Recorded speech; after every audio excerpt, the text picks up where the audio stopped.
everyone, and welcome to the ALGS EMEA Pro League broadcast. It's match day number 6, and I couldn't be more excited to be here alongside everyone that we'll be bringing in later today. But this is where we're going to see groups B and C meeting again for just the second time. That means we've got the likes of Alliance, Vexed Gaming, Fire Beavers, and even Aurora that will be fighting for their top spot on the leaderboard. The last time these two groups met up, it was Alliance who found themselves at the top of the leaderboard, but will they be able to run it back a second time? So many talented teams that we're going to witness today, but even better, I have a talented duo that will be joining me. It's going to be the legendary Vicky, Kitty, and Fallout. Fallout, how you feeling today? Feeling fantastic, Tiff. Great to be joined alongside the two of you once again, and cannot wait for the action today. Is Alliance indeed the best team in Europe, or is it Ascend? Is it KCP? We'll find out today. We'll see how they perform overall. Obviously, the former Alliance will be performing and competing alongside IG and Vexed and so many others today. Vicky, a lot of storylines today, a lot to be excited about. How are you feeling? I'm feeling great. I mean, we are going on to day number 6. We got basically 3 days left after today. So a lot of these teams need to be rearing to get all the points they need so that way they can qualify for land in playoffs. So it's going to be a great day of action. Great day of action, and I can't wait, but let's go ahead and look at a detailed list of who will be competing today. Like I said, it's going to be Groups B versus C, and the first name that jumps out to me, not because they're at the top left of the screen, it's going to be Alliance. And the last time Alliance played in Groups B versus C, they were playing with the sub Mandy, but this time it's going to be Effect joining them for the second time and let me just say, I've been watching a lot of their gameplay, and Effect fits this team so incredibly well. But Fallout, I'd love to hear your thoughts about this today. Yeah, completely agreed. Alliance really, I think, in this list is in an S tier of their own, in my opinion. But right behind them, or right close next to them, is IG, Aurora, and Vex. That's kind of the A tier. Right behind them, kind of a B tier. Notable mentions: Fire Beavers, E6, Nightmare, Totem, Foot.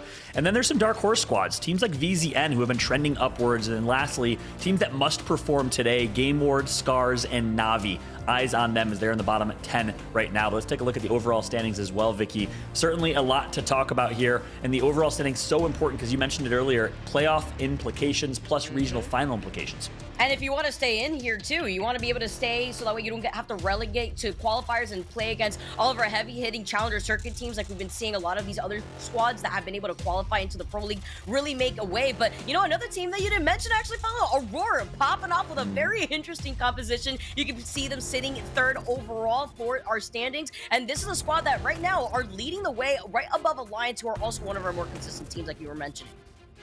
It's kind of interesting when I take a look at this. You only see approximately 5 points between like 9th and I believe 18th place. So all of these teams on the cusp of getting into that regional final and wanting to stay there. But today's stakes at hand, someone's going home with 25 points. So you want to find yourself at the top of the leaderboard at the end of the day to make sure that you're getting as many points as you can make sure that you get a spot in that regional final. Because like you said, Vicky, the top 20 teams will be advancing to that, and the winner automatically qualifies for the Split 1 playoffs, which at the end of the day is what these teams are fighting for. But we were chatting about some of the specific teams to watch, and I know that we've spent some time and kind of put together a few of them in particular. And Fallout, I want you to kind of kick us off with that in your team to watch. Yeah, I mean, we already highlighted there's a lot of teams to keep an eye out for, a lot of storylines here. But for me, it's Invictus Gaming. I want to see how this team performs. Last time we saw them in the Pro League, they played really, really well. A 2nd place finish overall, just a few points behind Gaming Gladiators. They could have taken 1st. It's taken some time for this team to mesh, as any team coming together does, with the pickup of Graceful, former Nessie teammate of JMW. Well, they're starting to mesh. They're starting to roll, and it looked really, really great. Noise is IGLing this team, with Graceful being able to co-IGL and take some of the weight off his shoulders is a really, really good fit. Obviously, big shoes to fill in Brandon. They said, let's not try and fill those shoes. Let's instead find someone who can complement and bring their own strengths to this team, and that was Graceful. This was that last game where they popped off with some great calls overall. I have my eyes on Invictus Gaming, 2 keyboard and mouse players with controller player in JMW IG today. Vicky, who you got? I gotta say, my eyes are on E6 because they had a standout performance day number 1 where they accumulated 60 points overall, which has allowed them to skyrocket in the overall leaderboards, sitting currently in 10th though. After they had that first day 1 performance, they didn't do so great versus the same group during day 4. Sitting 10th overall means that they're on the cusp of not making it into playoffs, so today they absolutely need to perform. But not only that, this is a team that also had a very interesting composition.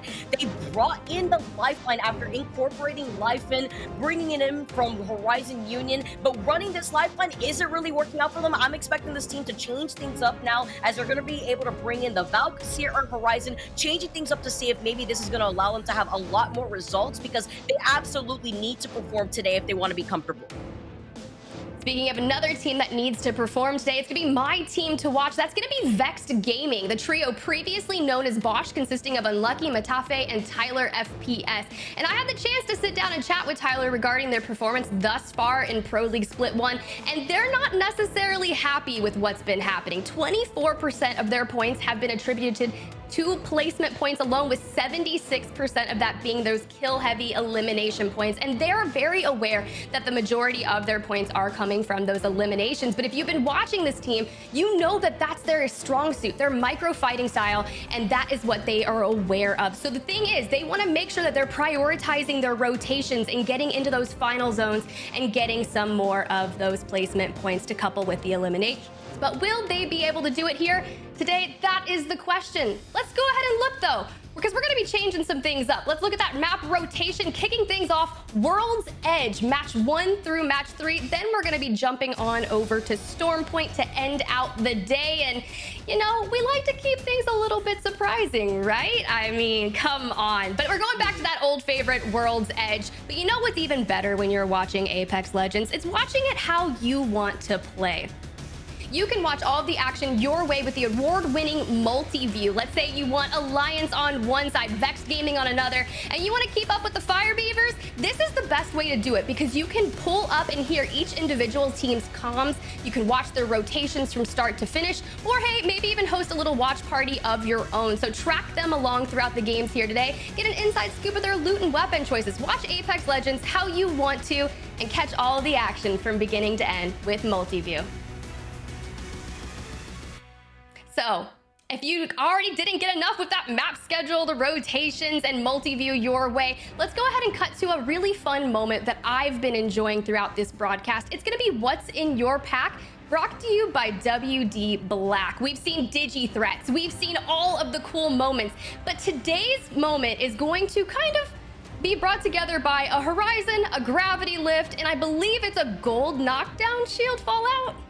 That's right. Indeed it is. No longer self-resing, thank goodness, for at least esports and competitive Apex. But now, obviously, the res for bonus health and shield, basically half health, half shield when res. And here's a moment, it's kind of a hilarious moment, to be honest. It was like bouncy house here for VZN. One by one, they were pushing on high ground, just being a nuisance, trying to take God Spot from Ascend. Not able to do so. And they ended up taking a lot of pressure. Nags goes down, gets rezzed, but then using that gold knockdown shield is able to res his teammates, and that buys him a chance to reset. And, you know, Ascend ends up focusing elsewhere, Vicky, and with that gold knockdown shield res, Nags was able, or I think it was Zane, able to rat his way to a top 2 finish. Yeah, you called it a balance house, and it was basically a scene out of a circus, because not only were they juggling bodies back and forth so that way they could help their sustainability and stay alive, but like you mentioned before, you could see Zane all the way to the south with little to no health. He pops a shield bat at the very end, and then Horizon gravity lifts himself all the way up to the high ground to get out of the chaos that is going to happen between Ascend and Aurora. After being able to get that quick reset with the knockdown shield, you could see that Zane was able to hang out in the back end and actually ride their way to second place after getting out of the stray of this entire fight. Yeah, and that's the difference, Vicky, between a second place and a 4th place finish. You know, 9 placement points compared to 5. I mean, huge difference. That ended up making a big difference for VZN overall. Zane with the rat play, able to survive, make it to late game TIF. A really crucial moment for VZN. You really called it perfectly. I know we've had the digi threat, and today was the gold knockdown, but I'd be really curious to see what will end up in next week's moment. But that's all for today in WDD Black's What's in Your Pack.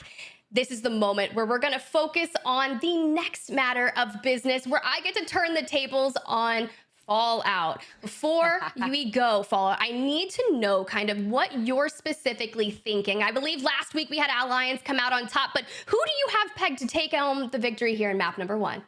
I love it. Listen, you can turn the tables all you want. I'm ready for hot takes. All right, that's what I do here. No, I'm just joking. I got, personally, my prediction to win it all in map 1 and actually the overall day. I'm just going to actually one-up that. It's going to be Alliance. I think, obviously, a lot to prove here. I think their stock is only rising with a pickup of effect. The 17-year-old Russian controller player recently relocated with his mom, and it's really awesome to see how they've been performing since picking up effect. So I think Alliance is going to win. A big discussion on who's the best team in Europe right now. Is it clearly Ascend? Is it KCP? I think Alliance is going to come out and make a big statement today. I think they're going to take it. Vicky, who you got? All right, you know what? I'm so glad Tiff put you on the spot, Follow, because I'm tired of this. You always put me on the spot too, but you know what? It's always the best because then at the very end of the broadcast, we get to compare which of our picks always comes out on top. I gotta give it to Aurora because I honestly, I got that bias towards the very unorthodox composition between the Mad Maggie, the different swap off between the Bloodhound and Seer that we get to see on World's Edge, since that's what we're gonna be starting off today. It's always very interesting to see how this squad has been able to perform so well, be third in the overall leaderboards in EMEA, and they have that one single point above Alliance. But I'm excited here because obviously after seeing all the action that went down between Aurora, Alliance, of course, Ascend having an insane day number 5. This is day number 6, and again, we only have 3 days left before these squads get to prove which of them are going to be making it over to land. Hey, and that's what it's all about. But let's go ahead and see. We talked about the future of what we expect today. These are some really critical moments from when groups B and C met up the last time. We know that Scars came out with that map 1 victory, but couldn't put things together throughout the history. Horizon looked really good, but Alliance at the end just came out on top. And you can see right here, walk us through the series results from their last meetup. Yeah, well, it was Alliance dominating in Mandy's last week playing with this team, I believe, or second to last week. A really, really great showing from them, and Mandy got to ride the white horse into the sunset, which is what you love to see for the streamer, content creator, and absolute demon in Mandy. But no, the other story here is Scars. They need to perform today. They're currently in 20th or 21st place overall, and they had a really, really good matchup in this grouping, much like we saw Ascend with a really good Group A versus C matchup, able to go back-to-back and perform again. I'm looking for Scars to have to go really, really big here. They need a big day here, Vicky. Much like they had last time. Yeah, just like Alliance too. I mean, not Alliance, sorry. Horizon actually, who tied up with Scars. They also had a very good day, number 3, in the same group where they got 3rd place. And they also closed out that day in a very strong performance, getting 1st place with 11 KP. And let's not forget, that was on World's Edge. So this squad definitely looks comfortable on World's Edge. I'm excited to see what the difference is going to look like between some of these teams that are starting on World's Edge versus the teams that felt way more comfortable starting on Storm Point rather instead. And I love that you brought that up because that is going to be the change of the day. We are kicking it off on that ever familiar World's Edge map. So those teams that you highlighted that are, of course, that feel more confident on World's Edge, if you can really get some momentum going throughout the first 3 games, you might be able to carry that success throughout on Storm Point. And that's where I'm kind of like, which team is going to come out on top? Will it be Vex Gaming? Can they make some moves to get some placement points to associate with their elimination heavy side? But also Fire Beavers, I got to witness a little bit of them in scrims, and their micro fighting was incredibly well. But look at the time. This is where it all starts. Game number 1 is here. So Fallout, Vicky Kitty, take it away. Thank you so much, Tiff, and hello, everybody. Welcome to Game 1. Welcome to ALGS Pro League. Day number 6, halfway past the halfway point, actually, in Pro League, so a point where every team needs to perform to try to make it into top 20, to make it to that regional final, an additional last Pro League day to earn more points. The goal overall is top 10. It will qualify for the Split 1 playoffs. I'm Fallout alongside Vicky Kitty. Vicky, Game 1 is here. What are you most excited about? I'm excited to see how this is going to play out at the very beginning of the World's Edge to Storm Point swap off. Yep. I feel like this is going to be so important. Very similar to what Tip was saying. Momentum is a key for a lot of these squads that don't rely on sitting in final circle positioning. The squads that like to play more edge works into some compositions better than others. And I feel like that's going to be super important with some of the teams like E6, like we highlighted, making swaps to their composition. They're no longer running the lifeline, something that was very interesting to see at the very beginning of the EMEA Pro League. But now rocking the Seer, Horizon, and Valkyrie. So a lot of these other compositions playing way more into playing off of the edge, trying to find any stragglers, and trying to see how that's going to work out in favor for some of these squads that need to secure a lot of these points, not only with placement, but with KP. That's right. I love that call out. Switch to World's Edge is huge. Some teams, well, they actually prefer and favor World's Edge, and you heard Kashera in his interview last week. What a great interview that was. But you heard him speak in particular to World's Edge, the importance of starting strong. And if you start strong, and if you're good at World's Edge, you have a chance to start strong. You can gain momentum. You can have a snowball that ends up turning into an avalanche and just kind of carry the rest of the way through. So we'll see if teams can go on full tilt here with World's Edge and really, really gain momentum that they need going into Storm Point. Taking a look at the overhead map here, it's, cookie cutter, what you expect. Looks like no major 50-50s, no one dropping Geyser. I think that Climatizer fight between Navi and Echo will be fairly civil. I don't think we'll see a lot of 50-50s early. Yeah, definitely agree. There's the same could be said about Skyhook with E6 landing in trials, splitting that up in the east side of Skyhook with V2, who are going to be able to rotate it very easily into this north circle that we're going to be seeing first off. Also expecting that beacon building north of Fragment West to be heavily contested early, because we do see that beacon easily contested for that next line of information from that next circle scan. So we're going to see a lot of these squads like VZN as we get to tune into one of our teams. This is the squad that is also running the very similar composition that we've been highlighting other squads in the EMEA region that have been running. The Horizon, the Seer, and the Valkyrie that has been such a mainstay comp in this region. Yeah, that's right. Taking over Overlook for Scars, who was notorious for dropping there. They switched over to Big Mod, so a lot of changes here. If you're used to watching ALGS from last season, much like in North America, we saw a lot of teams kind of change up their drop spot. Same thing happened here in EMEA. Obviously, a whole new Scars roster, no longer playing with Mandy and RPR, and they're no longer dropping Overlook. VZN gets the entirety of the Overlook to themselves as we take a look and flip on over to Reply Totem, dropping on the south side of the map in launch site. They actually did a split drop. This is going to be a really good loot situation for Reply Totem, and I gotta say, I think it'll help them for these late games. They're going to get all of Dome, and they're going to get all of launch site to themselves, because no one's dropping Dome. They recognize that. They're taking that extra loot. Obviously, the one member of Reply Totem that drops down there, it's either Amaze or I think it's actually Jazz. Need to be careful for Foot or Scars not to come down and 3v1 him, but if they can get away with that loot, they're going to be in a really, really good position. You see it right now, all colorful shields. And my favorite scope too, the 2x4, as we can already see an early fight happening over but on north side of Lava Siphon. I believe this is Corpa versus Nightmare Esports, who are looking to get as aggressive as they possibly can. What a great way for Nightmare Esports to start building up some aggression, but you can see them trying to fully send it onto this player. They left them literally one, so they're only seeing red, but they gotta watch out because Densei's got only 9 bullets in the R301. I mean, I get getting ahead of yourself, but sometimes you gotta call it quits if you need some extra loot. Yeah, that's right. So that Lava Siphon drop is going to be split between Nightmare Esports, Corpa, and IG. So we have 3 teams dropping Lava Siphon. We said we might not see any early 50-50s, and we haven't, but guess what? That might change over these games because we have 3 teams in a really, really condensed area. Meanwhile, LFO forever finds himself in a fight in the north side of the map here. It looks like they're going to be actually knocking a member of Scars early. That's Horizon knocks Scars. Taishin gets one on Light, so it's a 2v2, but Horizon goes down as well. Oh, this is such a risky fight to take, though, on the east side of Fragment East. You already know, looking at the circle, that so many of the squads are going to make an appearance. VZN now looking to clean things up, and it's Scars that are the first squad to get eliminated here. Expect other squads to now make their way into this next circle, but with VZN taking control over this fight, they can quickly reset and take nice R301, a gold R301, one of my favorite weapons, to actually start off the game very strong. That's right. And if this was about a minute and a half, 2 minutes later in this game, you wouldn't have expected this aggressive of a third party because people would have known that more teams have already rotated. But this is early enough in game where you can actually play, and you have to have that kind of mental clock in the back of your head that says, okay, we got about a minute left before teams will be rotating. And teams obviously are used to these scrim lobbies. They play against these teams. They know when teams rotate, how fast they rotate. They have that mental clock in their head. And VZN recognize, hey, we can third party this, get a couple kill points, get some great loot. VZN in a great spot. And I got to say, Vicky, VZN, just one quick note on them. They are continuing to emerge as a improving team that's gaining a lot of momentum. They picked up Nags, and ever since they've looked great. The new British duo in Zane and Nags looking fantastic alongside VJ, the Iraqian controller player. Really excited to see how they continue to progress. Gotta agree right there too, because after their last game performance, they were able to elevate themselves in the overall leaderboards. They're sitting 21st, so they get to still stay for the split 2 of Pro League. And if it's only gonna go up for here for VCN, who knows where they're gonna be sitting by the end of the day today. As we take a look at Vex Gaming, they were taking some shots at E6, who took that jump tower, so that way they could get closer into that next circle. It looks like they're also wrapping around. They could easily circle keep Vex Gaming in that next circle if they already got that read on the next circle where it's full. Yeah, that's right. And interesting enough, we were talking about Nags and switched over to E6. Nags, the former third controller player for Element 6 alongside Slayers. Not sure exactly what happened on that roster, but a little bit of a change up after Champs. Nags leaves. They pick up Liffin, I believe Polish controller player on this team. And it looks like they're going to back out and hit reset on these train tracks because guess what? Alliance is there, and you got to know Alliance is nearby. They always are a hard edge fighting team and actually running Mad Maggie. So a change up in team composition. Its effect on Mad Maggie here. You know they're going to be playing edge. You know they're going to be looking to fight.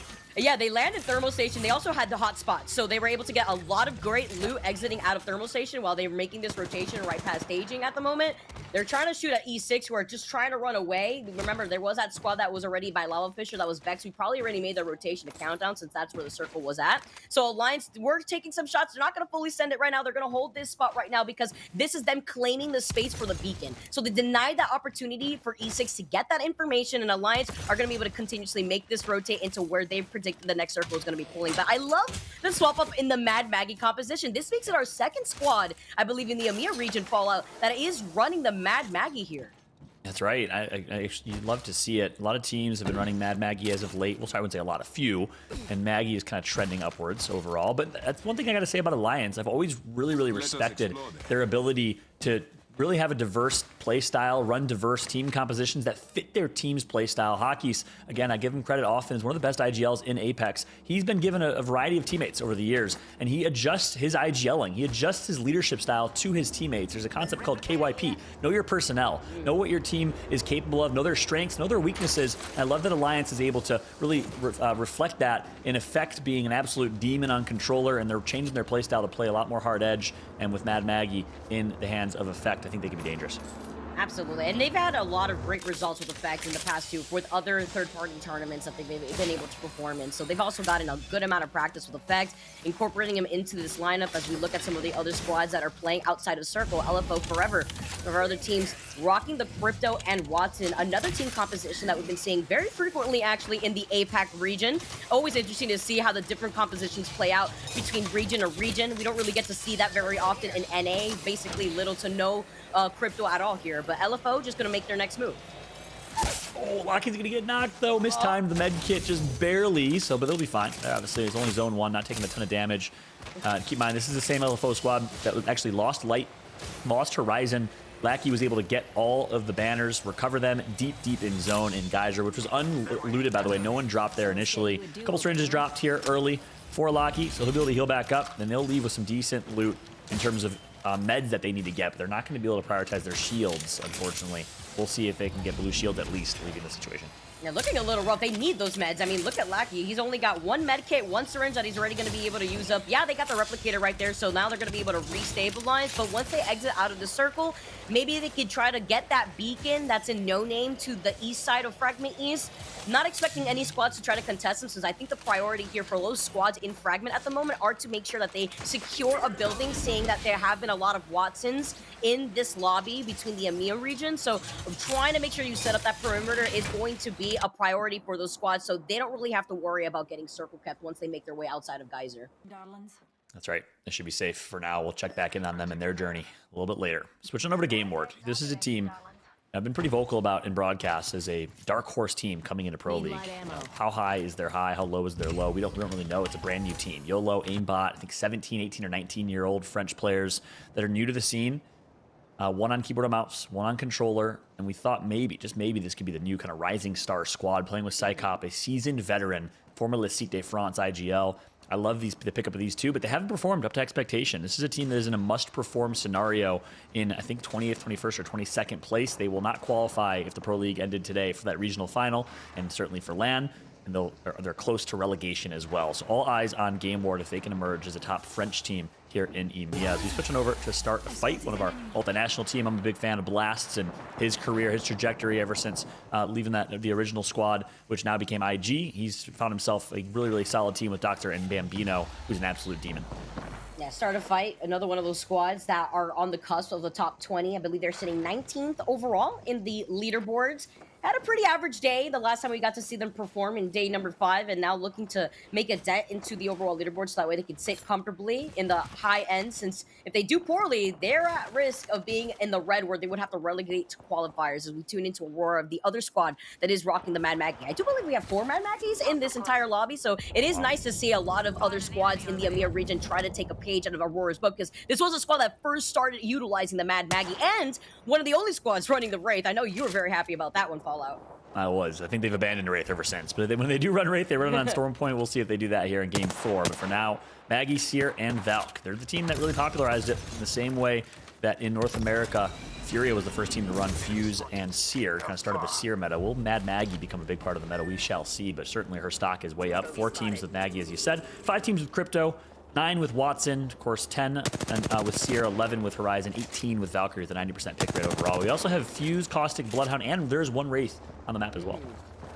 Yeah, I actually believe that one Wraith is Aurora, so it looks like they are sticking to that, at least on the World's Edge when it comes to they are, rotations. Yeah, which is very interesting, obviously, when it comes to some of these rotations, obviously that get out of jail card being the Skyward Dive from the Valkyrie. The fact that Aurora doesn't have the Valkyrie means that they need to prioritize their rotations. Ranches takes a good amount of shots from the squad that's shooting at them at that choke point and leaving Harvester, but having to be very careful right here because this is where a lot of action could go down from the squads that are already taking control of the construction building over by Fragment West. And these are two teams that want to fight, both rocking Mad Maggie, so it'll be a Maggie off here long range, a little bit of a standoff between Aurora and Alliance. Will they end up fighting? We shall see. Aurora, one of the only teams in all of ALGS to run a recon-less legend. What does that mean? Well, none of their legends are recon characters who can scan beacons. They don't even care about understanding where zone's going. They are committing fully to playing hard edge, unlike Alliance with Valkyrie, who can scan. And of course, it is a very, very different playstyle than what we're used to seeing. But will they fight against Alliance here? We shall see. And what that really means, too, is that it allows them to get way more aggressive and to try to prioritize getting KP to try to circle keep the squads like Alliance into getting into that next circle. Because in this case, looking at Alliance positioning, where can they go? They know that Aurora is to their left. They know that there's a squad in the construction building at the moment. I do believe that maybe E6, who's sharing some of that building space with Horizon. So the only other option here is to try to take that Skyward Dive, but actually cancels it out immediately. Maybe not happy about the fact that their head was elevated above that crate, so little to no cover that could have easily gotten canceled.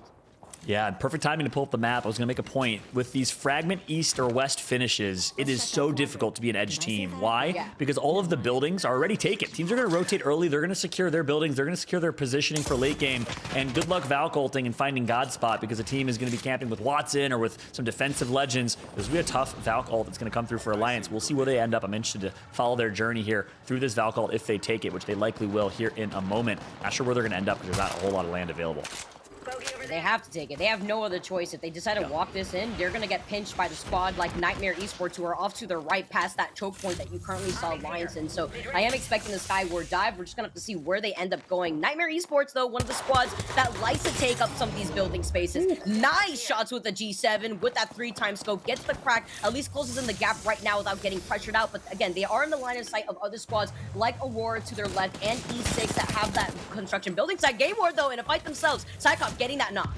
Oh, that's massive. It's a 3v3 fight between Game Ward and Vexed Gaming, and I think it's a clean 3v3. No third party just yet. Tyler, last alive for his team, is in a 1v2, I believe. This will be an early exit and a big surprise here if Game Ward is able to finish. Tyler with the Kraber in his hands, needs to make a play, hits the body shot, but that's not going to be enough here. Vexed is out to the hands of Game Ward, a team that we said needs to perform today. Well, guess what? They just performed against the #1 kills leader in all of EMEA, but the third party will come through, and that'll be goodbye and goodnight likely here as the Fire Beavers will capitalize. Yeah, Game Ward in such a difficult position, an easy spot to get third party here on the edge of the circle. As you can see, the circle closing into their backs. Fire Beavers, though, backing up from this fight themselves. They don't want to get circle kept because this is a position where they're going to have to give up high ground, and they're going to be in the line of sight of any of the squads that are rotating from the east side of the map away from Fragment East.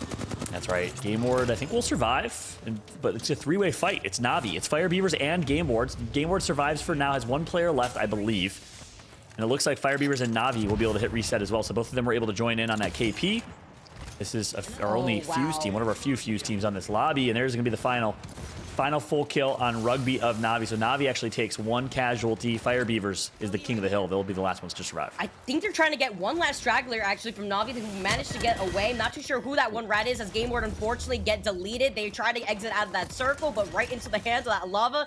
Corpa get taken out as well. And if you take a look at this circle here, Fallout, this is going to be chaotic. Fire Beavers are in a pretty good spot, but we've seen the circle sometimes end on top of that bridge, which means that there's going to be little to no cover for a lot of these squads that are rocking the Watson. But that crypto is going to definitely come in clutch when it comes to negating that Seer ult that's going to be coming out at the very end. That's right. Look how much of this final circle is the center lava from the split of Fragment to east and west. It'll be a brutal late game. You called it perfectly, Vicky. But one team that has been brutal in this mid game has been Fire Beavers in terms of their ability to third party, pick up kills along the way, and they have 6 kills to their name. Not done yet. The Fuse Q is going to come through, and just like that, more damage will be done. Nades will follow. This is why Fuse is so powerful. This is why we've seen so many teams rocking that Fuse to success, and just like that, Fire Beavers gets another kill to their name.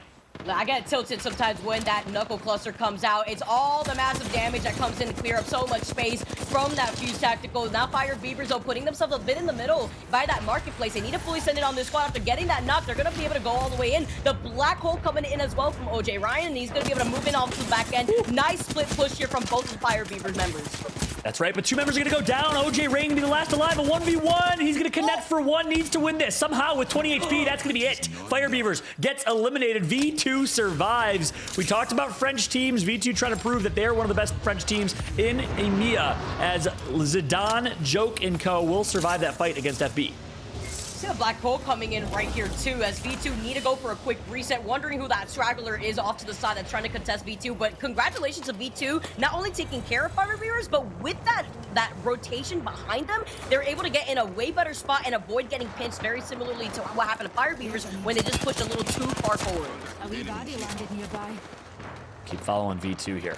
As the team that took out the kill leader in the lobby, Fire Beavers. 11 squads remain, and again, we mentioned these fragment finishes are certainly brutal, as you don't have a ton of availability, a ton of real estate to your name to be able to survive, and the teams that already rotated early have that positioning. Teams that play edge, well, this V2 is one of them. They're still alive and well. And then you take a look at the top ticker on your screen, all those scrolling team names, you can see who's still alive, who's still in it. Well, guess what? IG is one of them. We know they're a team that likes to rotate early and find positioning, and you better believe they're one of these teams that have gotten one of the god spots in this map. Na'Vi finally out too. Sonya was able to wrap for a really long time after losing out on 2 of their members in the very early portion of that fight that happened before that last circle closed out. Nightmare Esports, one of my favorite teams, honestly, to watch right here, because they've been very interesting in changing up their own game plan, whether it be fighting edge or trying to settle down inside some of these buildings, but they are literally in the middle of the fight, in the chaos. They know that their backs are closed off, so they don't have to worry about any squad obviously being on the top of the construction building site, so they're playing off the high ground with other squads playing right underneath them. That's right, this will be a tough rotation. I'm interested to see how they play it. Let's jump into our first listen of the EMEA Pro League today, presented by WD Black. Masz cele, no. 3. Dobra, już. Syringa nie macie nadal, tak? Nie, ja też nie mam. Nie. Zobacz. Ja medkita chyba kupuję na to. No Nie to wiem. daj medkita, kurwa. Dobra, masz. Słuchajcie, klejmbują znowu. Też? Oddaję szukają noka nas złotego. Limek. Ja wezmę, bo ja odsłonką. Dobra, graźny. Słuchajcie, plan jest taki. Musimy prawo jakoś zabić, dobra? Oni dojadą teraz. Musimy prawo kurwa wejść. Od tej strony, Lecą, dobra? open. Stuwa pierwszy, horizon. Leży! Nice. Dobra, leżą. Od prawej, dobra, od prawej. Możemy stać długo tutaj, chodźcie, do mnie, do mnie. bardzo długo. Ja nie mam ulta jeszcze.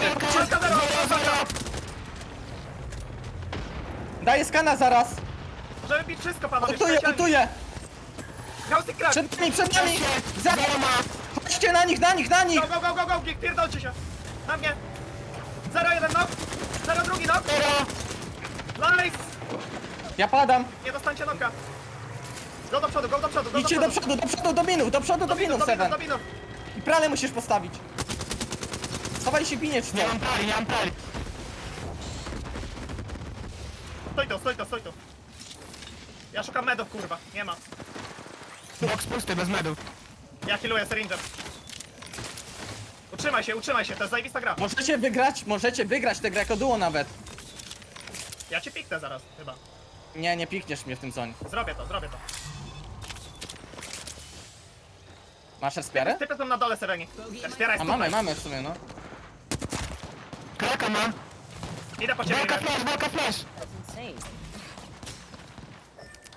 Oh my god, they're gonna res him? And there you have it. Nightmare Esports showing some love to the Polish Apex community with our top Polish team. Denze last alive. Gonna get that shield bat off, which will keep him alive for now. We'll see if he can heal back to full. He's getting absolutely griefed right now by this squad. The Valk Q comes through. JMW connects for a knock of his own. IG is very well positioned. I'd love to do a quick scan around to see where other teams are on this map. But right now, very well poised are Alliance and IG, I believe, in this one. Yeah, Nightmare this for going Totem. crazy right now here too. They're also gonna get the res with the gold knockdown. Reply Totem gets the knock here right underneath with E6. Reply Totem being able to take this high ground here too, Paula, is such a good spot. Although they are gonna have to worry about the squad that's probably holding the high ground across the bridge, they're gonna be able to hold this advantage with the Watson fences here too. So the Horizon Q is gonna be able to go all the way up. You're gonna have to worry about the gravity lift with some of these squads, but the Watson fences are gonna be able to negate any sort of pressure for any of these squads that want to delete them from this building.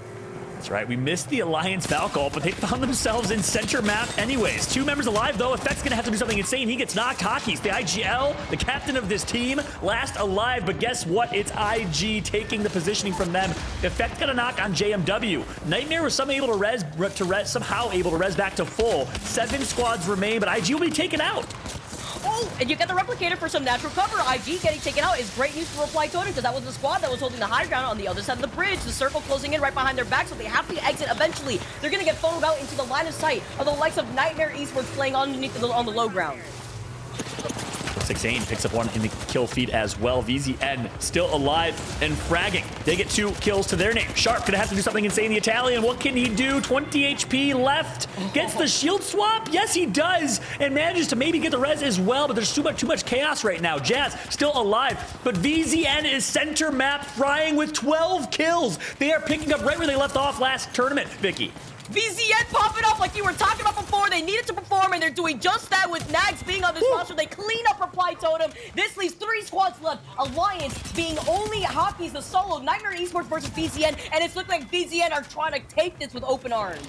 Talk about the way that they're doing it. They're untouched. Look at their health right now. Zane finally gets tagged up, but overall, VZN did that with relative ease, given how brutal of a late game zone that was. I don't know how they pulled that off. What a game for VZN. We highlighted them perfectly. Their stock is rising. They're getting better and better each Pro League day, and it is showing VZN with a pop-off game number 1. They needed that, and they're going to be able to stay with that consistency on World's Edge. I'm excited to see what VZN's got in store for us because they had a heavy KP win game in that game number 1. That's right. I can't wait to take a look at the stats here. We know they at least had 12, and I think they picked up at least 3, 4, or 5 more in the end there. So a first place finish, we might see another historic game for EMEA. They keep breaking each other's records with a 19 kill game being the current highest. 19 kill first place, by the way, for 30 plus points is the highest we've seen across NA and EMEA so far. It's been so impressive to see these EMEA squads absolutely frying in these lobbies, and VZN put on a clinic right there. Yeah, it was fantastic to see them perform day number 5. We saw that VZN has gotten better and better, but to start day number 6 with such a heavy game number 1 follow, this is great news for VZN because let's not forget, they are on the cusp. 21 in the overall leaderboards right now, so they could potentially get relegated to qualifiers, but with a performance like that, absolutely not. They could find themselves skyrocketing in the overall leaderboards, maybe even hanging out in the cusp to try to perform for LAN. Yeah, a lot of Pro League left to be played, that is for sure. VZN, the absolute elephant in the room, actually more like the 800-pound gorilla in the room. They just dominated. There's a lot more to break down. There's a lot more to talk about. We saw Alliance make it to late game. We saw Nightmare and a few others. And to help us break it all down, let's bring Tiff back into the equation. Hey, thanks Fallout and Vicky, bro. That was intense. I'm just sitting here on the edge of my seats. Not only was I super shocked when I saw Vexed Gaming go out in Epicenter to Game Ward and all the third parties ensuing, but I had also been keeping my eyes on Reply Totem, who made it through that late game, but I was not expecting VZN to go so hard. And to be honest, if we're gonna kick off World's Edge, let's go ahead and start it off with that fragment ending. You've got to deal with all the broken buildings, the lava, which makes things a little bit spicy. But Vicky, I'm so excited to jump in here with you. We're gonna send Fallout on a little bit of a break, so that means I get to steal the duo for at least one map. All right, that's honestly amazing, Tiffany, because I love sitting alongside you, breaking down a lot of the action. You know, another team that honestly popped off at the very end there too, Nightmare, one of our qualifying teams to make it into this year 3 of the Pro League, have been having such a great performance with the very end game right there, clutching out on getting the res with the gold knockdown. We saw the res coming in from the mobile respawn beacon right there too. Fantastic showcase from Nightmare to also making sure that they could get top 5 at the very end of that game number 1. Yeah, I was actually really shocked when they pulled off that res and I saw the gold knockdown. I was just sitting there, I'm like, this is textbook. We were talking about it in that what's in your pack moment, and we get to see it here utilized in effect. It was just really great because you mentioned that they were kind of always about the zone or like the edge, right? And they were in the dead center of the fighting using the Watson pheasants to kind of show presence and everything. So I was really shocked to see them be able to navigate from there, get the res off, and keep that rotation moving strong. But in the end, VZN come out on top in a dominating fashion. So will they be able to carry that into map number 2? That's the question. Yeah, that's very true because VZN had a great performance in day number 5. They're looking to carry on that performance into day number 6, obviously with that heavy KP game and the dub for that first game here to open things up for our EMEA region. But it's like what Fallout was saying. It looks like records keep getting broken in the EMEA region day in and day out, and Ascend obviously leading the way with that with a 90-point day, and then ending things off in our last day of EMEA with triple digits. It's always nice to see, but VZN starting things off like that could easily do the same thing to Ascend. I know that we were talking pre-broadcast about how much we've been enjoying all of the games in the EMEA region, and that just goes to show you how much talent is in the teams here. So I'm just like, you're right, triple digits. They won 4 maps out of 6 in an entire day, and I'm just curious, can anyone kind of give Ascend a run for their money in that regards? But if anyone's gonna do it, hey, VZN can do it. I love that they brought in Nox, formerly with AIM Esports. I believe they also got team manager Darky from AIM Esports as well. That's gonna be working with the VZN crew. So something is clicking with that team, and it's just really exciting to see. Yeah, and another team that we actually saw sharing that building with Reply Totem on the high ground was E6, a team that we highlighted that changed up their composition. Looks like it's definitely working out a lot better for them than what we had seen in day number 4. As we take a look at some of these highlights, a lot of action happening in the Fragment East side. That early fight that we saw happen with a lot of squads making the rotation away from the southern part of the map. But a lot of that action actually went down in the choke points, leaving the Harvester area, leaving the Lava Siphon spot. And this fight that also happened over by Epicenter between Game War. Yeah, this was really interesting, and I was kind of just sitting there holding tight because you guys know in the pre-show I was harping on Vexed Gaming as a team to watch, and they were making some changes, but it just seems like maybe you don't have to change things so drastically, but Fire Beavers coming in clutch with a third party there and then translating that all the way into Frag and before going down. And then it was all Nightmare Esports for the majority of the mid game, just complete Frag heavy, utilizing a lot of these supply bins here to kind of rotate through cover, but it was Reply Totem that had this building on lock with that replicator for some extra cover, and even putting Alliance in a little bit of a pickle here with Effect going down early, and Hockey is that IGL trying to clutch up, but unfortunately falling as well. Yeah, Hockey's having to just rat this out in the middle of all the chaos. Yeah, the circle was closing in behind you, but this is actually an example of what happens when you go in for an early rotate into where you know that last circle is going to be. VZN, though, coming in clutch, not allowing a heal off to happen, allowing them to drop down, clean up that last straggler, and 19 KP? We talked about records being broken, but 19 KP, are you kidding me? Before VZN were able to close out that final game? Absolutely insane as we get to see more of the results play out in that second page. But they got the dub and 19 kills. Look at that gap already built up between first place and second place, where Nightmare is saying with 16 points, 31 points after that first game for VZN.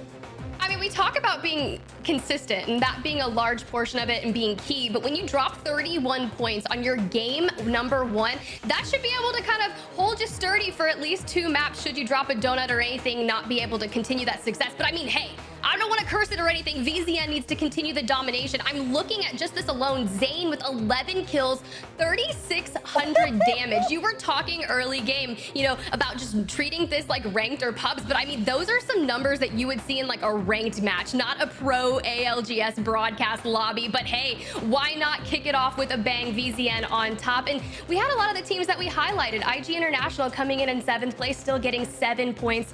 V2 finding some kills throughout the way and getting 9 points. So, I mean, pretty dominating. Let's go ahead and look at page number 2. Navi holding that 11th place, and Fire Beavers. This is who I want to highlight. 7 elims, so getting 8 total points. Unfortunately, they did only get 1 placement point, but I'm really excited to see what today has in store for them. Yeah, they were actually coming from a pretty nice side of the circle. They were going to come across that squad that was holding onto the broken building on the outskirts of the bridge, but they kind of pushed a little too forward into Marketplace, where they weren't expecting another squad to leave out of the circle right behind them, so they put themselves in a pinching situation. Fire Beavers did have a heavy frag game, and that's going to be great for them in terms of momentum moving into game number 2. But can we talk about, I'm not over the 19 kill game that VZN had. Zane just said, all right, don't worry, hold my cereal that I just ate this morning. I'm just going to really quick drop almost a 4K out here. 3,600 damage. I mean, what a way to start things off for that squad. Look, I don't want to say anything, but I still don't even have my 4K damage badge, and it's been 3 years, Vicky, and Man's out here doing it in ALGS. But let's take a look at the series results thus far. VZN, once again, that 31 points, looking so dominating at the top of the leaderboard. But let's talk about it. Nightmare Esports, Alliance still rounding that out. We know Alliance, I believe, are currently sitting in 3rd overall, and they've only got 3 game days played. So trying to solidify themselves a spot in that top 9, and definitely going to be potentially advancing to that regional final. Vicky, any thoughts? I'm actually surprised to see Aurora on that second page, getting 12. This is a team that I kept highlighting because this is a team that's also above Alliance, despite that 1 single point in the overall leaderboards. Was expecting a little bit better from them, at least going into that first game, since this is one of the squads that have incorporated the Mad Maggie first, as we've been seeing other teams in the EMEA region now bring out the Mad Maggie. We had 4 alone in that first game lobby. So interesting to see how Aurora has had a bit of a slow start, but again, that is just game number 1 on World's Edge. So we could expect some more of these squads to start ramping things up. Hey, and that's the plan. We'll see if Mad Maggie comes out full swinging in map number 2. But before that, we're going to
The official storage partner of the Apex Legends Global Series.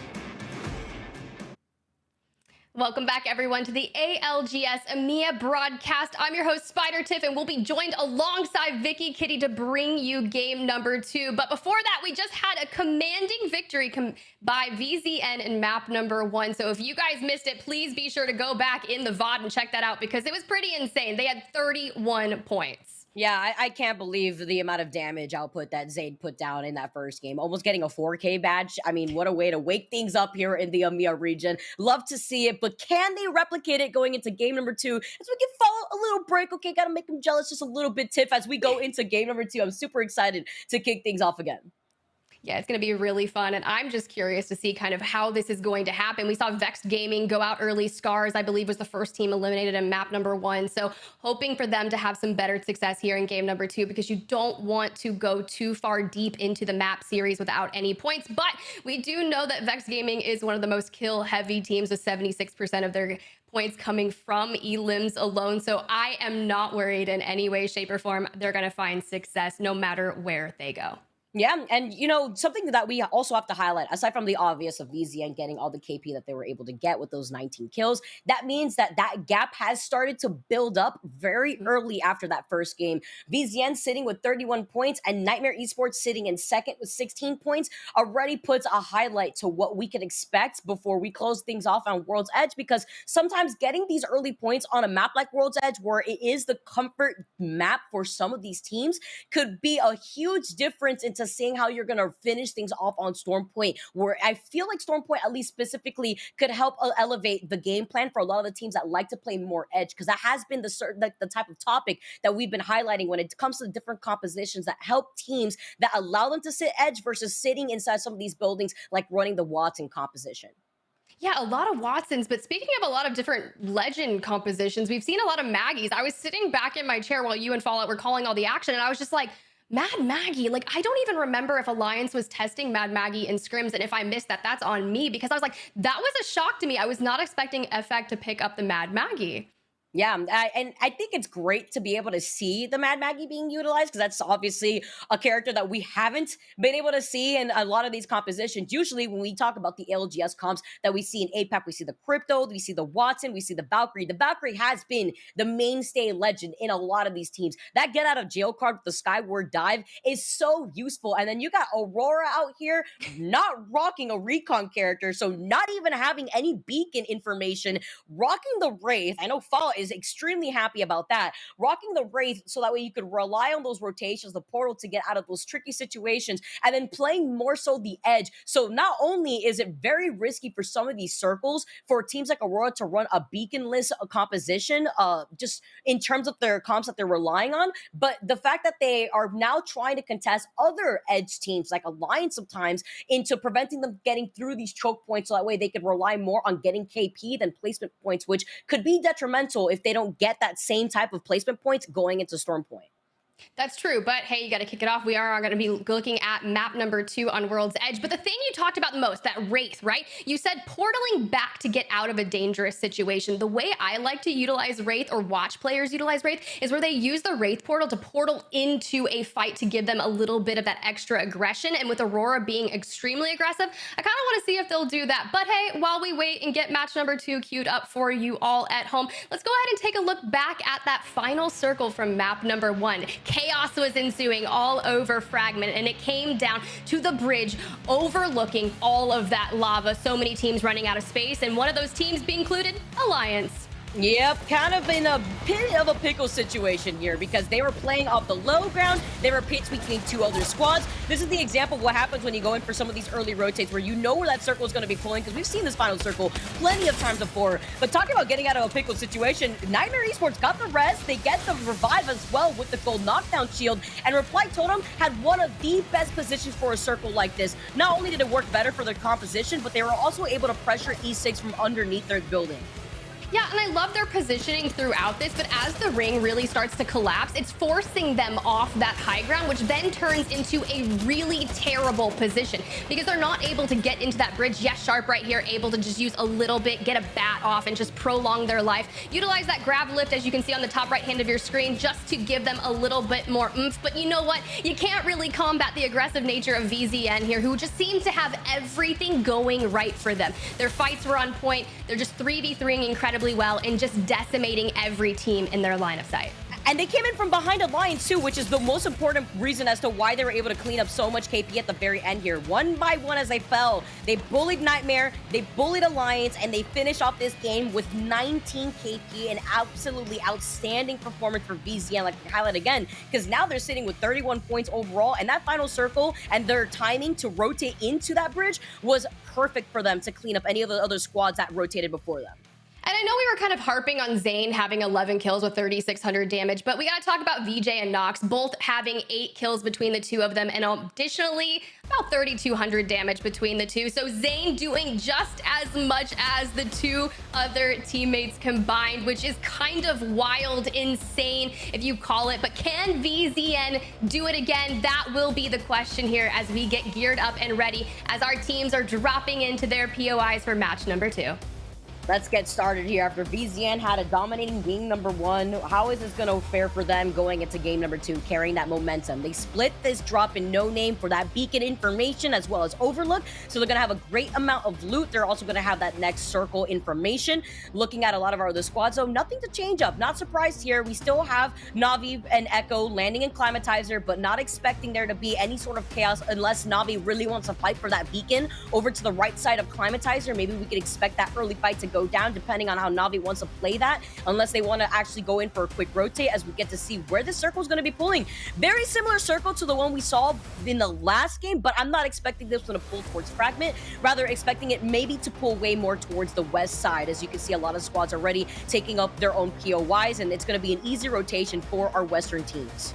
Yeah, as I look at that, I'm just seeing countdown landslide. I'm like, this might be one of the areas that it could pull towards, but it looks like Corpa is going to be the team that takes the early exit here in match number 2, not Scars, and it appears to be at the hands of Nightmare Esports, looking to find themselves some more points on the day, currently sitting in 2nd place, and Seven and Limek already having the shield advantage, not only with the damage being done to level them up, but, you know, now they have the availability of a replicator as well, so they can get early gear and access to as many bats as their heart desires. What did Nightmare Esports eat this morning? They're angry at the moment, okay? They've been absolutely trying to bully out the Lava Siphon team since game number 1. We saw them trying to fully send it onto Corpa, where they chased down one of the stragglers that they left one before calling it quits and just bullying them out of this POI and taking their loot instead. So Nightmare coming on top of this fight with some great loot. You can see the purple Evo shield in favor for 7. Denze still rocking the Volt and the Eva 8. They're about to get a nicely kitted G7 here, looking at 7 after looting this side of Lava Siphon.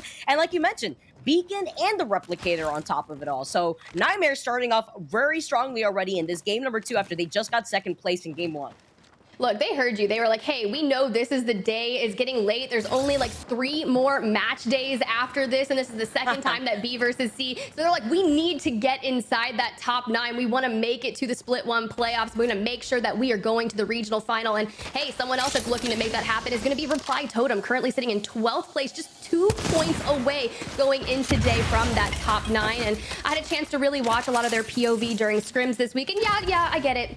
Scrim's not really the idealistic situation to really compare to ALGS Day, and sometimes the day before ALGS scrims get a little bit hectic, so super fun to watch. But another team that needs to do really well is going to be Startify Esports on your screen right now, taking the jump tower just south of Thermal and hitting the road.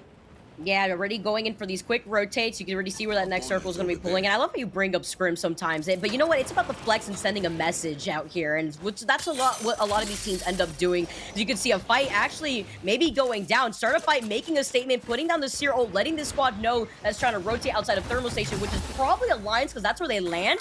Letting them know that they are going to try to choke point them. They're going to sit in the choke point, rather try to hold them at the edge of the circle. But this is Alliance that we're talking about. And since they land in Thermal, they got a great loot and they already have the beacon control on the left side of Thermal Station. Yeah, Alliance really looking like they want to take advantage of this situation and gonna fight. But you can see right now, Effect back on the horizon. No more Mad Maggie for them. So I'd be curious to hear the decision making behind that change. Maybe it just wasn't working out, and Horizon is a really good strong suit for Effect's fragging abilities. So I respect that out of them. But anytime I see a little bit of a charge rifle in the hands, I get excited. I think the crafter just changed, but that 4x8 was in the Replicator going into the startup today, and Bambino finding some nice shots there. You gotta level up that white shield somehow. Gotta absolutely agree with you on there. And I actually think the Replicator changes in less than an hour, like 40 minutes or so now. So that 4x8 is still in the Replicator. The purple extended sniper mag is still there. And of course, our weekly rotations that don't change until Sunday is still the purple backpack and the purple helmet. So nice of you to note that, because of course, in a map like Storm Point, I do believe we're gonna see a lot more charge rifle, but charge rifle in general is so strong. Arcstar stick onto Taishin, those scars looking like they're in a lot of trouble. They don't have little to no health to work with. Oh my gosh, the bat goes off, but it's just not gonna save them. The aggressive Fire Beavers are here, and they're trying to make their statement. Impulse, Taskmaster, and OJ just so strong in their micro fighting right now. We mentioned scrims. They were looking so good. I watched them fight around a catalyst wall, but look who's coming in. Fuse gonna throw out the mortar flare, so it's getting a little bit enticing here, and you got pop shots all over, and then even a bang ult that would make Shiv happy coming into play. Yeah, the Rolling Thunder coming in, forcing Fire Beavers to take up the building right next to him for some safety. You saw the Fire Mortar come out as well from 9 Impulse, one of the only fuses that are still in this lobby. Love to see the impact that these different compositions bring, but the amount of space that Fuse also buys to the team with the amount of damage that the Knuckle Cluster comes in is so important. Game Ward looking on to see another squad making their rotation over here in Countdown. You can expect things to get very hot here with the circle pulling in this direction, and so many of the squads are already making their rotation away from Skyhook, away from Thermal Station, north side into this Countdown area. Yeah, with a lot of teams taking up presence here in Countdown, it seems like it is going to pull towards that Countdown landslide area, and I'd be really excited to see. But the most part about this is when all of these teams start collapsing here at Countdown, there's only a relative amount of buildings, available spaces that are going to be able to be utilized. And if you're not playing that Watson character, you're not going to be able to really take up enough space and guard your buildings. But Fire Beavers utilizing that fuse is going to have so much fun with that tactical, just absolutely pestering all the teams with those knuckle clusters. And I can hear it now, Fuse's voice in my head going off, but they are just waiting, looming, looking for their next victim. They've got word of sight that there is someone just inside that building in front of them, but they're going to play it very patiently. And that's going to be Game Ward, who was the demise of Vexed Gaming in map number 1. And with a very interesting comp, they're running the Bloodhound and Bangalore, something that we've been seeing together as one of those follow-up combo duos to follow up from the smoke, the scans, when the Beast of the Hunt is activated. Game Ward playing inside this building is great, but like you mentioned before, with some of these squads taking up these buildings, especially with the amount of Watson that we see, it's very detrimental in making sure that you can hold things down without getting pushed by another squad. And Game Ward doesn't have that legend in their composition. They don't even have a Caustic like what Aurora is running, so nothing to really bunker them down, so it's just gonna have to be them making sure that they can pressure out other squads from trying to bully them out of that building. Bandits out there. But I mean, I've seen a lot of success in NA with G2 recently. They're running a similar comp with that Bangalore Bloodhound. It's just proving so well for them. Sometimes it's not about hopping on that Watson or the Newcastle. It's all about those legends that you feel comfortable with playing. And hey, if Game Ward feels comfortable on that Bloodhound Bangalore, I'm excited to see what they can do. Fire Beavers doing a little bit of poke fighting across Countdown here, but no real intentions just yet. I feel as if you take a fight right now in Countdown with so many teams nearby, it's going to turn into an all-out bloodbath. Starter Fight also finishing off the last member of Reply Totem. So our squad that managed to make it into the top 4 in game number 1, out and eliminated. Unfortunate for them. We could see 17 squads left. That was Starter Fight that did clean up that KP, so that's great news for Starter Fight. I do think they are rotating from the southern side of this circle, exiting out of staging, where Alliance is probably situated in, since they are exiting out of that thermal station area. As we take a look at E6, overlooking the action happening in Skyhook, you can expect some squads to rotate out of Skyhook, maybe even rotating out of the tunnel, as we do know that the circle is pulling in that direction by the landslide area. Sometimes we also see that sniper tower that's north of landslide also get contested, because that could be a great spot for some teams to try to circle keep any squads that are exiting out of the Fragment West area. But E6 are going to be one of the squads taking control over this building, so that way they can negate any sort of rotation from any squad leaving Skyhook.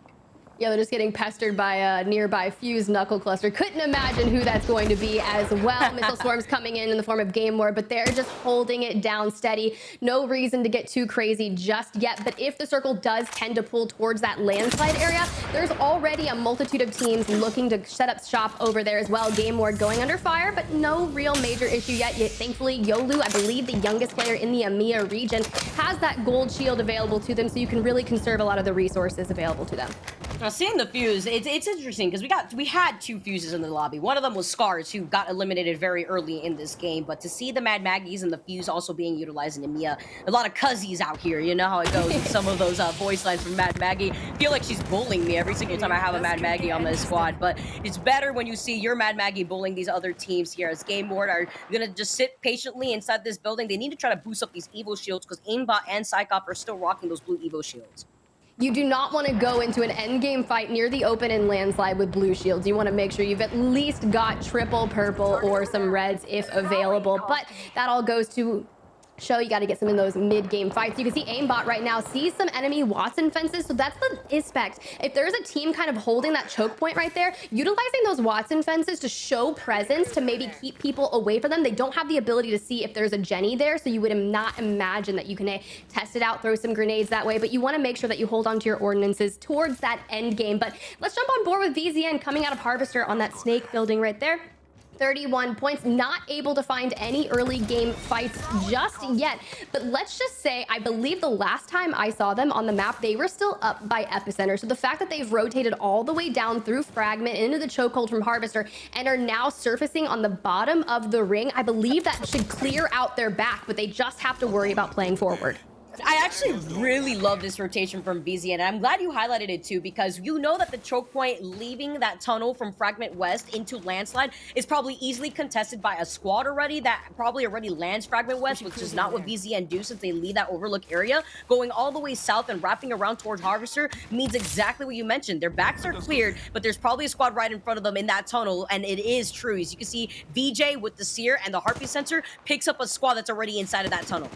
Yeah, Heart of Focus definitely definitely trying to go off looking for some information, but it looks like they may just say, this isn't our fight. We want to kind of double back and rotate around. We don't want to go through that tunnel just yet. And honestly, I don't blame them. Anytime I get into a fight in that tunnel by the vault, it just turns into absolute chaos where teams from Landslide will just double down and push in on the front side as well. And if you want to take a smart fight, that's probably not going to be it. But look who's looming nearby on that rotation from VZ, and it's going to be Alliance, and they're going to be a doozy to fight with. Yeah, Alliance has been sitting in this building basically the entire time after they rotated out of thermal station. So them sitting control and taking control of staging is going to allow VZN to get aggressive with this fight, because they need to fight for this control. They need to fight for this space. I think it's going to be one of the smarter ones that they take. You can see the Black Hole ultimate going out already. Not sure if that was too early, but VJ going to throw down the exhibit, just looking for some information. I feel like they need to grab at least one knock to swore they go ahead and just push right in. You can see VJ goes in, but takes so much damage and actually falls already for Hackett. This is now the initiation for Alliance. They got the green light. They got the advantage after taking care of VJ. What is VZN going to do? Are they going to back out of this fight? Because if they put themselves out in the open, there's probably another squad that has the high ground overlooking staging. You've seen a lot of squads rotate from that south part of the map, but VZN now forced to play this as a duo. Let's see if they can get VJ's banner. Yeah, I mean, there is a respawn beacon right nearby. They would have to make light work of Alliance, and you mentioned it, you called it perfectly. There is an ability of another team to kind of push into this, but it looks like VZN is just going to hit the skies, take that skyward dive, and reposition themselves and not go for the banner. Yeah, they're not going to be able to get that banner. They're just going to cut their losses. They're going to take that skyward dive and wrap around, which means they're going to be flying over some squads that were holding that choke point, holding the edge of the circle, wondering where they're going to land right now with some more action happening over in Landslide. Yeah, we've got Echo Esports getting a little crazy, but it's going to be your favorite team at the other side of it. It's going to be Aurora. They had a rather lackluster match number 1 and are looking to double down and make sure they find some success here in map number 2. They're still playing that Mad Maggie, Wraith, and Caustic, which I would expect no changes to happen with them, and they are just trying to hold that high ground. And it's more of like a poke fight. No one's really committed to this fight just yet. They're going to hold that trailer down while looking towards that RV. And this is a different case in terms of early rotations, as an example of what we highlighted with Alliance, where that final circle is pulling towards a tunnel versus where Aurora is right now. Look at their positioning. All 3 members holding split sides. A huge grenade toss right there. Clean not going to be able to move all the way in. Huge brace as well. E6 also get eliminated in the feed, but it's just a matter of cleaning up for Aurora from the squad that's inside this building. I need loot. The thing is, this is going to cause so much noise for all the teams in a nearby vicinity, but look at Maliwan right here. Going to throw out those Nox gas traps to be able to kind of garner and protect their space and send that res. I feel like if they wait too long on getting that res, it's going to be a really trialist time. Mad Maggie ultimate going through and just trying to finish off all of the people inside this RV, but you can see nearby there's a Seer looking to get some information on this fight. Cleavy trying to shield up the best they can and lay down as much damage. That's going to be all they wrote for Echo Esports here, but now you've got to worry about a clean reset, get that stability regained, and focus off any team that tries to get in on this. My goodness, what a terrible case to meet up with Aurora after getting the only squad to rock the Caustic, getting gassed out of the building. You saw the wrecking ball coming out. That squad did not have a single chance, and they didn't have to worry about the third party because the squad that is on the high ground on top of that platform doesn't want to give up that space. But there are other squads that are playing underneath that space, and that's going to be Horizon. Look at the setup that they already have with the Watson fences, just setting up the perimeter around these zip lines. Yeah, this is a really great spot if the ring was pulling more into Landslide, and it almost always couples with a team that does have the Watson. They also have a Crypto, so the Crypto is going to be able to fly around in their drone, find out all of the information available for them, and they can just kind of pelt people with that Wingman. However, when you're running Wingman Massive and you've only got about 20 bullets to go for spare, this is not where you want to be. You're going to have to go ahead and bet off that someone is going to have sniper ammo throughout the entirety of this end game. There's still 14 squads left, and we are looming down the backs of the end game that is nearby.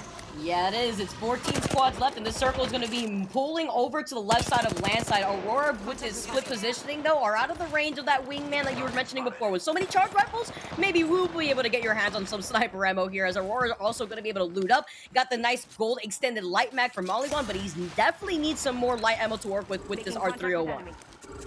See, now what I'm looking for is the fact that they have Maliwan on the Caustic to really hold some presence. Sure, they're going to get pestered from nearby vicinity, but the issue is this circle, as you can see in your upper left-hand screen, is going to pull towards that bridge and out into the very open. I think there's maybe one RV available to them, and it's probably occupied by another team already. So Aurora is looking to pick up as many eliminations as they can before they have to go fight into that open vicinity. Aurora is in such a good spot. The only thing that they have to worry about is that squad Horizon that's on the high ground that has them in their line of sights, and that's going to prevent Aurora from pressuring up the squads, exiting out of the southern side of the circle. That could easily get gate kept. I know some Skyward Dives are coming in. I think Fire Beavers just went in for a repositioning with some fights happening over here. Nightmare looking to get involved from the low ground right here. I believe they're trying to wait for Vex Gaming to have the high ground. Navi, this is one of our first looks at them today, and I'm really excited to see what they can do here, just gatekeeping all the teams trying to rotate out of Countdown. Beautifully well done. That's going to be all they wrote for Start a Fight Esports, and VZN also falling. Let's jump on over to Foot Esports. They are all playing together in a house in Turkey, and they've been putting so much time in through VOD review, and I'm excited to see what they have the ability to do here today. You can see trying to punch their teammate into the zone, maybe utilize that knockdown for a little bit of cover. Kohia finding some nice shots with the 30-30 there, just looking really commanding. We went from 14 squads to 8 squads so quick, one by one, as they fall like a line of dominoes here. LFO Forever looking to clean things up, playing around these knockdown shields. Here comes the Black Hole coming in. They got to delete that immediately. That's definitely not theirs. They don't have a Horizon on their team. LFO Forever were in this position from the very beginning with the walls and fences, and now they can negate a lot of the damage coming in from the squads playing right behind them. That's going to be Vex now cleaning things up.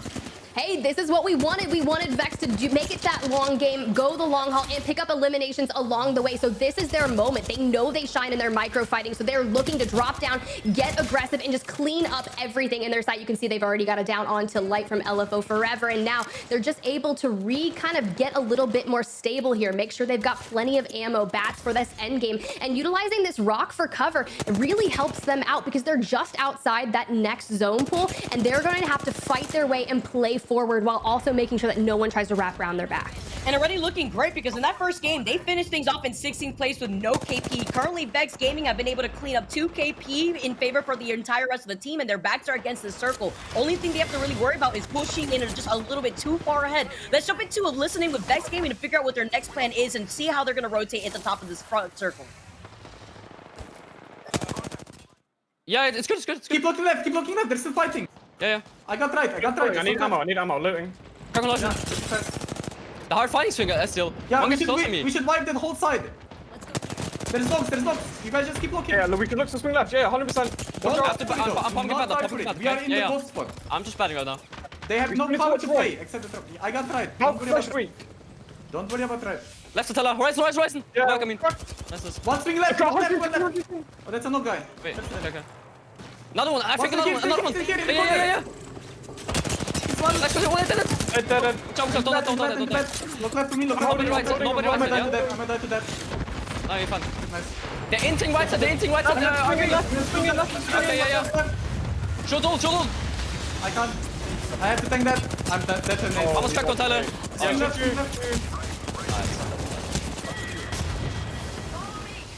Oh, they get deleted here, Tiff. Vex Gaming get annihilated. You heard them say it in the comms. We're going to get into it, and it was the Fuse coming in. Fusey making his appearance from Fire Beavers as they now have taken the same rock that Vex Gaming wanted to hold on to. I think that's when the moments are like, we have to fight for this spot. It is going to be integral to our game success. You mentioned it, the Fuse coming in, the Arc Stars coming in, and they just inundated with ordnance. There was nothing they can do. Now the question is, Fire Beavers with the upper hand. You've got Horizon nestled onto a rock, and it looks like OJ might go onto Horizon himself. That they already know. They're like, hey, Nightmare Esports, we're not going to be able to go in and take that fortress. So you see all the presence from the Watson fence. So they're making their way, but they're going to get caught off from behind. But now LFO Forever going to be eliminated. So it's Nightmare Esports versus Fire Beavers here at the very end. Yeah, that last straggler from LFO get deleted by Fire Beavers, and Fire Beavers have control over the entire side of the circle. Nightmare Esports, though, with another top 3 finish, looking to try to take control over Fire Beavers currently. It's Fire Beavers versus Nightmare Esports, and it's only up to 7 from Nightmare Esports to clutch things out. Oh, look at that as you approach the double gold knockdown shield, looking for that enemy in your line of sight. They are going to be able to take that moment with that car SMG. Congrats to Nightmare Esports coming out on top here in map number 2.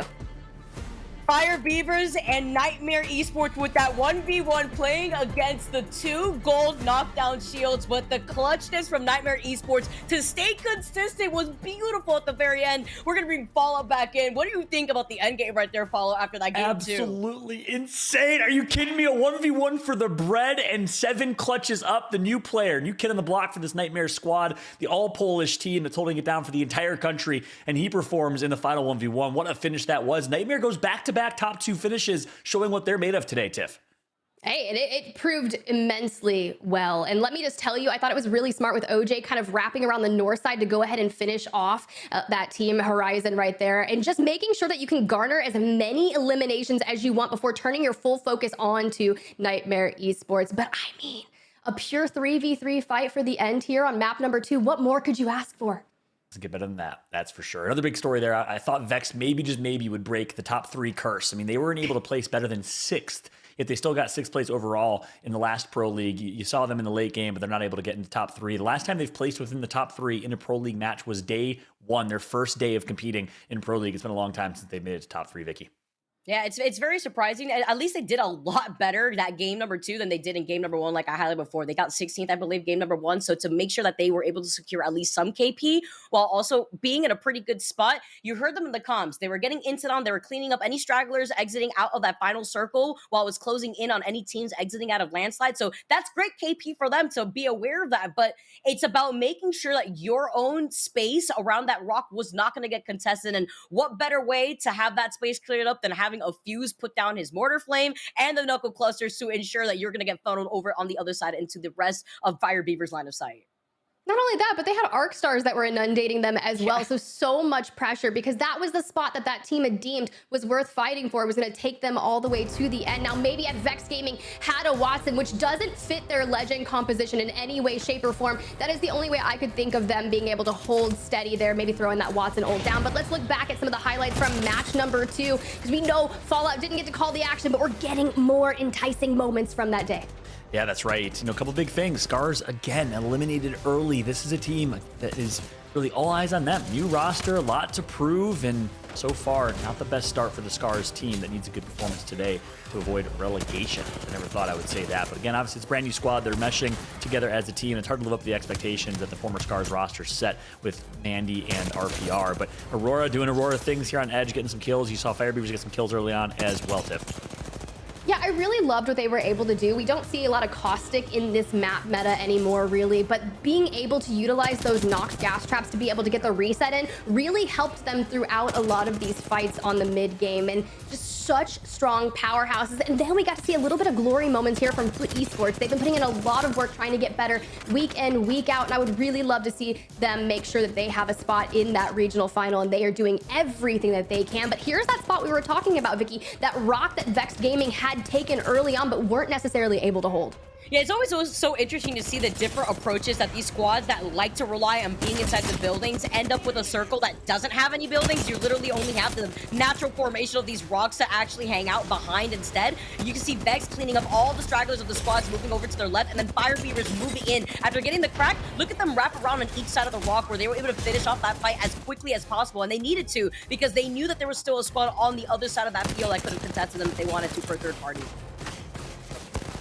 There is the moment where it came down to a final 1v1 with 2 gold knockdowns in view. And let's go ahead and look at the match 2 results. And I mean, John, take it away. You're already surprised. Yeah, well, you know, 2 words and 2 words only. Fire Beavers with a 15 bomb. This is what this team does so well. One of the best fighting teams, edge playing teams. And you know they like to play aggressive with their Fuse comp that paid off so well for them. They were able to clean wipe Vex Gaming, who I thought had Godspot and was best positioned to win that late game. Fire Beavers in the 3v3 able to come out on top. That's what Fuse is so good for, is the additional nades, the additional accuracy with the grenades, and then it paying off big time, that Fuse pick with 15 kills for them. But Nightmare Esports staying consistent, Vicky. Yeah, they got 7 kills this game. I believe they got 7 kills in the last game after they got 2nd place. So with that consistency, I'm excited to see how that's going to fare overall in the overall leaderboards, because VZN, now you saw that they didn't really have the game that they wanted to have after that game number 1. Yeah, let's go ahead and take a look at the 11th through 20th place. Navi, once again, I believe, coming in just at 11th, but it's VZN. We were asking, could they double down and go back for a strong map 2, finding themselves with only 1 point here. You know, a breadstick's better than a donut in some sense, so 12th place for them, but luckily they had such a massive game in map number 1. But anything out of the ordinary that you think, I mean, specifically, I know, John, you were talking about Scars. Yeah, Scars, not just them though. Corpo's another team that's currently risking relegation. And then the big one, Element 6. Vicky highlighted them in the pre-show as a team you wanted to keep an eye out for because they performed so well to start Pro League, and we know what K-Sweeney's capable of as an IGL, but obviously a new third in Liffen, you know, something is not going too well for them as they changed their play style. They actually are running more traditional team composition. Right now, though, they find themselves in 15th place. All eyes on E6, Scars, Corpa, and the like. Same thing with Game Lord and Navi. All of these teams are teams to be circled as must-perform teams today, and so far not getting the performances that they needed. We'll see if they can bounce back in games 3 through 6, Tiff. Well, speaking of performances that they needed, it's going to be Nightmare Esports showing that consistency pays off. They're able to find themselves at the top of the leaderboard. Here are the series results from just after 2 games. Nightmare Esports with 35 points. VZN holding steady, still in that top 3. But you kind of mentioned it. You see Corpa, Scars, Game of Drones, Startified Esports all on that bottom half nearby the 20th place. So these teams are really going to have to start stepping it up now because there are only 4 games remaining. That's right. As we take a look at the final circle and final moment, we'll see how early we go. Yes, I love it. We're going to go to Vex. Next, we get to see it from Vex point of view. This is where the Ring of Fire came through and actually isolated and separated the 2 team members of Vex who ended up getting melted by grenades. That is a perfect Fuse ultimate and absolute wombo combo. People talk about the Horizon black hole into the grenades. Obviously, they got nerfed recently because the nades will actually damage that black hole. But talk about a Fuse Ring of Fire into grenades to trap 2 members of Vex. Done to perfection there. I love that angle, Vicky. I love it. The Arc Star is just deleting everybody else from Vex. This is why Fire Beavers had such a pop-off performance in game number 2. 15 KP. Are you kidding me? EMEA with these double-digit KPs is beautiful because we saw that big gap after game number 1, and Fire Beavers VZN are currently tied for that 2nd place, with Nightmare still staying way more consistent despite not having that heavy KP game. Having 7 kills for game 1 and 2 and the dub and 2nd place is always nice to see because, of course, placement points are extremely important for a team like Nightmare that like to make sure that they can clean up as much KP as they can, but it may not be as KP heavy as the likes of Fire Beavers that are rocking out composition like the Fuse. Yep. And they end up getting to taste their own medicine with the Thermite Grenade, taking them out, and Nightmare ends up just clutching up simply. You thought Fire Beavers, with all the momentum they had, would win this, but 7 comes through with full HP, and a damaged last member of Fire Beavers gets the first shots in as well. And in the end, 7 comes out on top, but it was a pretty clean 1v1 for the bread. A little bit of Evo Shield, but not a whole lot of HP overall, and as a result, well, Nightmare wins game number 2. Tiff, what a great showing there. What a great show indeed. Fire Beavers really bringing the fire to these lobbies, but I've got to hand it to you because it's match number 3 time. Fallout, Vicky Kitty, bring all the action. Send it. Thank you so much, Tiff. Vicky, see what she did there? Fire Beavers bringing the fire. Love it. And literally bringing the fire with the motor flames there too. I love it. I honestly really love seeing these different comps coming out. I also just, in general, Fuse and Mad Maggie as individual legends have one of the funniest voice lines that I get to enjoy when I play Apex Legends too. But something to note, Nightmare has bullied Corpa in the Lava Siphon Station that we've been seeing beforehand. They've been getting extremely aggressive there. I'm wondering if Corpa is going to maybe change things up, and they are actually. They did. Remember, we saw that Geyser was uncontested by any squad. Corpa was like, all right, we're just going to cut our losses. We're going to give Lava Siphon a nightmare because they're obviously on another level today, and we're just going to have to take the L and take the lackluster loot in Geyser because it doesn't really have a lot of great loot. Yeah, putting their ego aside, obviously not a ton of great loot, but you do have a replicator so you can craft up. Wise decision for Corpa. I mean, they need to scrap together some points here if they want to stay relevant, not only just in this competition today for Pro League, but in the grand scheme of the standings. Again, we keep highlighting them in the bottom 10 right now, facing relegation. So wise decision from them. But Vicky, I got to point out as things slow down here, you can't say that they give you your favorite voice lines, Maggie and Fuse, without saying the voice lines. I'm not going to let you get away with that. All right, but it's literally the cuzzy that always gets me. It's always the cuzzy. I just absolutely love it. Like, it's just honestly, whenever the Mad Maggie's around, I said it before, but I always feel like I'm getting bullied. But then when you see these Mad Maggies come out and try to grief you with that tactical when you feel like you're safe, it's not just the Seers that end up griefing you, preventing you from healing, but then it's got to be the Mad Maggies too. Are you kidding me? I can only imagine what these teams are feeling in a lobby like this when they feel like they have to go for a desperation reset. Nightmare Esports out here aren't running the Mad Maggie, but obviously they are one of the teams running one of those mainstay legend comps of the Fuse, rather not the Fuse, the Seer and the Valkyrie. So that Seer obviously being a thorn in your side sometimes when it comes to trying to reset and you try to heal up and it gets canceled by that tactical.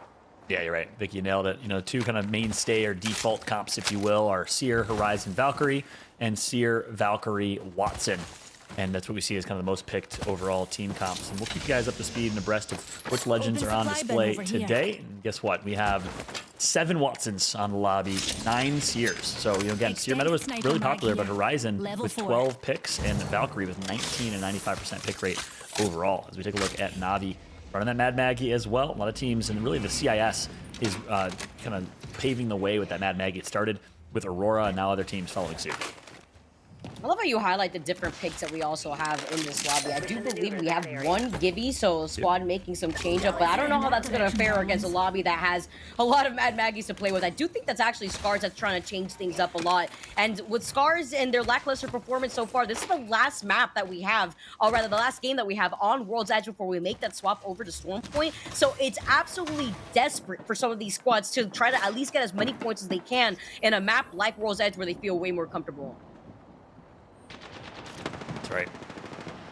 Taking a look now at LFO, Lackey and Light. What they can do is they got Foot nearby, Foot over back actually south towards Dome here, gonna make their rotation through.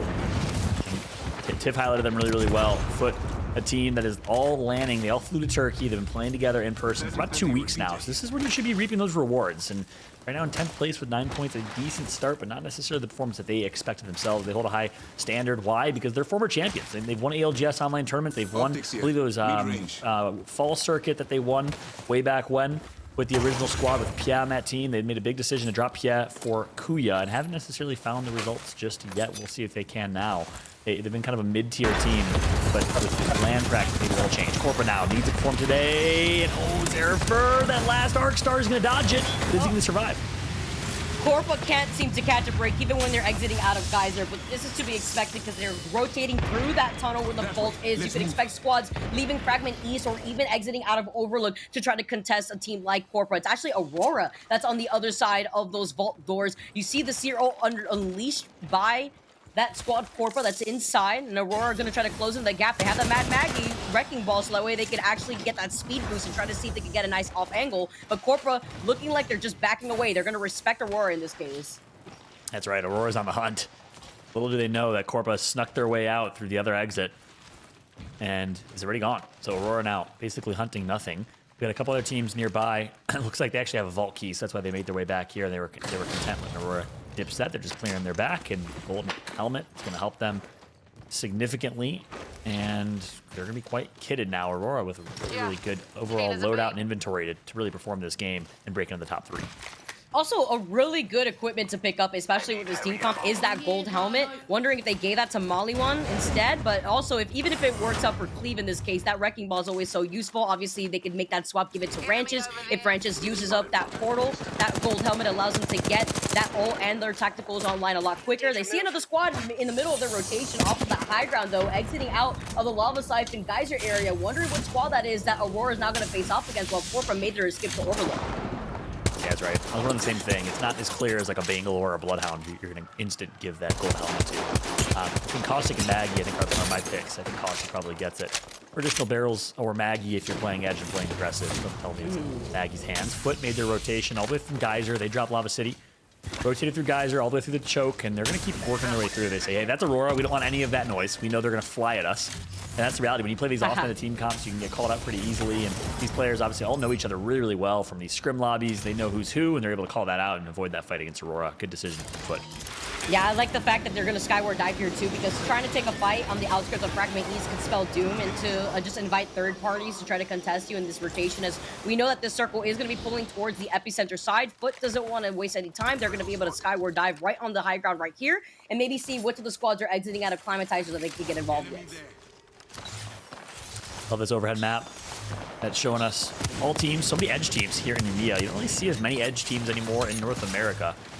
Everyone's kind of predicting a northern pull. I think they're predicting right. An epicenter, potential Climatizer finish, given where these teams are. We'll see where that zone goes here in just a moment. But a lot of teams rotating already on the north side of the map. We still have Alliance all the way in staging, taking their time. Love BZN's rotation as well. As you can see, they wrapped around the Overlook area towards Climatizer, so they're going to have a nice northern side of survey. Aurora now in a fight themselves, trying to contest a squad that's actually exiting out of Geyser. Wonder which of these teams are actually going to try to rotate through this low ground, because this is going to be very risky. You cannot take a fight with Aurora if they have this space right here, specifically because the Caustic in this composition is going to allow them to get the space that they want with those Caustic barrels, set up shop literally inside of this tunnel, and deny that space for any of the squads that want to rotate through this tunnel. So they're going to be at a very big disadvantage if they actually decide to full extend it and to try to get in here. Aurora, though, not expecting stepping into the squad to be right on their backs. They lose Cleave, immediately getting melted down. They set up the Nox grenade, but the Black Hole and the Thermites are doing so much damage to Aurora. I'm not too sure they can come back from this. Molly one disengaging from the Phoenix kit, just unleashing the Caustic Barrel so that way he could get some space, some makeshift cover from this Caustic Barrel to pull off the Phoenix kit. Yeah, and actually gonna drop his Noxious Gas as well, so no one's gonna push through that. They'll be able to heal back up. Blast goes down. He's gonna get rezzed though, so this is the time for Aurora to push. They have a knock that just got rezzed and has no HP. Look at Ratchets with the wide left flank. He's gonna pull the wide angle. Gonna connect for 40 damage. It's not enough. Oh man, Aurora having to play this out as a duo, going back and forth, trying to split their attention to the squad right behind them, leaving Geyser, the squad that's right in front of them, that started by Esports, Bambino falling incredibly low. One of our other squads that are rocking the fuse right now. Looks like a lot of these other EMEA's teams are starting to take note of these different composition swaps, incorporating the fuse instead. But Startify playing on the outskirts of this next circle, they really want to secure a lot of this KP because they absolutely need it, like we highlighted in the early pre-show. Startify really want to be able to get all those points in the overall leaderboards. Here's what's so interesting about that. Startify just want to go back in. They know they have a 3v2. They want the rest of these kills. So we'll see if they end up pushing. Nightmare's actually flanking them from behind. But here's what's interesting is the rat got ratted on. It was actually Aurora that was ratting and hiding within that tunnel, caught Nightmare Esports off guard, didn't get the kills, but then Startifight did the same thing to them. It was ratception here in EMEA. And Startifight's going to get that loot reset, and Aurora will live to fight another day, but you wonder for how long. Let's not forget, this all started with Corpa that also was getting bullied inside of this tunnel, that they sneak their way over to the side off that side entrance. Nightmare now, who managed to go in for the flank, exit out of Geyser through that choke point, have now wrapped around on the other side of this vault. They get the knock, and Startify are also in some trouble in the feed. So Nightmare Esports looking like there may be a third party soon if they don't finish this fight quickly. We have Corpa. Zerafer enters the mix. Corpa start a fight. Nightmare, Reply Totem, and Aurora all within this area. Again, very similarly to what we see in these edge teams. Only one or two will survive, maybe three, as Lemek's going to get another knock on Doctors. And just like that, Start a Fight is trying to start a fight against Aurora and ends up getting taken out in the fight early. They are eliminated from this lobby in 19th place. That is brutal for that team as we keep an eye out on Nightmare, who's performed back-to-back games. Can they make it a third?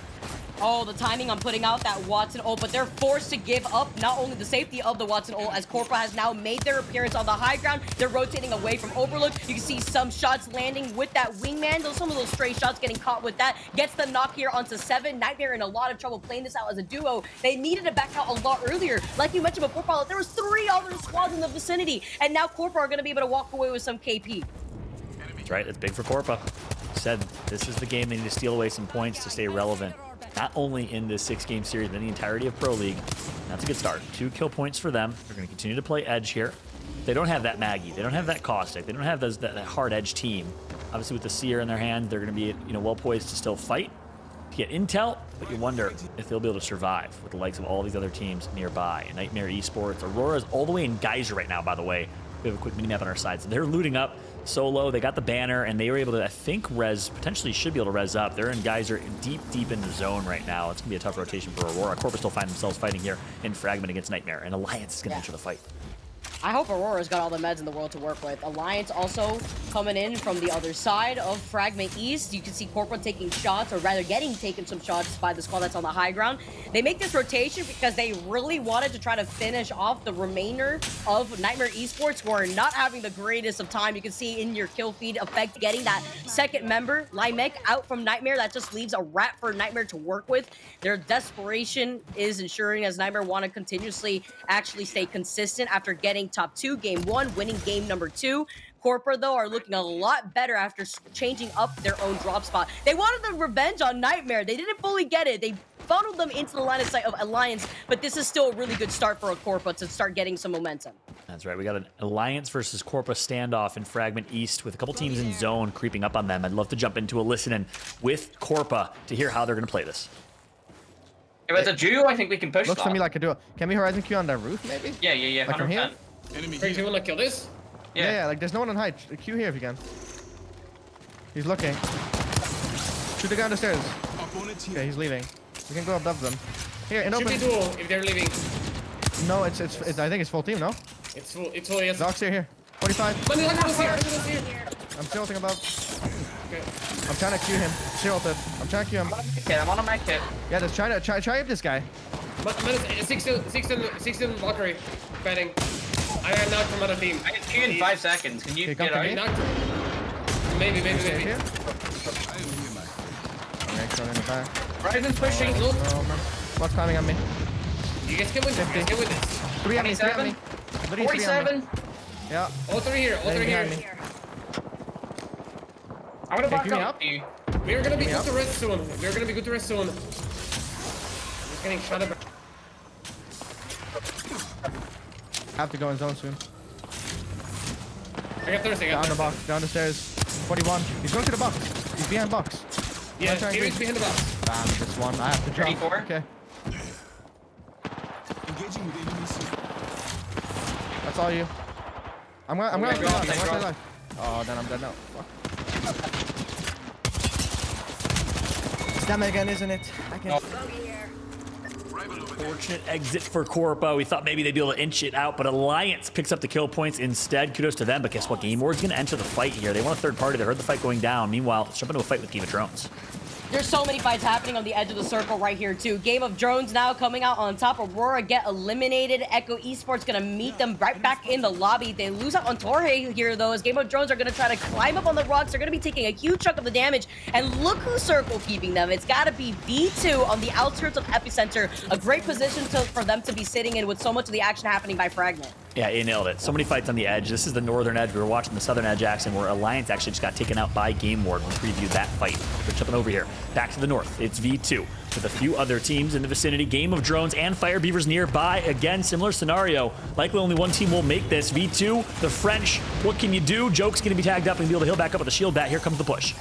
We saw Alliance get taken out in the kill feed earlier on. It was a Reply Totem who was griefing our squads over there, Corpa and Alliance, when they were in that fight. Now Game Ward are going to back up as well. V2 still in some trouble. They send up the Seer ult right now, the Exhibition, allowing them to get the information that they need for that player that's hiding behind that rock to their left. That's right, and the Fire Beavers are right around them in the zone where they tried rotating through. Meanwhile, Navi going to be taken out. Switching on over to VZN, who had that pop-off game in game number 1. 19 kills, tying a record in Pro League. It's going to be Zane and Nax, the British duo, last two alive. Here comes the push. Going to miss those first shots. That might cost him, but going to get some good damage in after. Is this a 1v1? Yes, it is. IG is out. Zane handles his business. VZN looking to stay on top after cleaning up that squad. IG International meeting themselves back in the lobby, and more are following. Nightmare finally get eliminated, and when we just have the solo of Denze to play things off, that's Horizon getting even more KP to work with. Game of Drones that we just saw earlier in that fight to the south of them, currently in Epicenter, are also taken out. Fire Beavers now making their appearance before the reset happens. Yeah, and I love what Fire Beavers is doing here. They were in that fight earlier against V2 and other squads, Game of Drones. Instead, they hear this fight going on, and they actually rotate their way over to this one instead. They find the opportunity to take out Zane. Zane is out, all up to VJ and Nags. Can you be heroic, much like we saw Zane do moments ago? Not looking like it. Nags down to 75 HP, gonna heal back up, and needs to just try and rat his way to a top finish here. Maybe he could just go for a reset here too with the medkit. He's just dropping down from the high ground. He's gonna cut his losses, gonna see if he could just go for a reset elsewhere. He avoids narrowly by the scrape of his head. I think that gave him a haircut. The sear tack, yeah. They If a had sear to just tack and get a scrap it up haircut, it just just a little did. bit. Yeah. Right. Guess what? V2's gonna find him. V2, who was just in that fight earlier, decides to enter the fight. They follow in Fire Beaver's footsteps, and I believe took out Fire Beavers. I don't see them in the lobby anymore. So nice shot by V2. They're the last of the party, and guess what? They're the last one remaining. We told you only one team would survive. Well, guess what? It is V2, who are all quite literally huddled behind a rock moments ago. Now they have complete control of this northeast side of the zone. Like, they faded him, and they gave him a fade at the same time here, too. V2 are now going to be able to just loot up nicely. They're going to be able to approach from this side of the circle, which is a great location for them to be in because they have a lot of that natural cover of the rocks as well as the high ground for any squads that are playing on the railroad tracks right underneath them to their left. And I love what I'm seeing here. So 6 squads remain, E6 eliminated, but it's Reply Totem, Horizon, Game Ward, LFO, and Foot Esports, and V2. These are all teams that were in the bottom of the scoreboard and that needed to perform here in Game 3. What does that mean, Vicky? Well, guess what? The standings are going to be shaken up. It's going to be a really even distribution of overall points, which are the lobbies we love to have. It's going to be a storybook finish here in EMEA. Let's see how it finishes on World's Edge. It just puts so much on the line for a lot of these squads that need to perform today with the limited days that we have left for the Pro League in this first play. You see Joke taking a lot of damage, Mimu being the last one alive for Horizon. We saw some kill feed points just lighting up for this squad. They have 2 KP to their name, and Mimu is having to play off the low ground. Yeah, Horizon's not a team that's known to get a lot of kill points. They're known to be more of a placement-focused team, but don't really get the kill points that they need to succeed. You got to find that balance if you want to be a top 3 team in your respective region, and Horizon hasn't found that balance yet. We'll see if they can turn things around on Storm Point, but they're still alive for now. 6 squads. Foot Esports, really well poised, but they have a pretty max rotation here, so they're going to have to deal with, I believe it's V2 to their right. They said, we're fine. Let's just actually take this wide left rotation. They know they have all of this dead side of the zone, but guess what? V2 is still pushing. They are unstoppable right now, Vicky. It's Joke that's going to be able to get that knock here too. Foot playing off the low ground. They should not have given up that extra cover because we know that there are some squads here left between, I believe, 6 squads. We got Horizon, LFO Forever, we got Foot, we got Game Lord, V2, and Reply Totem, and Foot having to play this out as a duo. Let's see if they can try to get the res here. That's right. And once again, Joke says, Fallout, stop talking about Psychop and Laissez de France. I'm showing that I am the superior French IGL as Joke playing with Zidane and Nubicide, 2 rookies to the ALGS, outperforming his former teammate in Game Ward, but both teams are alive. It'll be a battle of France here in this late game. We'll see who ends up making it to first place. V2 are in such a good spot, though, on the high ground right here. They have to make sure that their backs are cleared up. That's going to be the one thing that they need to focus on with the circle closing in on their backs. Look at Game Ward now actually climbing up on those rocks. Reply Totem playing this as a duo. Now it's only up to Amaz. He's got the Gold Evo shield. He's got the shield cells, but he needs to give up this ground. He has no cover, and he gets deleted in each angle between Foot and Game Ward. Yeah, Amaze, the Italian, out. It's going to be Foot Esports coming from Scandinavia. Game Ward still alive. The French, and we know. We also have V2 with a high kill game also alive. Their last team, well, it's Foot, not for long. Taylor down and actually knocked. Noth, the last alive, the old man for this team. Can he do it? He's going to take out Zidane. Nubicide is knocked, so it's a 1v1. Joke versus Noth. Can Noth do it? No, he gets shut down, and Foot Esports out in 4th. V2 are popping off. Joke himself alone is 6 KP to his name and the kill leader, and he can get the reset. Absolutely beautiful play here for V2, specifically for Joke walking away as the kill leader with that. Agreed, and guess what? While that's all happening, Game Ward and LFO are fighting each other, so that's going to give them a chance for a full reset, Vicky. We have 3 squads remaining here in this last game on World's Edge. Game Ward is fully kitted out in Evo Shields. It's going to be a storyline finish. I can't wait to see who ends up on top. Oh, and Aimbot's got that RE. Not too sure if he just used up all the ammo, actually. He saw that there were some swap-ups on the ground right below them. They also swapped up the golden helmet real quick. It's all about that priority and getting that information. Rocking full red Evos, obviously, in the late game to match that with their other squad, V2, behind the rocks. They're out of a lot of the fighting here, though, and the only thing separating Game Ward and LFO Forever is that big rock, as LFO is forced to drop down first. They're going to be sandwiched between these 2 squads. Yeah, that's not the ideal scenario in a game of Apex. In the sandwich, you never want to be the meat. You always want to be the bread. Where's my man Hodzik? As we're watching Game Ward right now. Joke on high ground. Good, V2, sorry. Joke on high ground right now, getting some good shots in initially against VFO. Our last and only Bloodhound in this lobby is still alive. You like to see some of the old school comps still surviving as Bloodhound has been making an impact here for Game Ward. They're getting all the intel in this late game. Look, as a Bloodhound main, I'm always happy to see that. Always happy to see a lot of that results coming in between the Bangalore and Bloodhound duo. And now as the Rolling Thunder comes in, you can see Game Ward are making their move onto V2. That's right, wide right flank. They're actually going to ignore LFO in the middle, and that might cost him. Aimbot's going to get absolutely melted, but Psychop takes out his former teammate in Joke. 2v2 fight for the win. We talked about the Battle of France, and guess what? Game Ward is on top still, quite literally. High ground right now for YOLO. Needs the shield swap, needs it quick. He's going to get it, but they're in a 2v3. Wicked gets knocked. Are you kidding me? Game Ward! Oh, LFO Forever has the RE45, but it's not going to be enough. Game Ward move in, and they take game number 3, our final game on World's Edge. Are you kidding me? Game Ward, Aimbot, I believe it was Psychop as a duo. The last 2 players just clutched back-to-back 2v3 fights to win the game. What a finish. We called out Game Ward. We said they had to perform, and Tiff, boy, did they perform there in game number 3. What a finish right there. You like to see the Bangalore and Bloodhound team comp coming out on top. I feel like we were just kind of waiting for this moment to happen. They started warming up in map number 1. We saw them win a fight on Vexed Gaming, and they just kind of continued that momentum forward to finally find themselves a victory. And you're highlighting that Bloodhound and the Bangalore composition. I love it. Personally, we're seeing a little bit of it into the NA region with the team G2, and it's been working out really well for them the past couple of weeks, so I'm really glad to see someone doing it here in EMEA and finding success with it as well. Yeah, I gotta completely agree with that. It's actually, you know, Vic, I know you feel some type of way about Bloodhound. I feel some type of way about Bangalore. Both of them being represented. It's like me and you out there and ranked frying together, but obviously not nearly as good as these guys. A really good finish for them, and really a lot of diversity overall in team comp. We saw Gibraltar there in that game. We obviously saw Crypto, and I think maybe over 10. I think we're double digit in legends chosen here. So again, the healthiest that Apex Legends beta I think has ever been in terms of legend diversity, and you like to see it overall, Vicky. Yeah, what I really like to also highlight is their composition also promotes a lot of aggression. So the call to send it onto V2, even at a disadvantage because they lost out on one of their teammates before LFO moved in, to then reset, get the RE45 and an Evo shield swap, and then immediately turn things around despite being at a 2-man disadvantage. The fact that Game Over was able to come out on top after LFO had the opportunity to push in. They did play with a blue Evo shield, I believe, and 2 purple Evo shields at the very end, which also is a health difference between what Game Over was working with, the red Evo shields, was fantastic because it works into their team comp amazingly to play aggressively like that. Yeah, I mean, it paid off incredibly well. The moment that you called it, John, when LFO Forever kind of jumped onto that catwalk in between the two teams, I kind of just sat there and I was like, oh no, this is not going to end well for them. And then you make that statement. You don't want to be the meat, you want to be the bread. And now I'm just like, I do enjoy some nice garlic bread, and I would prefer to much rather be the bread than the meat in that scenario. And that's just what happens, because the moment that you get pushed out into the center, every team just starts eyeing you incredibly. They're just like taking fights that you saw a lot of the Bangalore smokes going immediately onto them, and they just got grief. But overall, I mean, not bad for a last game on World's Edge.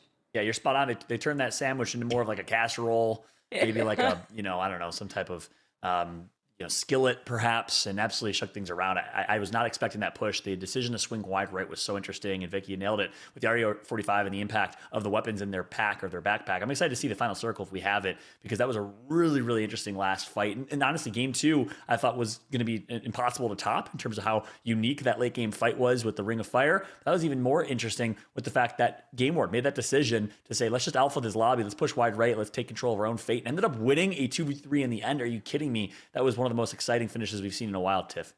I mean, sometimes you just have to do it. You mentioned it best. Just alpha it. And I feel like as soon as you can make that switch in your brain mentally, like as a player, like you already are going into that scenario a lot more confident. And sometimes just having your mental game on point is 90% of the battle. But let's go ahead and take a look at those highlights from match number 3. And it starts off once again with Scars going down early, which always kind of hurts my heart to see. I know they're a new roster, and I think it's just going to take some time, or maybe some interesting decisions on those early game fights to maybe get some aggression going. But then it was Nightmare Esports, Vicky.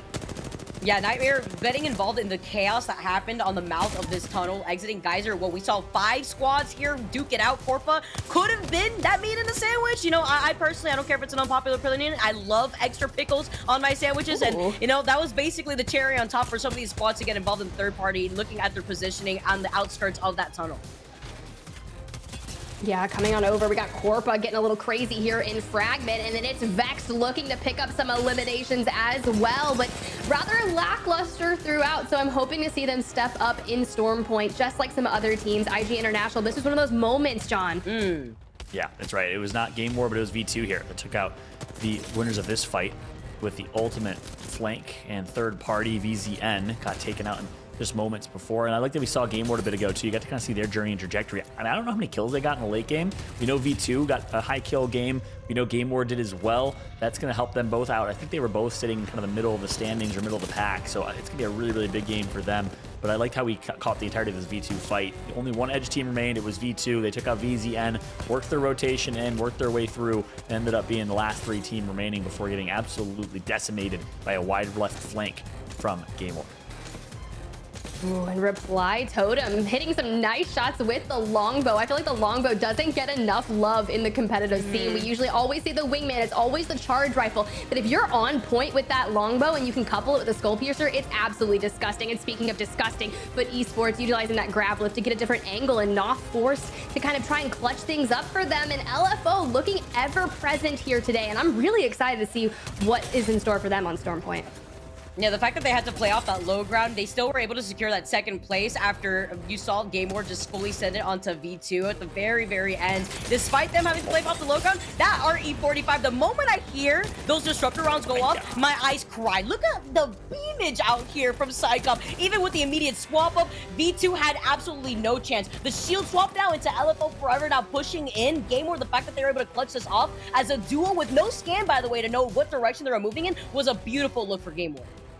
Insane, Tiff. I'm glad we just saw the replay run it back. And you're right, Vicky. It was the RE45 that basically made that 2v3 and maybe a 2v 2.5 v3 because that RE45 in the disruptor rounds, being able to melt shields like that gave him such an advantage. And here we are, 11 kill, first place finish for Game Ward, a 23-point Michael Jordan-esque game. Massive for them, Tiff.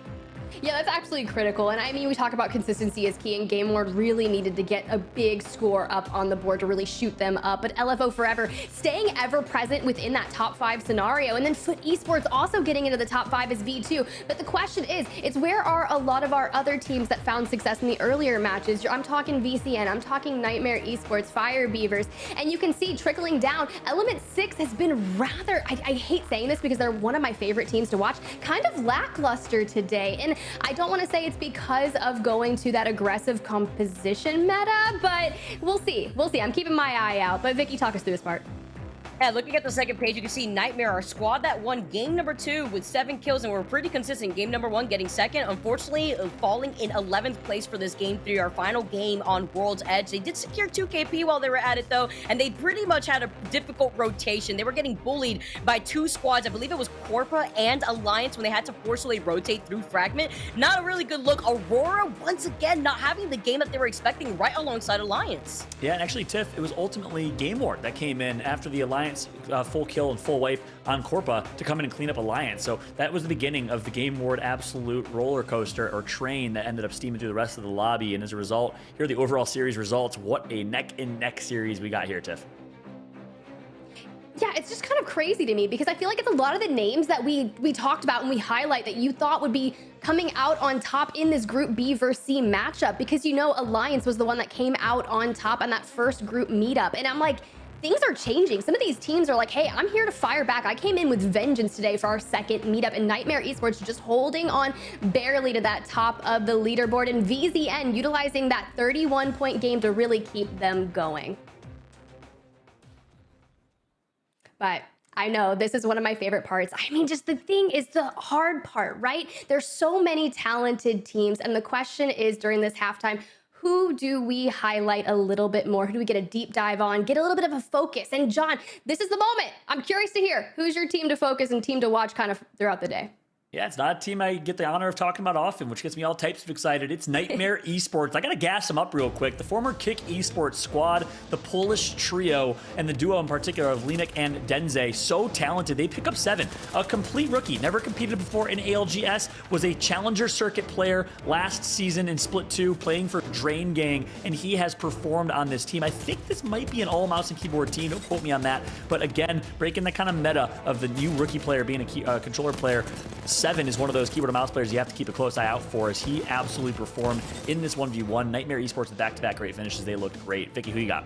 They're trying to beat the sleep paralysis demons, okay? But I gotta say, the Fire Beavers coming in were able to put on a show with the Fuse throughout this entire half of World's Edge, even having a nice standout performance in that game number 1. Yeah, they're actually getting a good amount of KP. Yeah, they didn't get the placement that they wanted after that first game. I think they got 12th place overall after the chaos that was going down in Fragment East here on the north side. But Fire Beavers coming in game number 2, getting second place with 15 KP was absolutely insane. When we thought like VZN topped things off with 19 KP, here comes Fire Beavers making sure that they can greet the entire lobby with the Fuse knuckle clusters, the huge art star play at the very end of that game number 2. I want to see that consistency carry on into Storm Point though, because they're performing really well. And I think that's going to be the question of the day. Can these teams carry that consistency throughout into Storm Point? But hey, if you're sitting there at home watching this broadcast and you think you've got what it takes to maybe hit that Challenger Circuit, grind your way all the way up to the Pro League, this is the best way to start, because the Challenger Circuit is ongoing just to the side as well as ALGS. And we got Challenger Circuit number 2 coming up this weekend. Oh, actually, it looks like the registration closed yesterday, so maybe set your sights on a Challenger Circuit number 3. I know I had the privilege to jump on the mic and hype up some of the Challenger Circuit teams. For NA, that was GOW. Some former Gears of War pros that came in. Yeah, I know, John, you're gonna love that one. They came in, won the first one for NA, and from nowhere won the first one for EMEA. So well done for them. Excited to see what's going to happen in Challenger Circuit 2 this weekend. I believe the finals will be broadcasted on Monday the 5th, so make sure you go check it out. Find some new teams to support, or hey, try your hand and register with a team for Challenger Circuit number 3. And I'm looking at you. I'm gonna give a shout out to Ashton and my friend Gamer. I know you guys have been kind of throwing it around that you want to get your hand in there and compete. Well, do it. This is your time to shine. Well, Vicky, here's the deal. You could also register. I know you said you and Fallout were kind of grinding some rank together, so I'd be curious to see. Maybe one day you can throw your hand in the Challenger Circuit bucket and see what happens. But at this point, I'm going to have to steal Fallout from you for just a little bit. You deserve a break hyping up all the action, so enjoy it. Fallout and I are going to call the shots here for map number 4, the first game on Stormpoint. Fallout. Let's get it. Tiff, first time casting together, I think. Question, I think so. It is. This is historic. This is a great moment. I'm so excited. We're gonna have to come up with a duo name. Fall Tiff, Spider out. I don't know, we'll figure it out. It'll be fantastic. I'm excited to cast this one with you here at match number 4. Yeah, it'll be super fun, and I'm curious to see a lot of the team dynamics. We had a lot of Mad Maggies on World's Edge, and I'm curious to see what's going to get swapped out. Will Aurora continue the domination with that Wraith in their hand, or will they kind of swap it out? But we get a good look at where the teams are going down. I know on the Group B versus C matchup, we had some contests over at the Down Beast between Echo Esports and Game Ward, and it got really fiery over there, so I'm excited to see maybe that action will kind of continue into B versus C, and will we have a different result from those 50-50s? Yeah, it's gonna be interesting to see here. I love that we are finishing on my favorite competitive map in Stormpoint. We get to finish on one of the best overall, most balanced kind of experiences. Obviously a diverse experience. We've been watching World's Edge for a long time. It's been the staple. You love, competitive World's Edge, but I love that we're finishing here with a launchpad hot zone for Vext. A good start for them. Who's going to perform here on Stormpoint? One team I want to keep an eye out for this game is IG. Invictus started really strong. Actually performed really well on the World's Edge last series. Not the best performance for them this time around. I'm curious to see if they can bring it back together and pull it all together here on Stormpoint. Well, with the way the ring is pulling, it's looking to be a little bit in their favor. You can see the IG dead center inside of Cascade Falls with that circle kind of culminating around them. So I'm really excited, but let's cut on over, check out Game Ward, see what they're doing, and they are going to continuously run that Bloodhound Bangalore Horizon, and it seems that they're getting kind of bullied here off the start. Yeah, I like it. They're sticking this team comp. On both maps, the same exact team comp. You see a lot of teams switch it up over on Stormpoint, but the fact that Game Ward's sticking to their guns, sticking to their play style, much like we see Aurora say, hey, I don't care what's in meta, I'm going to play what works well for us, and I like that adjustment here for Game Ward this week, and this is what they needed. And again, this is one of the teams that are at risk of relegation, of not qualifying for the regional finals. It was one of my must-perform teams that we highlighted in the pre-show, and they've performed at least in game number 3, currently find themselves in 4th overall. I mean, they're just points shy of a top 3 finish, and that's going to give them all the points they need to make sure. But hey, Alliance, let's get a little bit of their POV as they kind of walk past this egg building. The issue with this is they were first place on that Group B versus C in the first matchup, and it was by a mile. I think they had 20 points on the rest of their lobby. Obviously, that was with Mandy, and now you've got Effect kind of stepping in and assuming his rightful role on that team. And I've had a pleasure of watching this team kind of rotate out, but the thing is, they are starting from the total top northeast of the map and are going to have to make their way towards center. So curious to see what that journey is going to look like for them, but hey, electing to get some of those fan favorite weapons, the G7 Scout and the car. That's right. It's interesting to see how Alliance plays this rotation based on where this zone's going. It is a northern pull of a zone, which means Alliance might be following the trail of Na'Vi from High Point and a few other teams. We'll maybe take a look at the overhead map in a second to walk you through it. Speaking of rotations here, we got Game of Drones really well poised with an early rotate. They're actually going to be in wall already, and a lot of teams are predicting a wall finish here. Game of Drones get one of the better positioning, or end game positions at least, in wall by securing this building early. Yeah, and I think that's going to be a smart move. If you are already assuming that the ring is going to end over here, get in there, get a building, find yourself, and set up. And you've got Game of Drones. They're running that crypto in the hands of Jules. So it's like you've got all the information needed, and typically there is a beacon in the nearby vicinity. But look who's already trying to get in on that early action. It's going to be Scars, and they have that Newcastle-Watson combo here, so they can really bunker down in these buildings. The issue with bunkering down is it only takes 1 or 2 grenades without a Jenny to really cause a tremendous amount of damage for them. That's right. Early rotate though, I mean, gosh, so many teams currently in wall, already rotated and positioned. Look at this, overhead map will show Horizon, just not able to get a building, so they're gonna just hug the outskirts of wall, and quite literally the northern, or the south easternmost point of the wall. 0-0 on crypto. We talked about Horizon last game, mentioned they're not a high kill points type team. They're an early rotate team, and their team composition shows that with Crypto here as start a fight, find themselves in a fight here as well nearby. There's like 8 or 9 teams right around the perimeter or vicinity of wall. Tiff, this is insane. Yeah, this is going to be a really interesting moment with all of these teams really collapsing around the wall. And you've got Horizon already hugging the outside, start a fight trying to do so as well. And you've got nearby Cryptos looking to drop that EMP on them, because here's the moment. There's plenty of people in a nearby vicinity and you need to farm up your shields, especially if you're not getting in any early engagement. So you see the missile swarms incoming. So not only are you buffing your shields, but you're also forcing the teams nearby to waste all of their heals and shields. Meanwhile, Horizon is just utilizing that Jenny. So if they get poked at all, they can just kind of, I think it's 250 shields that they can regen from that interceptor pylon. So really great resource to have early on if you didn't get a lot of quality loot early. Got one right here. That's right. As you see how congested this wall rotation is with so many teams that play early rotate and positioning, start to wonder and think maybe, you know, the Aurora, Fire Beavers, Nightmare Esports Edge playstyle isn't too bad. I mean, they get to chill right now. They're looting. They get to pick fights and take 3v3s for free. And not a lot of teams play Edge. I think that's going to change. I mean, for a while there, Tiff, pros and a lot of players and people were saying Edge fighting is kind of a thing of the past. We don't really see it anymore. And yeah, this is obviously proving otherwise. So many teams playing Edge and playing it to success here. And this game, I think, is showing why Edge can be super important, because these early game positioning is really, really brutal for a lot of these teams. But with that said, still all players alive in this lobby. So no one's gotten taken out yet. It's just a matter of who can hold these positions as these Edge teams will start to inch their way in.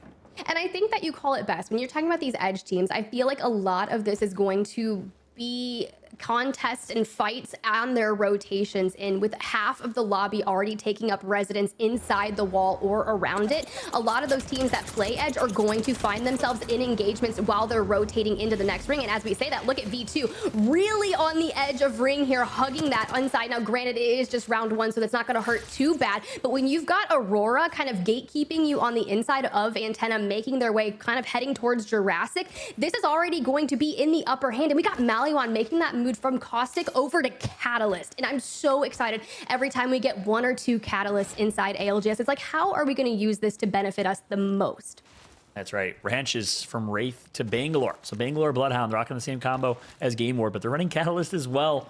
Awesome to see Catalyst entry into competitive Apex. Quite a few teams rocking Catalyst. Going to drop off and break out that entrance right there from Aurora. And guess what? They're expecting V2 to rotate through, as V2 actually probably avoided that flank. They didn't want to get caught in that mix. But Nightmare Esports is going to be right outside Jurassic Park as well. We know V2 is likely coming up behind them. Are they aware of that is the question? Or is V2 going to catch them off guard? And will Aurora just profit with a third party? Yeah, Nightmare Esports kind of has to push through this. Now, they do have Denze, probably has an ult available to them. And that could be the wise choice here. Maybe not push through Jurassic, heal up, hit the skyward dive, and say, you know what, this is a fight that we don't need to take just yet. We've been so incredibly consistent, and we're currently at the top of the leaderboard, and we don't want to go down this early now. But Aurora is just asking, begging for it, and you can see right now the only issue is not only do you have to worry about the teams in this vicinity poking you through the fences, but you also have to see, hey, are there any prowlers in the nearby vicinity? Because let me just tell you, they do not discriminate. Yeah, Aurora playing ultimate gatekeepers right now. They gate-kept V2 out of the push to Antenna. Now they're gatekeeping Nightmare Esports, who's going to have to make their own rotation. I don't even know where V2 ended up. They must have continued rotating, avoiding that entire mess, which is the wise decision here. Aurora is bullying every Edge team right now and showcasing why they are one of the better or best Edge teams in EMEA. I mean, they're currently sitting in 10th place overall coming into map number 4. So Aurora was like itching, trying to get as many eliminations as they could to really bolster their scores. And Nightmare Esports, V2, none of them are having it. But the thing is, if Aurora is sitting there just waiting and trying to gatekeep, one of my favorite things to do is kind of try to rotate around and gatekeep the gatekeepers, right? It's kind of like just so much gatekeeping in a sense. But that is what you have to do. You have to pull one over onto them. But you have to remember, you still have such a long journey from Barometer, Antenna, and Jurassic all the way up to the wall, and you're going to have an uphill battle fighting your way throughout that. And one thing you don't want to get stuck in is just chilling in ring, just force the chain heal. That's right. Aurora, their best Gandalf impression, telling Nightmare and V2, you shall not pass. That's for sure, as Nightmare is now stuck, having to rotate all the way around and, you know, obviously trying to craft along the way, trying to find as much loot as they can along the way. This is not the ideal situation for Nightmare, as Denze is going to pop that med kit to perfection, gets back to full health. Nightmare in a bit of shambles here on Edge. Meanwhile, it's been on over to Corpa. Ooh, I feel like every time we cut on over to Corpa, they're in an early game engagement that they most likely go down. Currently sitting in 18th place right now and just trying to get a good little reset here. They are kind of doing a little bit of gatekeeping of their own, and I believe that is Alliance on the other side because they're the ones that typically make the rotation out from Lightning Rod. So look at that. Observers doing the best work right here. They're forced to go ahead and hit those med kits, find some heals as well. But Hockey's really going to throw in those arc stars to try and get a little bit of pressure off them. My question is, can Corpa stop from overextending and really just take out Alliance here and now? That's right. And here we go. It's just been the game of gatekeeping. Maybe these teams are probably trying to prove me wrong with the point I said earlier that Edge fighting and playing Edge is still alive because all the Edge teams right now are struggling. Absolute struggle bus for Alliance. Echo Esports coming behind them. Nightmare Esports and V2 were able to sneak their way in. So far, they're still alive, but Corpa in a fight against Alliance with Echo closely behind on the other side of that ridge. Alliance versus Corpa will be an interesting fight. Looks like Hockey's going to go down early. Yeah, I was going to say this is now a 3v2 scenario with the IGL of Alliance going down to an Arc Star. And if you've learned anything throughout our maps today, it is that a well-timed, perfectly hit Arc Star is proving so fruitful for a lot of these teams. And now Yuki and Effect are kind of forced to back off a little bit more and heal up in ring. Now you're getting rid of their resources. Now a black hole coming out as a full-on push goes to Corpa. They are able to get another knock. So a 2v2 scenario and Trix picking up the knock on Effect. And that's going to be all they wrote for Alliance. Very drawn out, done and dusted. So now Corpa's gonna have to worry about, is there a third party coming in? That's right. Who is it? It's Corpa. They eliminated to the hands of Echo Esports. We highlighted it earlier. We said they were nearby. HTP Herald, known for playing with Girl quite often. North American, top female content creator pro player. Zuni and Bardo are going to find their way into a third party, taking out Corpa. So Alliance and Corpa both out. And again, these Edge teams are really struggling right now as Echo enters the fight. And we'll see if they can hit reset or if they find themselves in the same fate.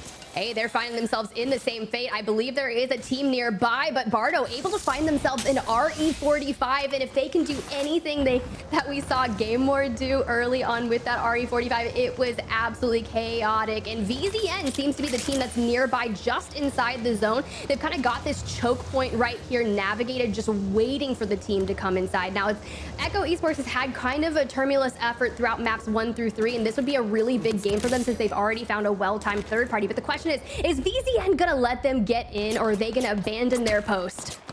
That's right. This is the northern edge. We see VZN gatekeeping Echo Esports back on the south, just keeping you all updated. It's still V2, it's Aurora, and it's Nightmare. All teams alive were able to make it through, but actually Aurora's being gatekept right now. So we'll keep you updated on all of our edge fights, because every team that's center circle, and shout out to our observers here, every team that's center circle is just posting up. There's nothing really happening for teams that rotated early in Wall. You have Element 6, you have Scars, Game of Drones, and IG all there. It's all of our edge fights that are resulting in some action here, and still Echo versus VZN's the most exciting fight going down. Yeah, but the fact that Echo Esports has been chilling outside the ring now, they are going to be forced to come into it. As we get down to the point, we're looking at ring 3, so you're going to have to go in. You have 2 medkits and 1 syringe available for Zane here. And I mean, they're not worried about this. Oh, but they go big shots right there. Zane getting tagged up, trying to utilize that rock for cover. They're going to have to get this going because they could have an issue where more teams come through, but Nox right now, just absolute fries right there, finishing off that fight with Echo Esports. The issue here is everyone knows they're here. So now all eyesights are going to turn onto this fight. Now, can VZN get stable?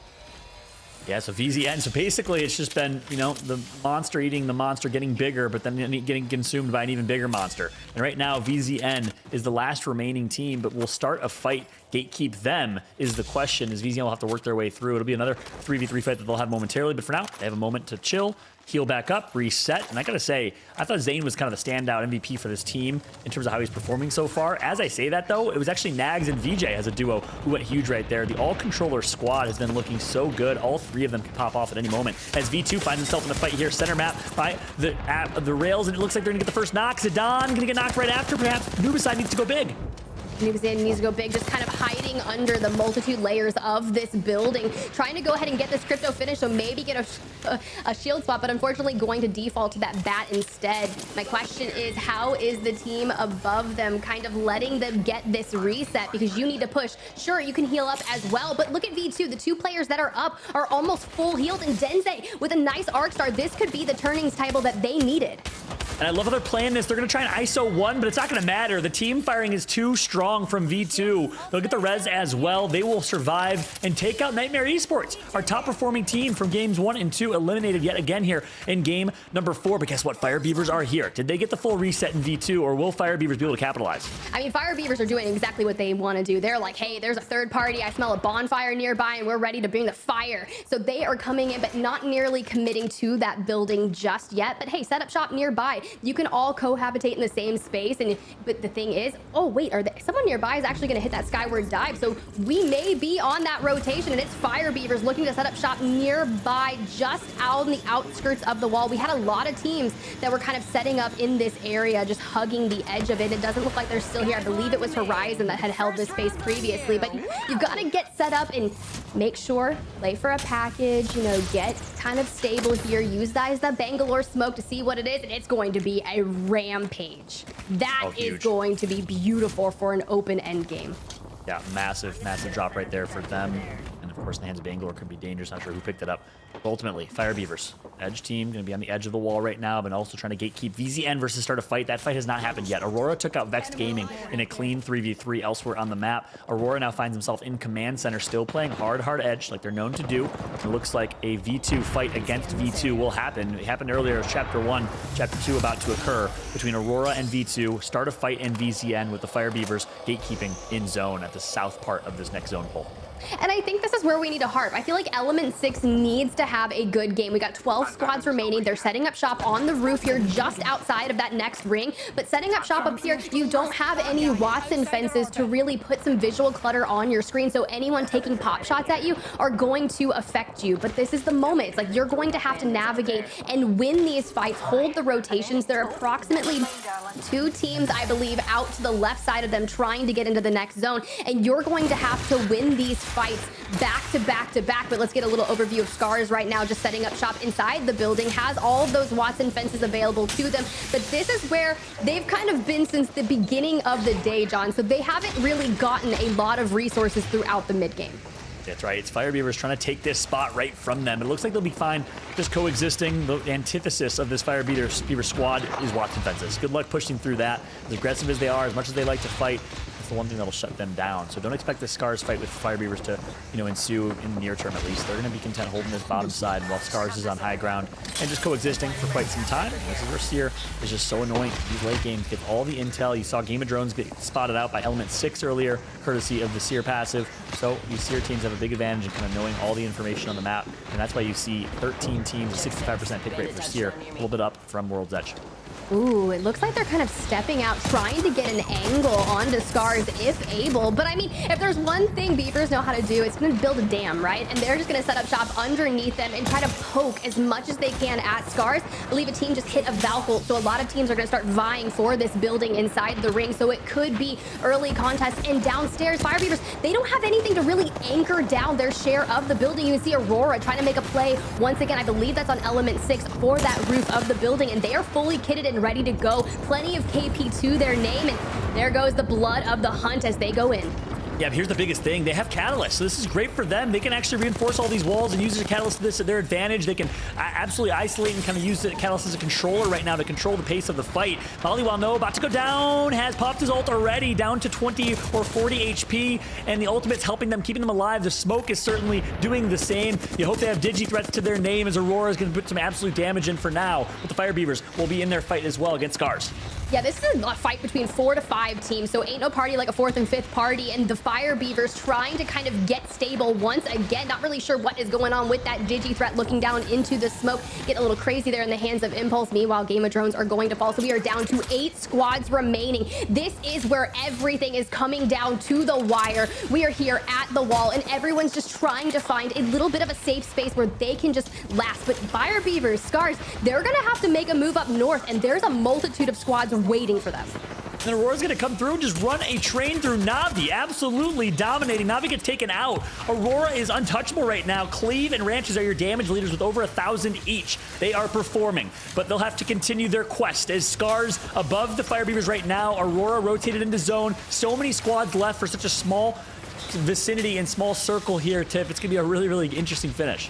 Interesting finish, and that's what I'm waiting for. I want to see what Aurora can do, and can Fire Beavers fight off anyone that is in their nearby vicinity, which is going to be Scars, it's going to be VZN, and it's even going to be Start a Fight Esports looming down the next, and they're all going to be vying for that same rotation. And this is where I think if you've got Ordinances, R-Stars, frags, it's going to prove very fruitful for you. Maybe throw them out, and honestly, Impulse, I want to see if you got that Bang ult available for you. VZN trying to pop a res. Looks like they will. So Scars, Start a Fight, and VZN. Looks like Start a Fight's going to take to the skies. We have a Valkyrie in the air. Fire Beavers opted for an early rotation, but guess who was there? It was Aurora, gatekeeping. They rotated us slightly earlier and have positioning over them, but as a result of this push, only VZN, Scars, Fire Beavers, Aurora, only one will survive. Who's it going to be as VZN is slowly inching their way in? Oh, they're going to take so much ring damage here if they don't keep inching. They just have a little bit further to go, so trying to reset, but an incoming Arcstar is not going to be the way. But Zane able to go ahead and dodge that, throws out the black hole, gonna go and find some damage. You have the RE45 in your hand, Nox, VJ both go down. It's just insane what just happened to them. And Aurora coming in to clean up the mess that they started. Fire Beaver's gonna fall, Scar's gonna fall, and it's all at the hands of Aurora, just dipping and diving in every bit of this fight. Aurora's playing this so well. Ranches with the damage. Are you kidding me? They make it to top 3, 13 kills to their name and counting. Cleve and Mollywan, last 2 remaining, have to go big. They're fighting IG right now. Look at the shots from Cleve. He's not missing. Mollywan on Catalyst is going to be able to control the positioning right now and help them with map control. That is huge in their ability to stay alive, but IG will come out on top of that fight as Horizon is just going to creep their way in and take the easy win, at least in their eyes. Yeah, they're looking to get in and clean up this fight, but I mean, Aurora, I believe, have 18 eliminations fall out. This is a moment where they want to stand out. Now they're playing insane. Such an impressive game. Someone VOD review this team from their point of view, because the way they played this map was to perfection. Edge fighting, yet finding themselves a great position. They're going to reset. So Horizon, a full team of 3. IG, I'm not sure if they're able to get the res. I doubt it. So I think 2 teams of 2, maybe even a Rat and JMW. Does Aurora sneak second here, Tiff? I mean, if they just go silent over there, and I mean, it looks like they are going to, because Horizon set their sights onto IG International and are now looking over towards Aurora. So this is the moment, a 3v2 fight. Horizon having the clear health advantage is going to make that move into. And now the question is, can Aurora do enough damage onto Horizon in that push?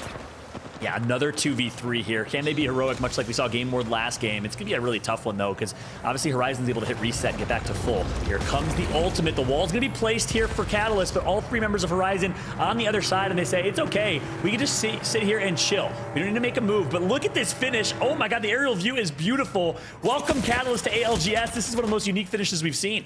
Yeah, Mollywan gonna take some severe damage, forced to hit a bat. Now Clevey trying to find an LOS on the other side of this. It's really going to be tough because Horizon's going to have their vision doomed. And now 2 go down. It's only Urban left standing for Horizon.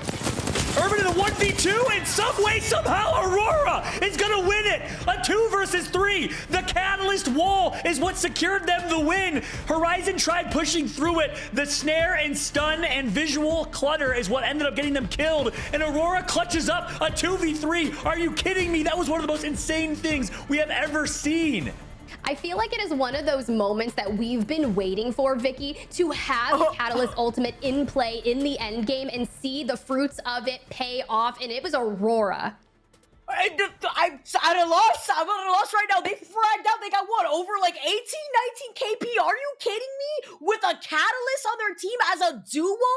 Oh my goodness, Aurora, let's not forget they land in southern point of Storm Point. Their rotation to get to the wall and still take the dub at a disadvantage was insane. What a game from Aurora.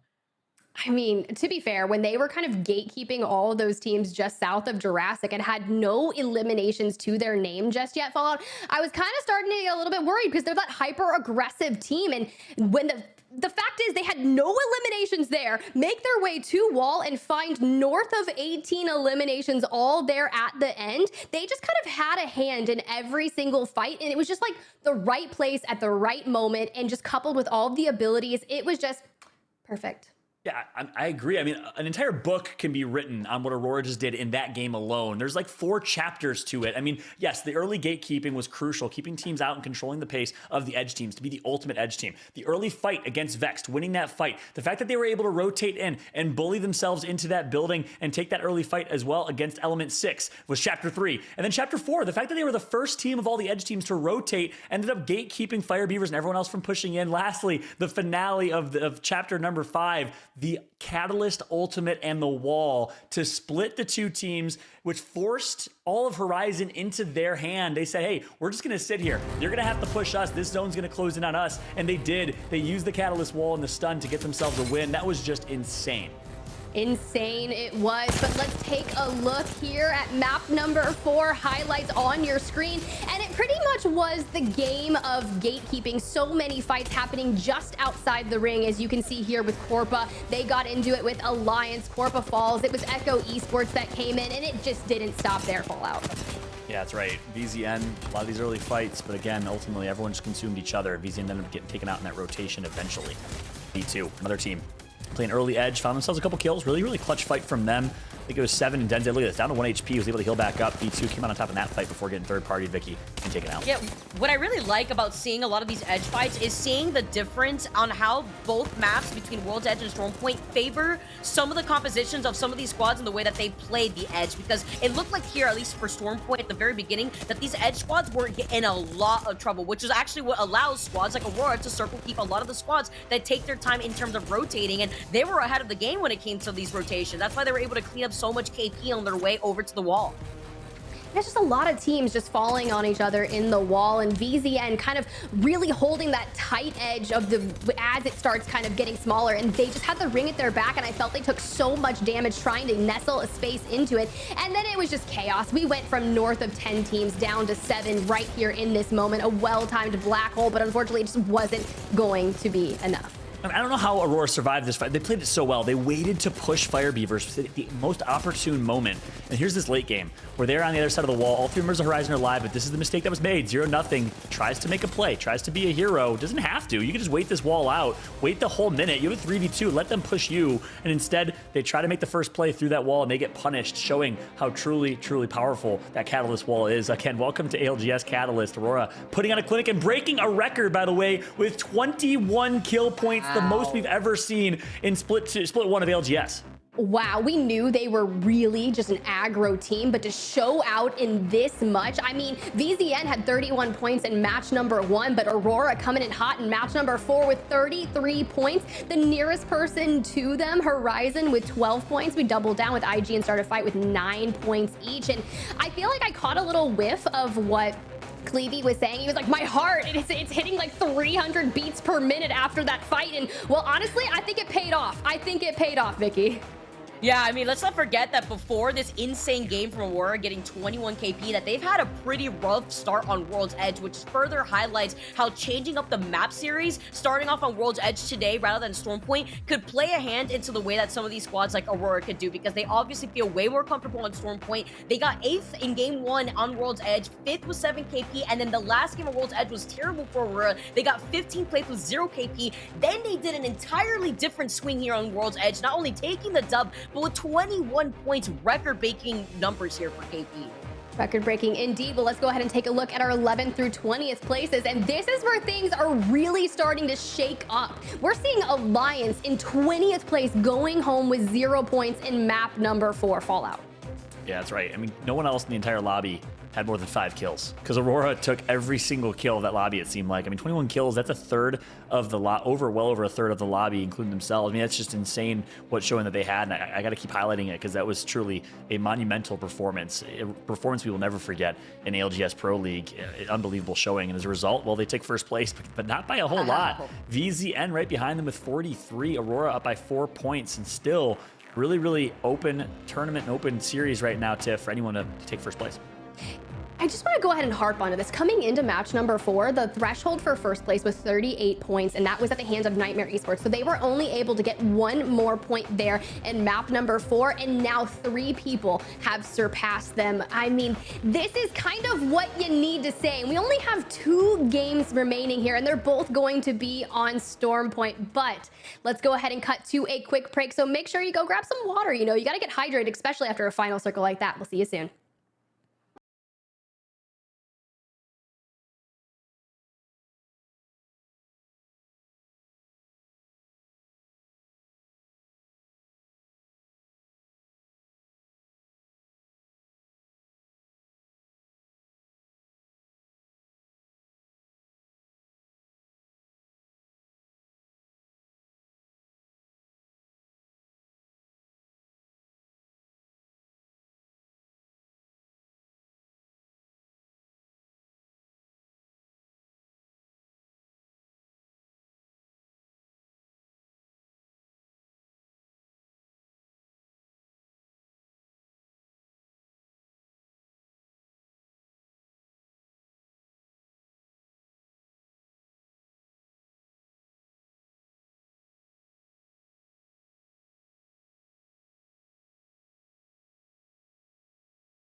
WD Black, the official storage partner of the Apex Legends Global Series.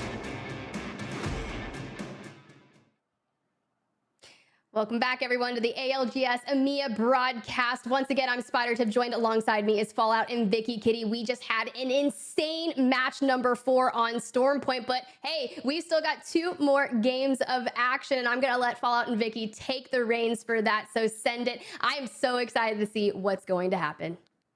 Thank you so much, Tiff. Game number 5. After what Aurora just did in game 4, you wonder if there's any way to top it. But I think the only way, Vicky, is with this finish we're about to have in this lobby. I mean, Aurora in first, despite having a massive 30-plus point game, but only by 3 points. I mean, still, there's 5-6 teams that can vie for first place. It's going to be an interesting finish. And then we have a Southern Circle. Are you kidding me? Just to highlight the fact that they're sitting in first place. Before that last game that we just saw from Aurora in a massive last game, they were sitting in 10th place in the overall leaderboards for today alone. So that skyrocketed them all the way into that first place. Yeah, it's just by a few points. But this circle could do them wonders. Now it's going to be pulling to the south. They're going to be able to have the beacon so that way they can go in with that split drop, get that information, all the loot in the world, and they can plan their next move to sit pretty in that final circle. Yeah, here's what's so interesting. This is going to be, I'm curious to see how they play this, because this zone is surely going to end on them. They can't play edge. I mean, they have no ability to play edge. They have to play zone, which is, again, their opposite play style. But luckily, they do run Bloodhound here. And because of Bloodhound, they do have the ability to scan that beacon, get that intel. And Aurora's going to have a much different game here, Vicky. Not a 21-kill game, certainly. Maybe half of that if they're lucky. They'll have to play edge instead. Reply Totem coming from Antenna, already going to rotate and actually take what they think is God's spot from them. We flip on over to Echo Esports here at the top left of your screen. Yeah, you can see the squads that have already made their move into that next circle where they're predicting where that final circle is going to be. We've seen the circle before. Usually, sometimes it could be to the southeast, or rather southwest side of Shipball. Echo Esports already with their own quick rotation with the Trident. You can see with the pings, they're trying to exit out of Down Beast after leaving with some great armor to work with. 2 purple Evo shields, great loot to work with here too. Got the flatline, the wingman, and the weapon loadout of Bardo, but some other squads already making the rotation away from Barometer, like Foot Esports as well, so they're going to be trying to contest Nightmare, Reply Totem, Aurora, that have already made their way south from the rest of Shipball after getting that beacon, so a lot of squads already looking to get engaged in this fight. It's going to be a slow game. A lot of teams will rotate fast. Again, it's an interesting finish, though, because there's not a lot of building or cover or land available. So a lot of these teams will have to kind of vie and fight for these positions and expect a wild trident to come through, much like we saw in North America the other week, where a trident was the reason that a team won a lobby over tripods. We'll see here in EMEA if that will come into effect here. As you saw already, Echo getting that trident, Vicky, and Game of Drones making the rotation from the north side of the map over towards wall. Game of Drones having a bit of a slower day than we were expecting after their performance earlier on in the Pro League. Believe before that last game, they've been sitting in 15th overall. Best placement has been 9th, of course. They have been able to secure some KP, but not the KP that they want, as we take a look at Na'Vi, who are going to be relying on the replicators to get the extra loot that they want with the shield bats. Corpo, though, making an appearance on the outskirts of the wall. They're just eyeing them, trying to peek, but they can't be so sneaky. They got caught out. They did. They wanted a 3-2-1 that so bad, but got caught and had to just get as much damage as they could. So now, without the 3-2-1 capability to get a first knock, they did get the early damage. And will they push? Yes, Na'Vi is just running with their tail between their legs. They're going to actually smell flesh there, just the equivalent of a shark smelling red. And they're wondering, is there one more person still here? As they get the seer info to get him. I know, they're going to take that. Did they take their shield? Yeah. They just took their shield. No way. Bullies. And now they're going to also use the replicator. Said, all right, Na'Vi, we'll make you run with your tails tucked between your legs, but thanks for the loot. We wouldn't have it any other way. They rotated probably from the right side of wall for leaving from that high ground, but this just means that Na'Vi have to cut their losses, have to rotate from the outskirts of the circle. This is the action that we were looking going on very early in the game already, with so many squads already making their rotation south of Shipfall. Yeah, Na'Vi, luckily Dazo was able to find a gray shield at least, so they will survive. But wow, that was interesting. Just literally finessed their shield. 3 shield, 3 leveled up Evo shields as well, as LFO forever will find themselves just across of the shipfall from another squad. Right now, we have, again, so many early rotate teams. We have Nightmare, Reply, Aurora, IG, Start a Fight, LFO, Horizon, and that's it. All within this vicinity. That's like 7 or 8 teams all in the shipfall POI already. What an early rotation. A lot of these squads, like LFO Forever, taking some shots over on the other side, sharing this side of the broken down ship with Startify Esports, but making these early rotations could cause some of these squads looking at their composition. It works for Startify because they have the Watson fences here. As you can see them setting up the perimeter, could negate any sort of pushes from their Horizon squads with the gravity lift if they want to try to take this same high ground. LFO Forever sharing some of that space on the other side, but they don't have the Watson to negate any sort of push from any of these aggressive squads. They do have the crypto information, and they can get the beacon over to the left without having to overextend and give away that spot, which is great news for them because they can get that information. Firebeaters find themselves in a fight with Echo just south of Barometer. Harold, is he going to get the pop, the med kit off? Yes, he does, and trying to just run away. Nope, see you later. Echo Esports out to the hands of the Firebeavers. Playing Edge to success. Meanwhile, Vexed Gaming found themselves with the kill over V2 in Gale Station. So a lot of our Edge teams are finding some early kills. One thing I'm really curious to see here, Vicky, this is a test, really, for Aurora. I mean, we know they can play Edge. We've never seen their ability to play zone. They've never played zone. They always play hard edge. So this is a good test to see, can they truly have versatility? Because there are going to be circumstances where the zone finishes on you, and you got to be able to perform. Aurora had their pick of any spot. They could have picked in any god spot. How good are they at predicting end zones? Where do they position themselves is the question. We will find out in how Aurora plays. It's a big test for them. And they were contested really early, too. We saw that Reply Totem. We weren't looking at them directly at their POI, but we saw on the little mini-map that Reply Totem took a skyward dive to immediately rotate in that direction right over Aurora. And with this circle favoring that team, we're going to tune into other squads who are already making their next move. But is it too little too late with some of these skyward dives, especially with some limited health blue Evo shields to work with? Scars in a lot of trouble, sitting in dead last for the day right now after starting off game number 5. They only have 4 points to their name, and Jarovic is already in a lot of trouble against Vex Gaming. Yeah, I mean, Vex wants to take this fight. Look how aggressive Vex already is going to be. They're going to take high ground and absolutely just bully Scars right now. The Ava 8 flank, oh my god, that was the cleanest and fastest team wipe I have ever seen. Vex absolutely obliterates Scars as Alliance is going to enter the mix nearby. You see the pings come through with the skyward dive, Valkyrie ultimate, but Alliance says, yeah, let's not make the same mistake Scars did. Let's just avoid that mess. Yeah, Tyler said, all right, take one of these with the Arc Star and completely clean them up. What a quick fight, but this is beautiful here for Vex because with that quick fight, the third parties that could rotate in from the high ground immediately have to back off here. They see that Vex Gaming finish off that fight. They are getting pressured out, but Vex Gaming were able to reset just as quick. So Alliance with a different strategy, and again, the difference between Alliance and Scars here is what the calls made. I like this decision. Scars could have done the same thing. They just rotated with the Skyward Dive, decided to land on top or nearby Vex, but Alliance, look how different they play it. They take the choke point, and they're just going to hold this choke of really, really good power position and gatekeep Vex. They're going to force Vex's hand either push us and most likely die, or rotate all the way south around the mountain. I love how Alliance is playing this, and again, a really, really stark difference between how Scars just played a moments ago. Yeah, I do feel like Vex Gaming, though, have that option to rotate south around that rock, although they would be playing off the low ground, which isn't ideal in terms of positioning.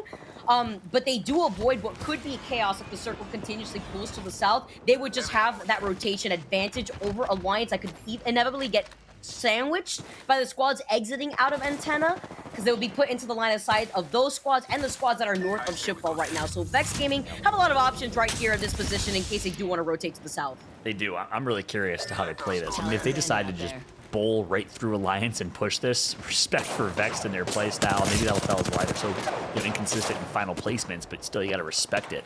Will Vex just bully Alliance just like they did Scars? Yes, they will. Here comes the push. Vex is saying, I don't care. We give no craps as Vex is going to push through, gets the early damage on Alliance, gets them down to flesh, and Vex is doing it again. 2.0 against Alliance here. Oh, I can see Alliance getting bullied out of this position right now. With a lot of this fighting, you can expect the squads to get involved ongoing and on looking on some of the fighting here. Vex Gaming gets the first knock onto Hockeys. Now they're going to be playing off of the advantage right here. Look at these different off angles here from Vex Gaming. Are you kidding me? Vex Gaming, the sheer outplay. Let's jump into a listen-in right here, right now. I got to hear the hype of Vex. I'm playing up. I'm giving up and looking around. Well played, boys. Well played. Can someone go back to both side? Yeah, one sec. Enemies right I'm gonna go one sec. Alright, go first. You guys on drugs or something? Actually, I'm not even doing anything. I'm just like, I'm here, dude. I have 400 damage, dude. I'm just scanning. I'm on 500 only. I'm on 1,100. Don't get cocky though. Like, Yeah, I'll get. play full focus. Yeah, I'll get on. Okay. I'm just taking all the loot, then you can switch. All I need is light on me, yeah? Yeah, you have gold light mag, 400 light. You are set. Yeah. Then we can. Waiting for you. Alright, I'll swap now. Yeah. Tyler, stay on the cannon. Watch this side as well. Don't see anything right now. Go on the They want team. Tyler, look what's I don't happening wanna on this get- side. Look what's happening on this side. I got your spot. I'm coming. Yeah, I'm coming. Get loot, you need. Watch what's happening on the left. How are the team on the left playing? That's the one team on cannon. I think it would be better if we swing ball side. Look, no one's here. No one? Okay, No but one the problem is, we want to fight for this high ground eventually, right? Like, do this zone now. But I think it's easier to do it from the ball sec side. Like, we wall hook and like land somewhere on like on low ground here and then fight them up. Let us explore there. Like, we want the ridge. And if there's no one here, it's really good because then there's no thinking from the side.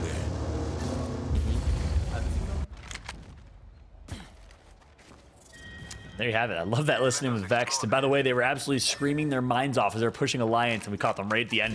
They finally calmed down a little bit, but you hear them gassing each other up. You hear them getting all types of hype for this potential massive game, and it's Tyler FPS with 1,100 damage, 8 of his team's 9 kills. Tyler is popping off.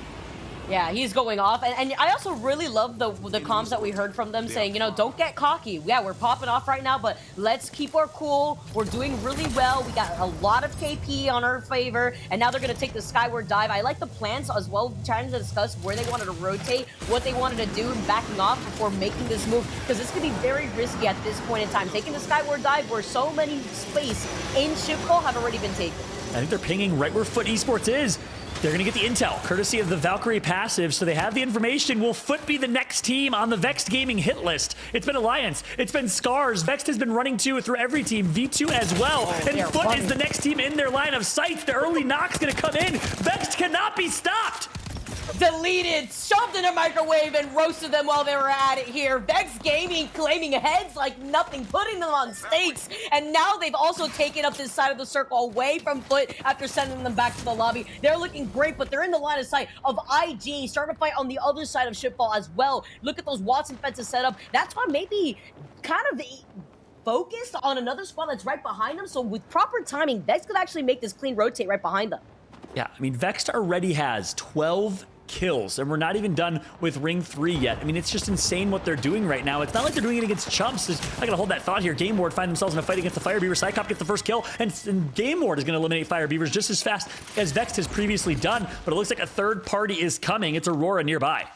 Yeah, they're playing on the edge of the circle. We know how many squads love playing the edge. There's such limited cover, though, once you exit out of this bridge. That's going to put you in the line of sights of so many squads that are playing off the south side of the circle. Game Ward definitely need to be careful on this rotation. Element 6 getting taken out in a matter of seconds. I mean, this game, I don't think any team wipe has happened in more than 10 seconds. Every team is just dying in the matter of a blink of an eye. That's how aggressive these teams are playing. You like to see this new EMEA playstyle of pure aggression. A lot of edge fighting teams makes for highly entertaining Apex, and Aurora is the one that started that trend here in EMEA. Still playing Catalyst, and they have indoors, plus obviously Catalyst being able to control all types of ground and cover. A good situation for Aurora here. We question their ability to perform in a early rotate scenario, and they're in a good spot here going into this late game. I want to point out one last note on Vexed, as they are going to find themselves in another fight here. But it's not like they're doing it against chump teams. Alliance, Scars, Foot. It looks like it's a bunch of Predator players playing against Bronze players with how well they are pushing every fight and how much they are decimating these teams. It's so impressive what Vexed is doing. It shows how confidence just goes such a long way. When you are feeling yourself in Apex Legends, when you feel yourself frying, there's nothing that can stop you. That Hall of Momentum could definitely go in for a reset in the way that some of these teams play so aggressively. But if Vex continues onwards, look at this. They're taking another fight. Going all the way to the high ground. They're taking the gravity lift all the way up from the Horizon Tactical. They're out of the line of sight of the Seer ult, and they're playing safely out on the outskirts of that Watson fence line. Look at the actual aggression coming in from Vex, the repositioning, so the way they can call it quits. The pressure as well from the flat line here in the hands of Tyler FPS. They get the first knock, and they already have the advantage. And this is the thing, when you're playing with this much momentum and this much confidence as a team, keep going. Don't be afraid to take these fights, and that's why I'm glad they chose to push Alliance like that. They're pushing every single team. They feel impenetrable. They feel unstoppable, and the reality is, they are. You cannot touch Vex Gaming right now in a fight, in a 3v3. They are literally in final Super Saiyan mode. Excuse me, Vex, where were you? Where have you been? You were 14th overall before this game, and they are popping out VZN now, getting circle kept on the edge of this next circle. You can see them having the advantage in terms of player advantage. Game Ward down, YOLO at the same time, and they get wiped out just immediately right afterwards, getting sent to the lobby in 9th place. VZN sitting in 1st overall, currently still trying to claim as many points as possible, and this is definitely the way to do it if they're going to rotate from the circle on this side. I mean, the way today's Pro League has been playing, Vicky, it's the evolution of edge fighting teams that are shining. Every team that is on top of the leaderboards and has been popping off of these games. I mean, think about it, Vex this game. Last game was Aurora, VZN with high kill games. The meta is evolving in front of our eyes with that old school passive Invictus Gaming, Nasky Stray Fidel type of early rotate and chill playstyle, not necessarily doing the job. Today, it's all about edge fighting teams playing hyper aggressive and picking up high kill games. Obviously, we're far from over yet. This is only game 5, but it's been so impressive what VZN, Game Ward, Vexed, Aurora have been able to do.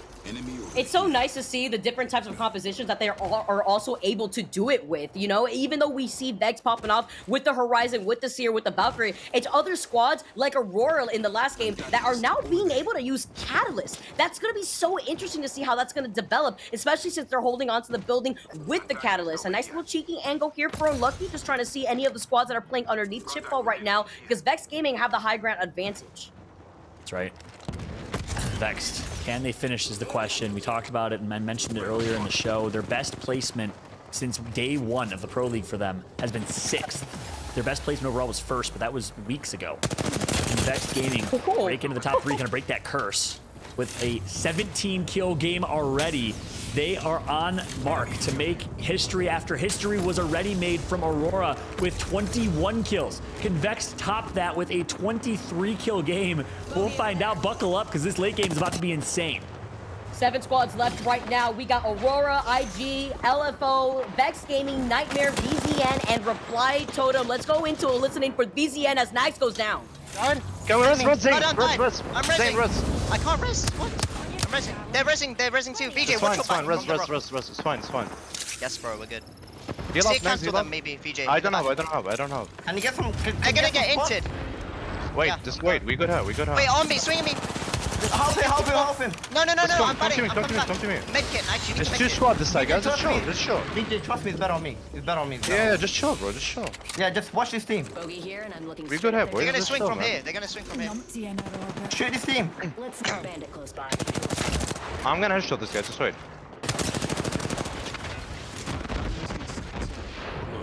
Beacon. He's swinging. 100 on them. Nice. Just chill. There's two squad, guys. Two squad right side. Okay. Yes, they're gonna get. 5 and 130 on this guy.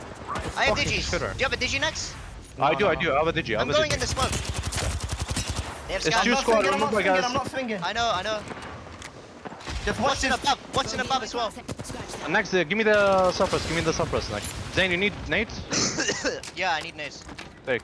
Tell me when these guys are peeking, I'll peek them. Zane, watch my right. VJ, watch here. Okay, I'm watching here. I'll watch you on the thing. I'm watching Nags. If They're they gonna go fight. inside, we're so good. If they go inside. Yeah, they have to, bro. They have to look at zone Nags. Look at this guy. Holland. My bad. Just keep looking at that Nags. Keep Walk looking at that. up. It's fine. They're I'm not gonna gonna let them come know with we us. Zane, keep watching my right. I am. Keep watching my I'm right. Yeah, good, literally nice. looking. I'm gonna scan them. No, they're not picking. Land in on there. They're scanning. Zane, They're keep not- looking they're at not these on you. guys. I They're not am on you. Nags. I'm literally staring at it. Nags, just be careful, bro. They could triple swing you at any time. Someone just got there. Team above as well. You got light? I have no bats. No Yeah, light. I have light. I light. I have a lot of light. Okay. Guys, keep looking here. I'm gonna climb up, okay, to see what's going on. Can we take high? I'm still Okay, looking I'm right. looking, I'm I'm still looking Wait, right. high. I'm gonna steal steal this. No, cause this. I know. I'm just getting them a fight. Wait, look They're at that. crouching in the hole. 45 on him. Perhaps we shift our orbit this way. They're still crouching in the hole. On here. I know. Look at them. Look at them. I'm horizonting. 45. Don't die. I'm. Chill. We're good. Heal up. I'm healing up. Lewis bogey. I'm canceling them. Nice. They're Chill. gonna die in the back. Yep. They might pick again. Careful. No, they won't. They won. They're gonna push that side. Wait. Chill. They scanned us. Chill. This team. Break the drone. I break it. Dead. Oh, I don't Can we snipe break- anymore.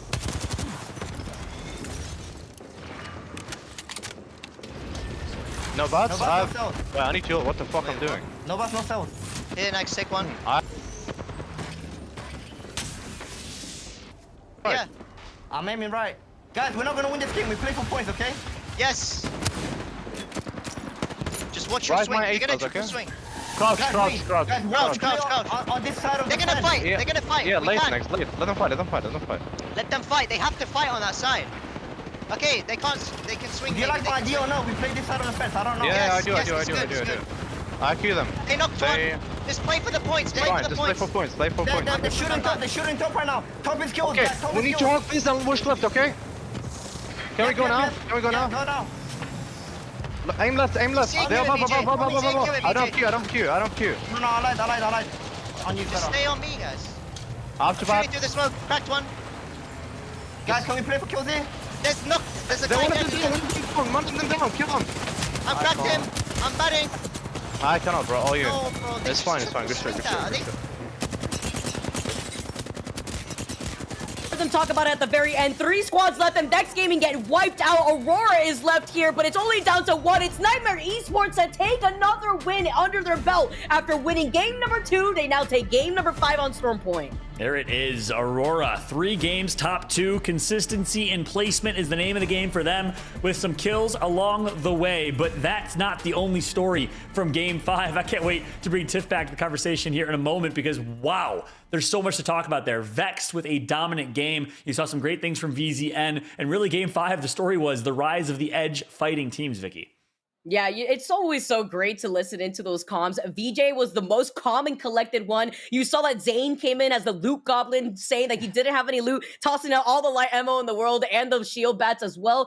I also really like understanding when teams know when to call it, whether they want to play for the dub or whether they want to play for the points. So that listening really does put a highlight to VZN's situational awareness, understanding where the squads were positioned and which squad had the positional advantage, like Nightmare holding onto the high ground, overlooking all the chaos happening inside the buildings. Yeah, that's right. And in the end, obviously, they want to play for points and kills. Their name of the game for them was pick up as many kill points as you possibly can. Don't worry about placement, but they got taken out soon after. A really solid game from them, though, overall. Loved that listen and completely agreed. And I actually didn't catch which team swung on them. I think it was either Nightmare or Aurora. I'm excited to see the final circle there and take a look at the highlights in a moment, because those were really, really interesting late game circle, and you felt like it was anyone's game to win. But in the end, it was Nightmare that did it. The team that's been most consistent in placement today, Vicky. Again, we mentioned it, but top two finishes, 2 wins. Really good consistency overall from Nightmare, the Polish squad. I've been really impressed. Yeah, I mean, let's not forget, game number 1, they got second place with 7 KP. Game number 2, they ended up winning with more 7 KPs to their name. And then so far, so forth, throughout the rest of the day, they've still been able to clutch up a lot of KP, even if it isn't the placement that they desire. But all in all, they still were able to get the dub for this game. That's right. And this is where it began.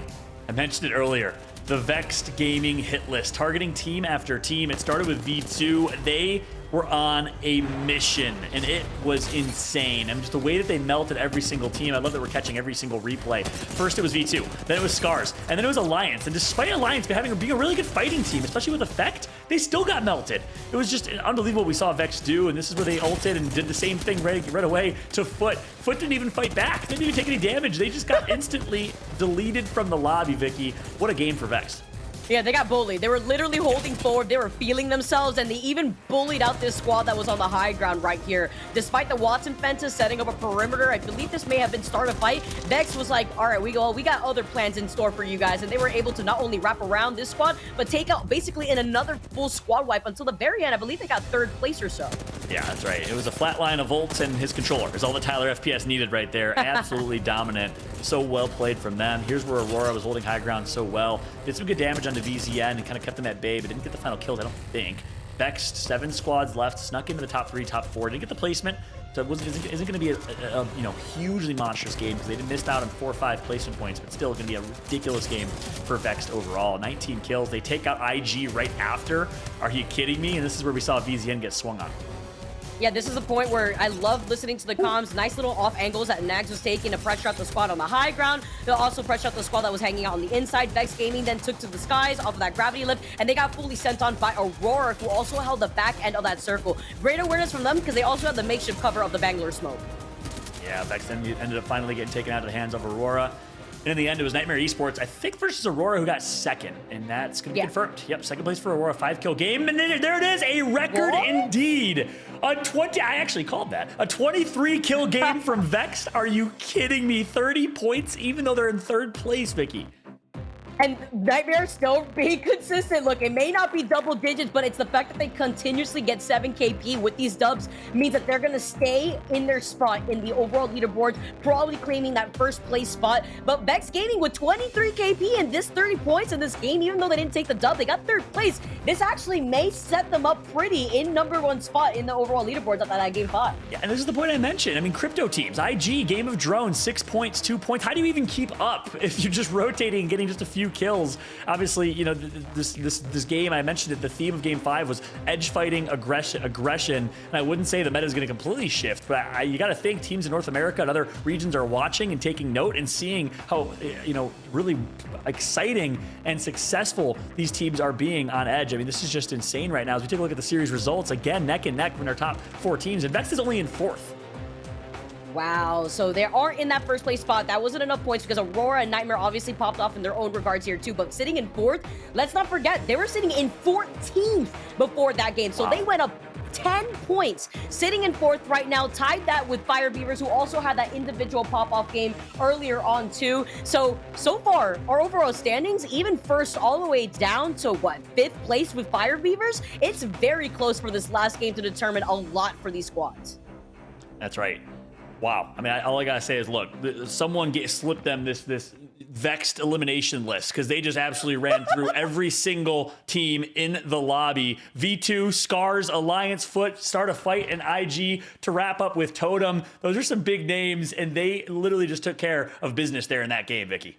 Call yeah, the they had to cleaner claim up, all heads. right? They were keeping everything noted too. After leaving World's Edge, they're like, all right, well, we saw that you guys circle kept us. That's fine. Don't worry. We got you. Next time we're going to bully you. You're next. And they got that hit list ready, set up, and good to go for game number 6. Because if that's what they did in one game, I mean, what is with these EMEA teams with these record-breaking KP points, record-breaking points in general, trying to take all the dubs of the world, looking at Ascend just the other day that we got to see them? This is incredible showing from EMEA. I'm loving this region. It's been so much fun to watch from start to finish, but there's still one more game. Vex has to be consistent. Can they do it again? That's the question. It is anyone's game, anyone's series today.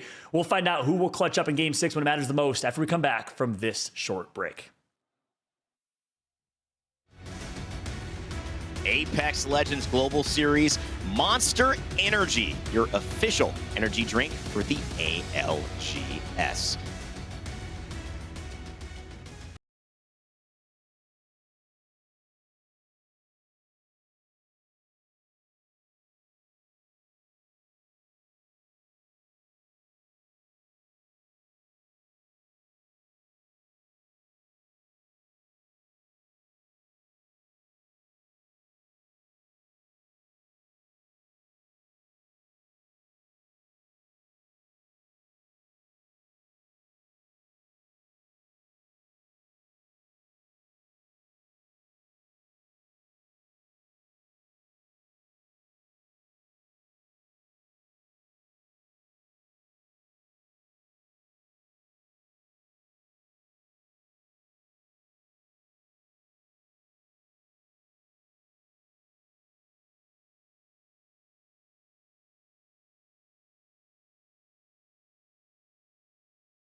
WD Black is the official storage partner of the Apex Legends Global Series.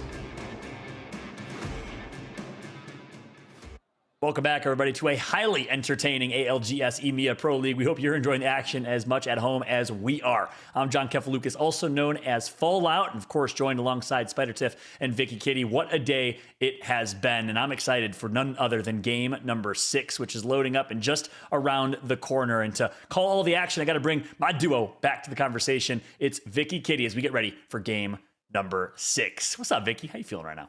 I'm feeling great. I love watching such great Apex action. I mean, that's literally what we've had all day long is amazing competitive Apex. It's so difficult to call out individual performances when so many players are popping off. I mean, we just saw Tyler tweet out just basically how he basically had the best game of his entire career. And I'm excited what this means in terms of momentum going into our final game, because it's looking incredibly close with our top 5 teams, even though, you know, we have some teams that have decided to make a name for themselves, build up that gap early on throughout the day. Other teams just decided to have record-breaking numbers that just catch up to them immediately right afterwards. Yeah, and I'm excited for what it means too, because at the end of the day, it won't mean a whole lot unless you can do it again right here in game 6. I mean, yeah, cool. Monumental, heroic game, certainly exciting, certainly fun to watch. But at the end of the day, you need to perform in game 6 if you want a top 2, top 3 finish. So it all comes down to this last and final game, despite that Herculean effort from Tyler and Vex, only in 4th place because they haven't been consistent in other games. But certainly you got to put respect on the name of a record-breaking game, 23 kills to their names. I mean, what a showing for Vex Gaming in game number 5. But who's going to perform here in game 6 is the question, Vic. Are you sticking with your prediction in Aurora? I think it's a good one. I am going to stick with 2 Aurora because they've been very consistent, and I feel like it did take some time for them to ramp up before they took that game number 4 with 21 KP to their name. But I do feel like with the way that they've played in the previous Pro League days, I could see Aurora being the more consistent squad in this entire lobby. Yeah, and I gotta agree. I mean, we talked in the pre-show, and my prediction was Alliance. I thought Alliance was gonna make a statement today, and they're well behind the overall standings. But we talked about who's the best team in EMEA. Is it clearly Ascent? Is it the Kansas City Pioneers and their consistency?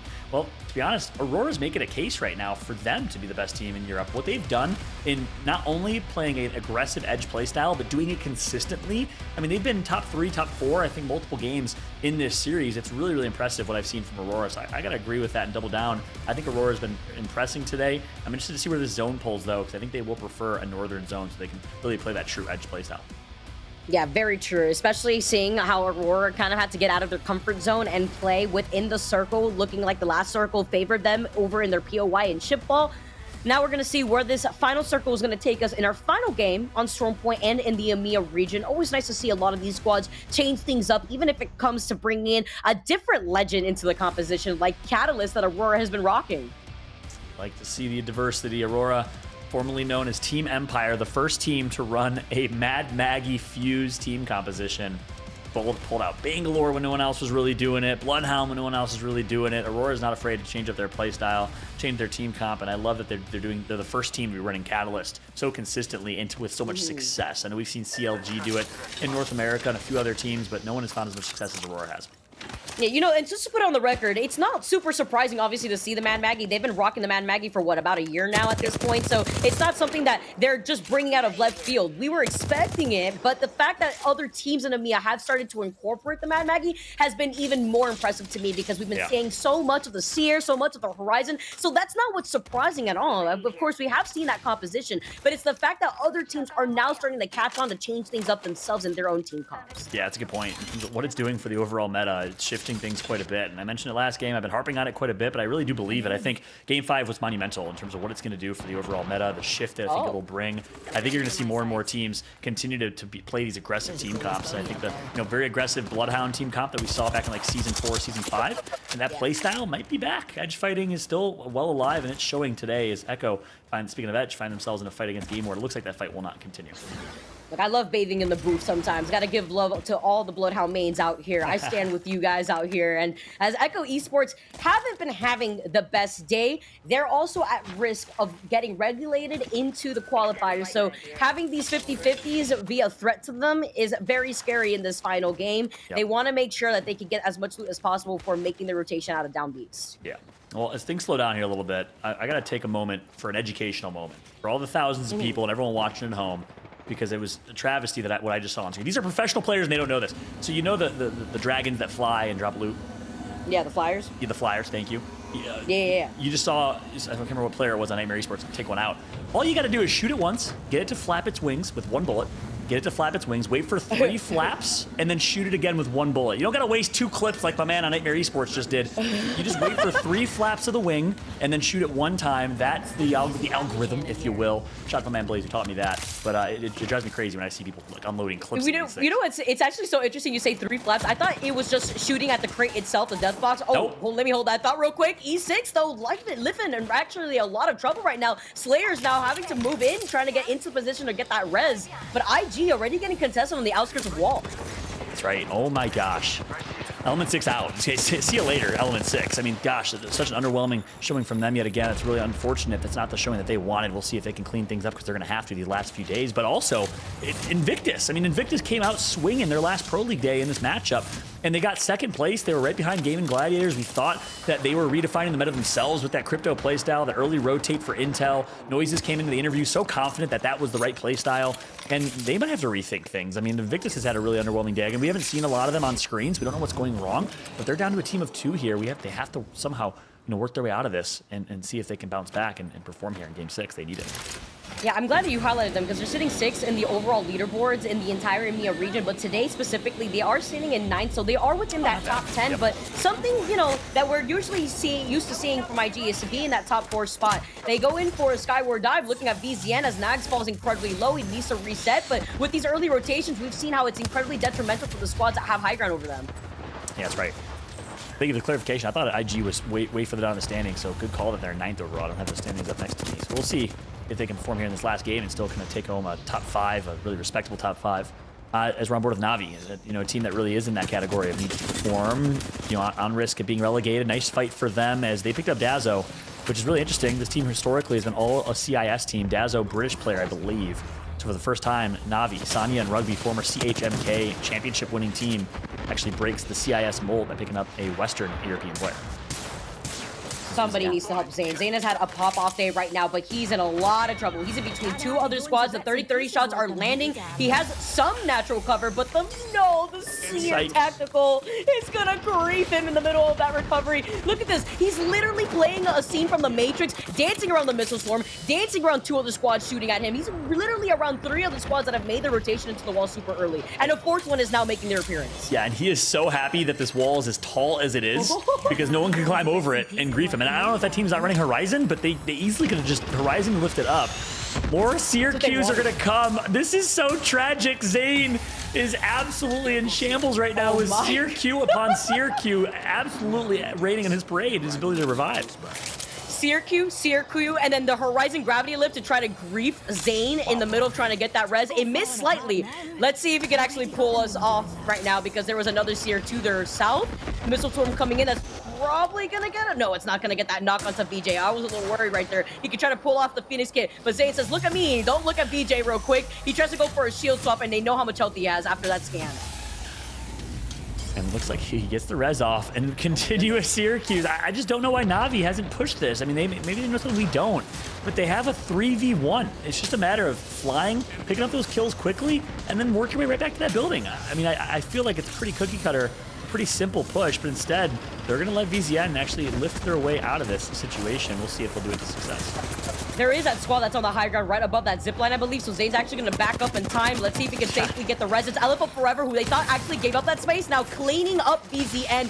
What a terrible last game for VZN after an insane performance in that last game. Now, LFO Forever are going to walk away with some of that extra loot, but this is great news for some of our squads that are looking to claim that #1 spot because VZN were in that top 3 after that last game. So VZN, top 3 team, as you said, Vicky, out of this game. That opens the door wide open for Vexed in 4th, still alive, currently sitting in Stormcatcher, playing Edge. Aurora with their rotation, V2, Nightmare. So same story here with a similar zone that we saw in game number 4. A wall finish or a northern zone means all these same teams will be playing Edge. Fire Beavers finds themselves in a fight against Echo Esports in Checkpoint with Game Ward nearby. So that's what's going on elsewhere on the screen. We'll keep you all updated every step of the way as we take a look and can't watch everything, obviously. But guess what? You can watch everything with Multiview. If you haven't had a chance to check out Multiview yet, maybe you're new to watching competitive Apex, make sure to hit the Command Center button on Twitch. And again, it's available only on Twitch, but it's a really, really remarkable feature where you can watch any of your favorite teams. You can watch multiple POVs. And obviously on the main broadcast, we'll get you covered with the overall flip around. But right now, on board with LFO Forever. Yeah, very beautiful feature, exclusive to the ALGS. Always nice to use that so that way I can take some notes for my own gameplay in terms of comms, so that way I can know a better ways to ILG, or rather LG, my team. Love to lead my team in general. But as we take a look at LFO Forever, they're going to be hiding behind this rock. They're going to be able to actually be safe with the Watson fences. A great news for them and a great position with their composition. As we tune into Fire Beavers, Rolling Thunder going to get called in. They're playing on the other side, on the outskirts of the circle, right here over by Checkpoint. There's going to make a lot of noise for the squads that are going to be able to circle keep them, looking at Game Work who rotates away from North back. Fire Beavers, oh my gosh, the beams and the flatline accuracy. My flatline doesn't do that. Taskmaster pushing up, and it's last but not least, see you later. Harold, last member alive, is going to get taken out. It actually was Bardo. Nice job by the Fire Beaver squad. Meanwhile, Vexed Gaming needs to go big. We said it. They got to do it again, and they will. They take out MG Clutch. Will Vexed Unlucky get the heal off? Yes, he will. Gold Knockdown Shield will help. And just like that, Vexed is still alive and has an opportunity to go back-to-back here with a great performance. Yeah, and playing on the outskirts of the circle right here, too. They're looking for any stragglers right behind them. 17 squads left in this final lobby here. And Vex Gaming are looking beautiful when it comes to the loot. They already got the red Evo shield ready. They got the KP already settled. They've got some damage on the board, as well as the purple Evo and the gold Evo shield for them to work with. So great loot all around for this squad to rotate into the next circle. That's right. Corpa's right nearby, actually above them in the ridge. And here comes the, and that's a wise decision to take that Horizon Q just to get intel on that Corpa team, keep them at bay. And gosh, is Corpa next? Is this list going to continue to game 6? I mean, geez, they already took out one member of one team and they got a couple kill points along the way, or sorry, one kill point along the way. Corpa now just says, we don't want anything to deal with this. Vex is too untouchable right now.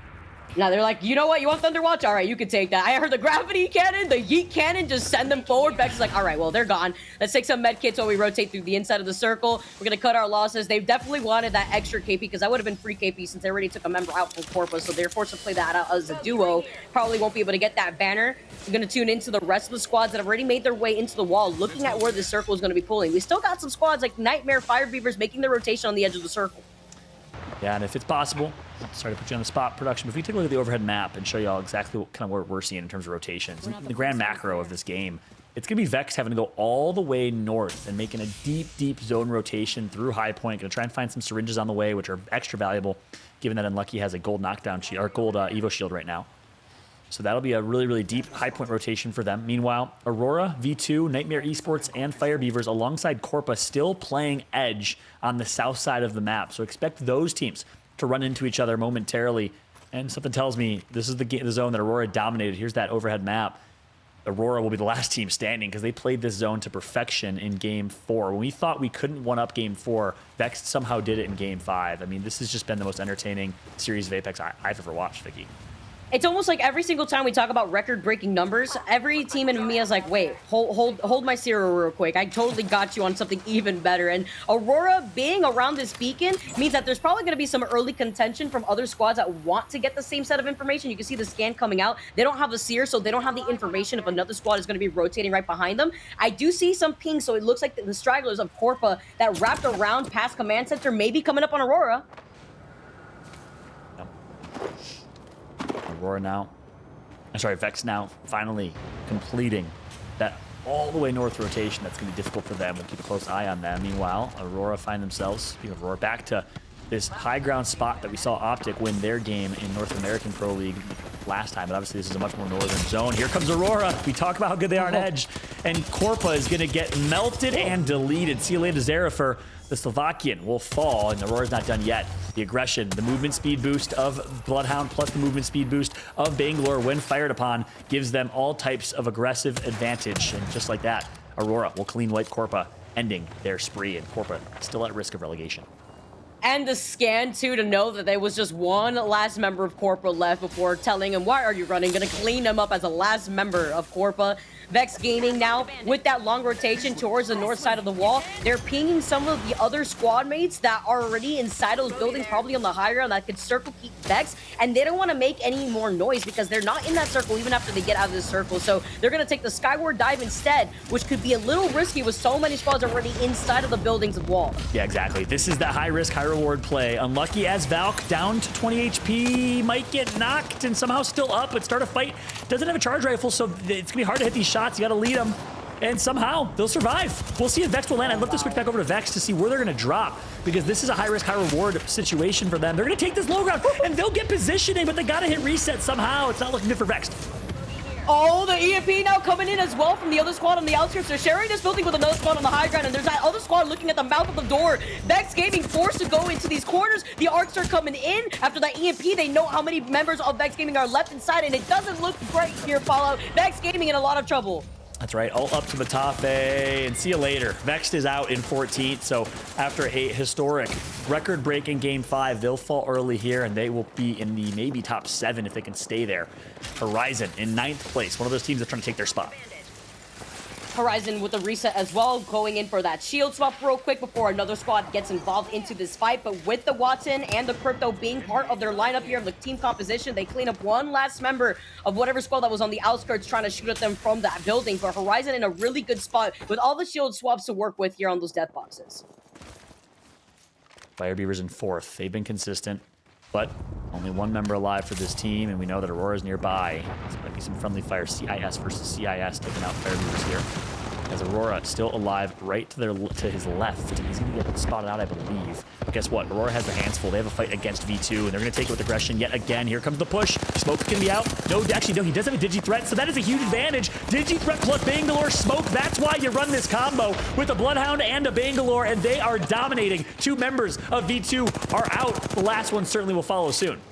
And Maliwan also has the Digi-Threat to work with on his R9 here too, so it just beautiful equipment for Aurora to work with, aside from the team composition working in favor for them to get those scans through the smoke grenades. Here comes Ranches now, taking a nice little left angle. They're utilizing the mobile respawn beacon for some makeshift cover. They're ignoring the other squad shooting at them to the right because they're looking to clean up B2. They wiped them out. 12 squads left, and Aurora are popping off to stay on top. And these EMEA teams, Vicky, are just taking turns popping off. The Aurora does it in game 4. Vex does it in game 5. And Aurora says, hey, we'll take over from here. We got this again in game 6. This time it's their turn. 5 kills to their name.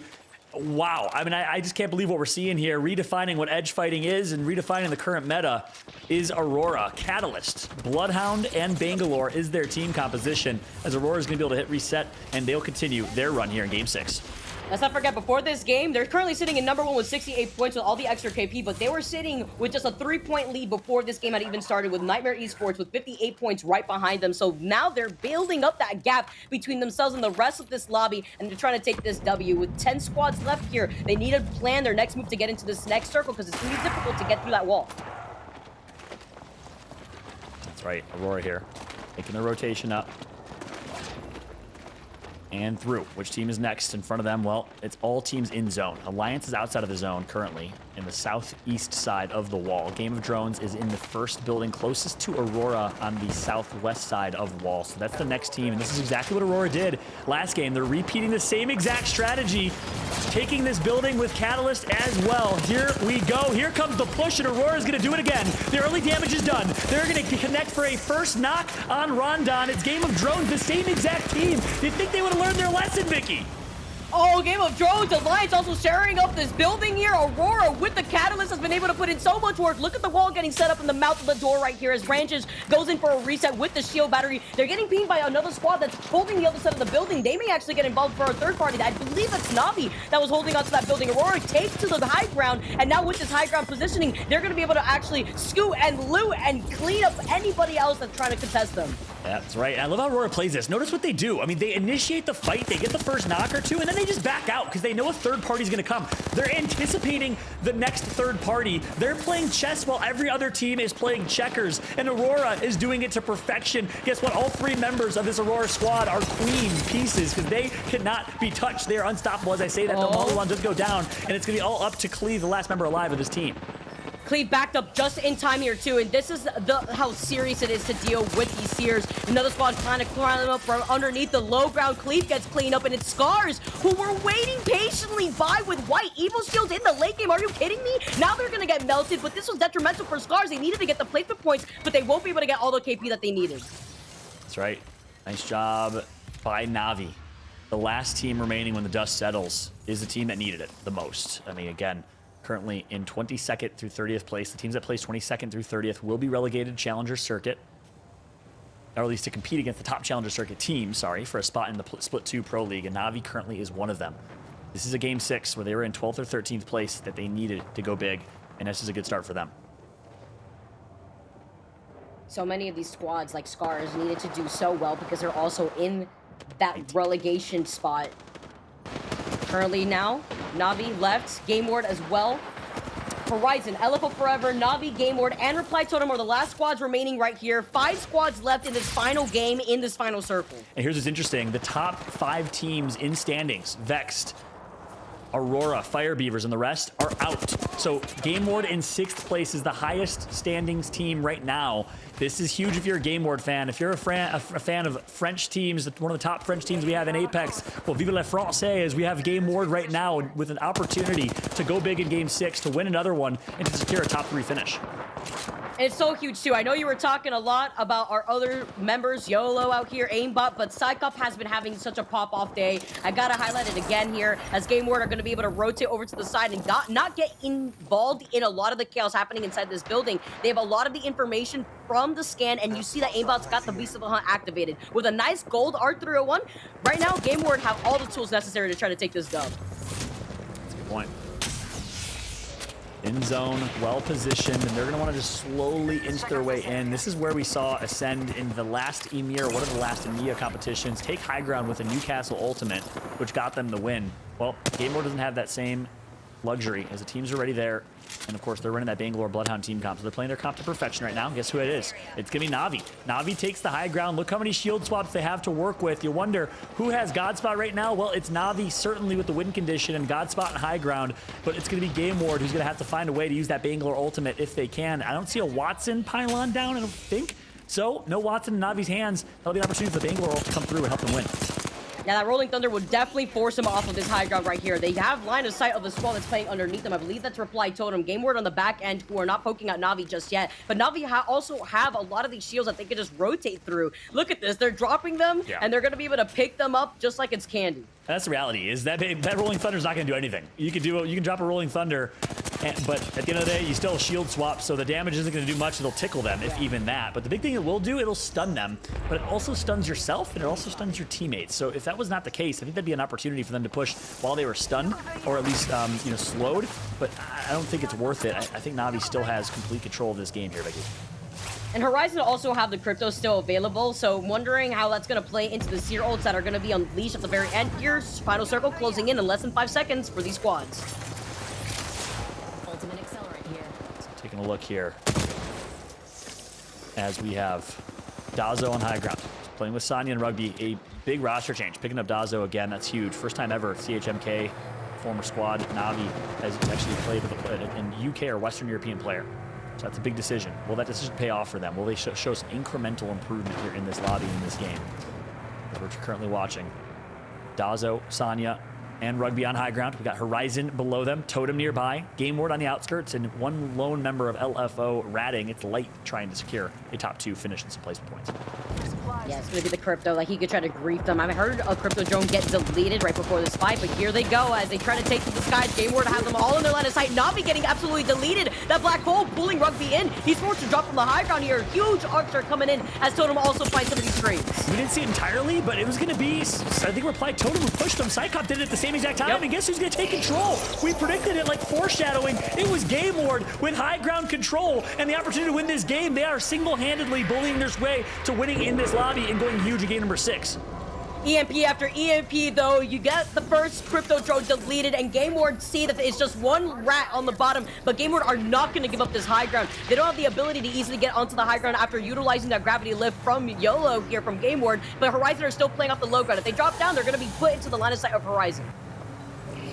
3 squads left. One of them is a rat. It'll be a 3v3v1. The rat is called out. He'll get taken out momentarily. It's Light. See you later. Oh, the team firing is there, and LFO is out. So it all comes down to Horizon versus Game Ward. We know how good Game Ward are in these 3v3 fights. We know that Horizon is not a fighting team. They're more of a placement team. They have Crypto to their name. By team composition, based on the situation, you got to think this is Game Ward's game. There was one more rat. It's actually going to be Rugby from Na'Vi. He got it to the high ground. He's taking a nice little cheeky angle. He needs to drop from the high ground, though, and the circle's taking too much damage. Game Ward are your other winners after taking game number 3. They take another game to their name, game number 6. And what a finish that was, Vicky. Game Ward does it in game 3. Well, guess what? They're all about the bookends. They do it again in game number 6. Our last game of World's Edge and our last game of Storm Point. Game Ward performs so incredibly well. I've been impressed by this team. I called them out. Well, they responded to the call of duty. They showed up here in this series and secured themselves a top 3 finish. The question is, was it enough to break into top 2, maybe even top 1? I can't wait to find out when we look at the standings and welcome Tiff back to the conversation. Hey guys, and what an amazing game number 6 that was. When Aurora went out early on, I was thinking to myself when I saw it ending towards the wall, I was like, this is going to be another moment where we get to witness an extreme Catalyst ultimate and just another game-winning moment for them. But unfortunately, they went out and all chaos ensued. So great job on calling all of the action and great job to Game Ward for taking the win there in map number 6. Yeah, thanks so much, Tiff. It was a fun one to call, that's for sure. Easy to call when the gameplay is that good. I mean, Vicky, that was some of the most entertaining games we've seen. I think our passion came out, maybe seeped out a little too strong, but how could it not when we had those types of games? I know, I have so much passion when it comes to Apex, but when it's good Apex out here, I mean, how could you get enough of the action? Not only with different compositions that EMEA bring out to the stakes on a day that is so detrimental, like today, where we're going to see some of the squads that needed to perform in the bottom end of the overall EMEA leaderboards, squads that want to have their opportunity, their shot over in LAN. It's so nice to see game-breaking numbers play out, and of course, our final winners, Game Ward, rocking the Bloodhound and Bangalore. I can't get enough of it, as well as the fact that they were able to counter-rotate on the high ground to take that dub at the very end. I mean, it's all about the counter rotate, but let's go ahead and take a look at the highlights from match number 6 to see where it all began. Element 6 and a little bit of a scuffle not turning out to be in their favor, and VZN as well, and they kind of went out a little earlier than I would have anticipated Fallout. Yeah, they did indeed. VZN has shown some great things this series, but just unfortunate game 6. They found themselves stuck between a rock and a hard place, and really, no matter what the decision they made, they were going to get taken out. Kind of a devil's decision there for them. So unfortunate finish for VZN, but kudos to how well they played overall. And then, of course, Aurora, we thought they were maybe going to do it again with a back-to-back performance on this northern wall finish, but they finally did end up getting taken out. But that was after they absolutely ran through a bunch of teams here, Vicky. Oh, look at these shots from start of fight 2, trying to get as much KP as they could. Foot, who had got bullied by VZN in our previous game, now also claiming a lot of other KP. Aurora managing to make their rotate from uphill, but we're in a very difficult situation once they started rotating through the choke point of the wall. A lot of squads already made their position inside that building, and that's why it's so detrimental sometimes to get that final circle positioning as quickly as possible to make sure that you can at least secure yourself a spot in that final circle.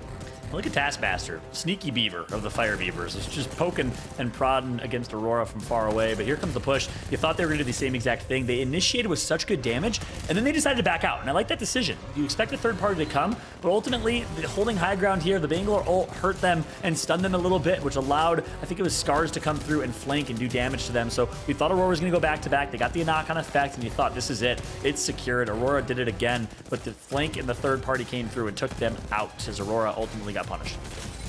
Yeah, and I believe you were correct. It was Scars just kind of biding their time nearby, waiting to prance on them. And then it was just all game word after that, fighting that uphill battle with Na'Vi just running the high ground. And I really like their patience and the fact that Rugby was able to kind of go the distance and salvage any placement points that they possibly could. Yeah, and Vicky, I'm curious as to what happened here. We get to kind of finally see it from their perspective. They lost high ground, not sure exactly how it happened, but you thought they were in position to win that game, and Na'Vi, the game word, just took it from under the nose. Yeah, they were in God spot, but I think Reply Totem just griefed them, and that was the green light for Game Ward to just take up that top of the building away from them, and the perfect time to do that to also clean up the rats that were left in the lobby. As you can see, they finished off with 12 KP to their name. Amazing standing here for Game Ward when they were sitting in 7th in the overall leaderboards for today before that game.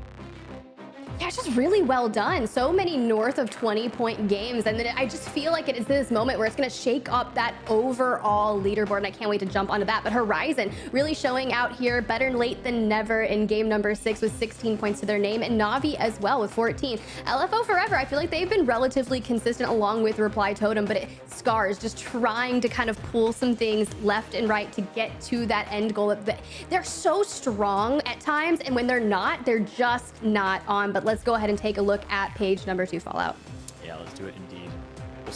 We'll take a look here. And guess what? Vexed Gaming, V2, IG, who needed some big games, will fall early. So we'll see what that does to them in the overall standings. Another big one, Fire Beavers. They were in top 4. They had a chance to finally have a huge statement type of week, but unfortunately falling. And the biggest disappointment, well, it's Element 6 in 20th place overall. Not the best day for them. They're going to have to go back to the drawing board yet again after redoing their playstyle. But in the end, it's Aurora on top. Group C for days. Talk about group of death, Tiff. A group of death indeed. Last time we saw this group match up, it was Alliance that found themselves at the top, and this time they're ending up in 13th place alongside Foot Esports and Game Ward. That last game really kind of skyrocketed them up the leaderboard, tying with Nightmare Esports in 2nd and 3rd, and VZN holding it out with 4th place. Even Fire Beavers doing what they needed to do to just edge out Vex Gaming for the top 5. But I mean, Vicky, what are your thoughts on this? Just the fact that Game Ward was able to use that last game as an opportunity to put themselves in 2nd place above Nightmare Esports, our more consistent team for the day, is very nice to see. And I'm also kind of sitting on the edge of my seat for E6 right now because they needed a pop-up performance today because they're sitting on the cusp of that 10th place before today. As we now get to take a look at the overall standings, where does that set up E6? Because finishing off in 17th means that they're going to have to go back to the drawing board. And look at that. They went from 10th to 18th in the overall standings. Wow, that is absolutely intense. And if you think about it, we just kind of ended our 2nd round robin. So everyone on your screen should be on equal match days, and Aurora finding themselves at the top, but only by 4 points. But at the end of the day, you just need to make sure that you're finding yourself in that top 20, right, Fallout? Because you want to get access to that regional final. Yeah, that's right. that bubble and that push for top 20 is most important. We'll take a look at the next page here and see who's on the bubble. Well, guess what? Navi's there, a really good last game, keeps them in the running. Bitfix Gaming, our rookie team. Scar still has life, you know, certainly alongside Start a Fight and others. If you break into the top 20, that's what matters. Why? Because you qualify for the regional final, which is one final Pro League day, essentially. The difference is the winner of the regional final automatically qualifies for Split 1 playoffs. So that's huge. A team that's in 18th or 19th or 20th place, these bubble teams, can make it to playoffs if they can pop off and win that series. After that, it's the top 9 teams in Pro League points. And yes, that last regional final counts towards Pro League points. So first place will get 25, second 21, etc., etc. Top 9 will make it, and the 10 total teams from EMEA will make it to the Split 1 LAN playoffs in a few months. Also, we are all boiling down to the finales, but let's take a look. This is your series kill leader of the day. And, you know, I have no, like, I would have not expected this, of course. Vexed Gaming tying for the top with Psycop. Tyler FPS with 19 eliminations again. Insane. Wow, I'm actually so surprised to see how Psycop at the very end was able to claim that same tied KP points with Tyler, who had an insane day, even tweeting out that he had the game of his entire career after having a nice standout performance in that game number 4. Meanwhile, Zayn out here, 17 KP, just double digits across the board for EMEA. EMEA went crazy today. EMEA went crazy, and that's one of my favorite things. I do love all of the EMEA action, but we do still have one more discussion here for the end of the broadcast, and it's honestly one of my favorite ones. It's gonna be that Monster Energy MVP discussion, so let's go ahead and check that out, presented by Monster Energy. And I wanna start with you, Vicky. Who do you have that you think should be nominated for MVP? All right, so the entire Aurora squad was up there on that kill leaderboards list, but I have to give it to specifically Cleve out here, because Cleve had a pop-off performance. I love listening to the comms from Aurora originally there too, and their plans to make these rotations that look so difficult to work with. With the Mad Maggie, we highlighted it before, Aurora have been rocking the Mad Maggie for some time, but having the results and the consistency that Aurora was able to work with, not only on World's Edge, but on Storm Point 2, and in another day of Pro League, further highlights that Aurora is here to stay. And while bringing in some changes to the composition, not only with the Bloodhound, but with the Catalyst together, Aurora have obviously been at the lab. They've been making sure that they could practice as much as possible with the different type of compositions that they could work with all together, because it's all about what they feel comfortable with. What about you, Paula? I'm very curious to know who your MVP is, because we got a lot of standout players. Yeah, that's right. Well, first things first, of course you pick the Cleve, and of course you pick Cleve on Bloodhound, the Bloodhound player for this team. But obviously, I'm just kidding. Jokes aside, he performed incredibly well, and I gotta agree with you. But for me, it's Tyler FPS. I mean, the kill leader for the day, the single game he had is MVP worthy. That alone gives him all types of credibility for MVP for the day. He played out of his mind. The way that he was able to help his team find so much success by just putting in so much damage. His damage output was insane. This game in particular, 2,000 damage to his name. He had 13 kills. That is like a pub lobby stat line. I mean, are you kidding me? 2.5k damage and 14 or 15 kills on the day was unbelievable for Tyler FPS. He performed so incredibly well, and it's great to see Tyler FPS, who was my kind of rookie sensation highlight that I talked about during the ALGS Championships in year 1 for EMEA when he burst onto the scene with new esports. Now Ascend is back playing at a high level, and I love to see it. It's great to see Tyler dominating like that.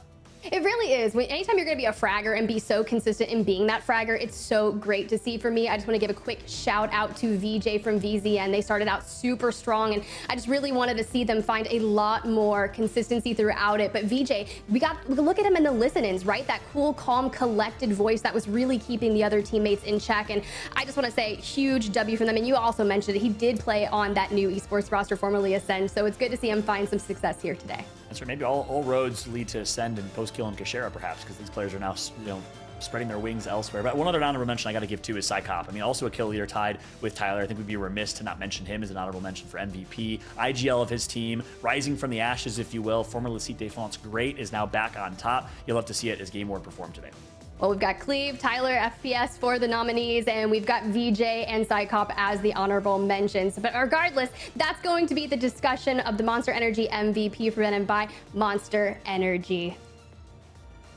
Now, for even a better part, I feel like a little infomercial aspect right here, but wait, there's more. Today, we're gonna be getting to talk to one of the players that had an immense impact on the success of one of our teams, and that's gonna be VZN. We're gonna sit down with Nox, and I am so excited to hear kind of his perspective of Pro League and adapting, because you know, wasn't playing in that first week. The team played as a duo, so let's go ahead and get him on the mic, get him geared up, and ready to chat.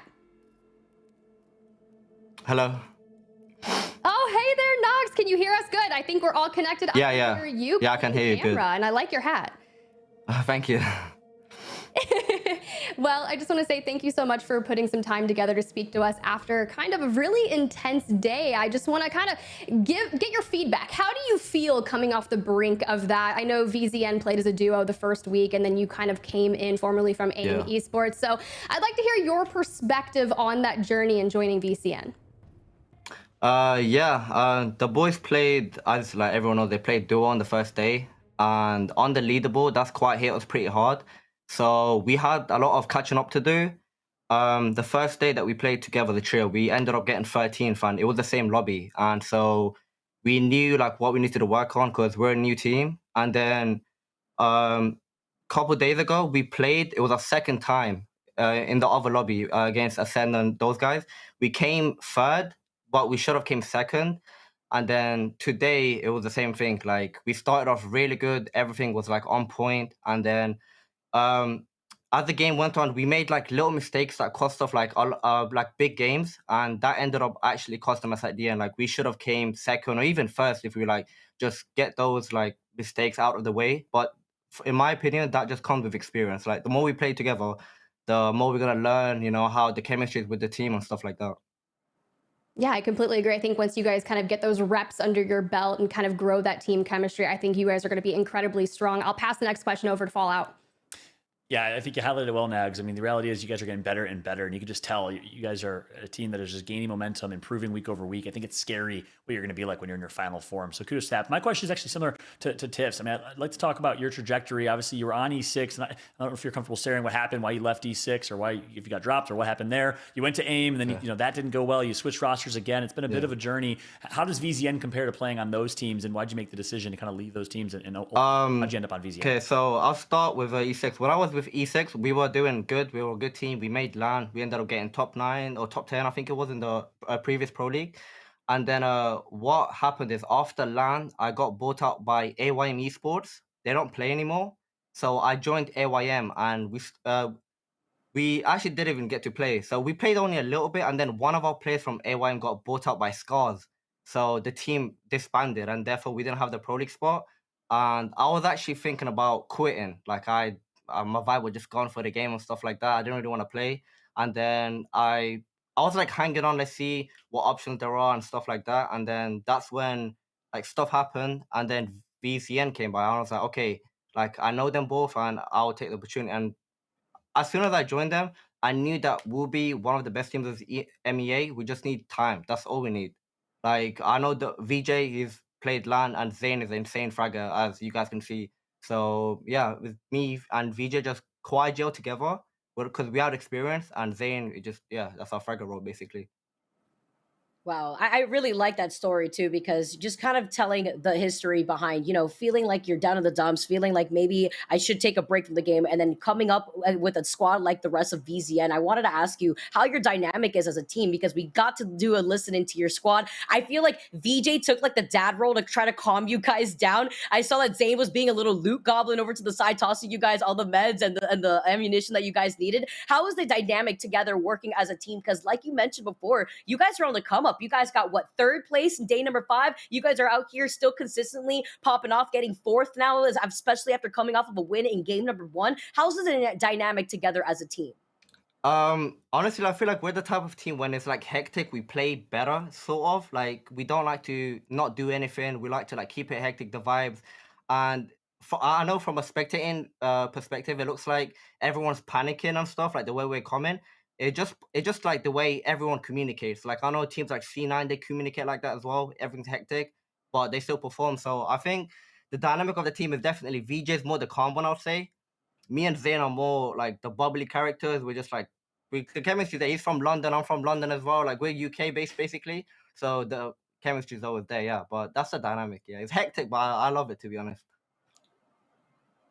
Hey, sometimes hectic is really cool, and thank you so much for sharing all of that with us, Nox. It's really great sitting down and talk to you, kind of get some more understanding around VZN, and once again, congratulations on today, and I can't wait to see you guys at the top of the leaderboard, because you're right, time, it's coming. It's coming. Yeah, it's coming for sure. Well, thank you so much, and we look forward to seeing that. Well, Fallout, Vicky, I mean, another EMEA broadcast done and dusted, and it was surely an exciting one. I mean, my palms are sweating. We had some insane gameplay, but I'd like to hear your final thoughts on kind of how the day went, and I'll start with you, Fallout.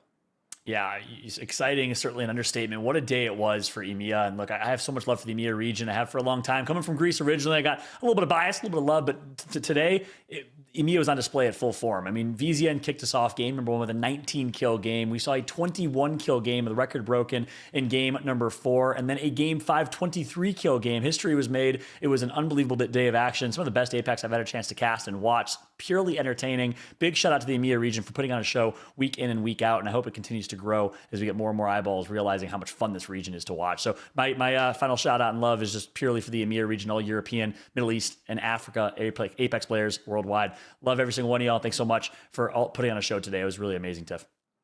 Really amazing indeed. And you're right. EMEA keeps breaking so many records. I'm going to lead it to you, Vicky. Fallout, thank you so much for your work today. And Vicky, final thoughts. All right, my final thoughts has to be, EMEA, please keep entertaining me with these different compositions and record-breaking numbers, because I have been thoroughly entertained throughout the entirety of the EMEA Pro League Year 3 Split 1 performance so far. It's only getting better and better. When you think that it doesn't end with Ascent taking, 5 of the games in their Day 5 performance, it has to be topped off by these double-digit KP points that we keep seeing a lot of these squads just close out the end of the day with. So it's always so nice to see the EMEA region come out with their very creative approaches to the different team compositions that you don't usually get to see in other regions. So I had a really fun time being able to cover the EMEA region, and I can't wait to see how Day 7, 8, and 9 go down. That's right. We do only have one more round robin rotation here for EMEA, and we only have one more time where we'll see groups B and C tackling each other again prior to that regional final. So thank you so much for your work today, Vicky and Fallout. Fallout, I think this was your last broadcast for Split 1, so congratulations. Enjoy the break. We will see you guys next time. But for us, guys, here's the deal. This action is not ending. We have so much more to come. So make sure you go grab some water, hydrate, get some popcorn, because we're going to have more insane Apex Legends action off the brink of this, featuring teams like FaZe. They've been trying to get kind of consistent throughout their realm throughout here. TSM, one of those extremely consistent teams here in the ALGS history. 100 Thieves, they're going to be here playing tonight because it's groups B and C for them as well. You're going to see the new name for Atlanta Premier, now HEC. So all the action to come, and that's right,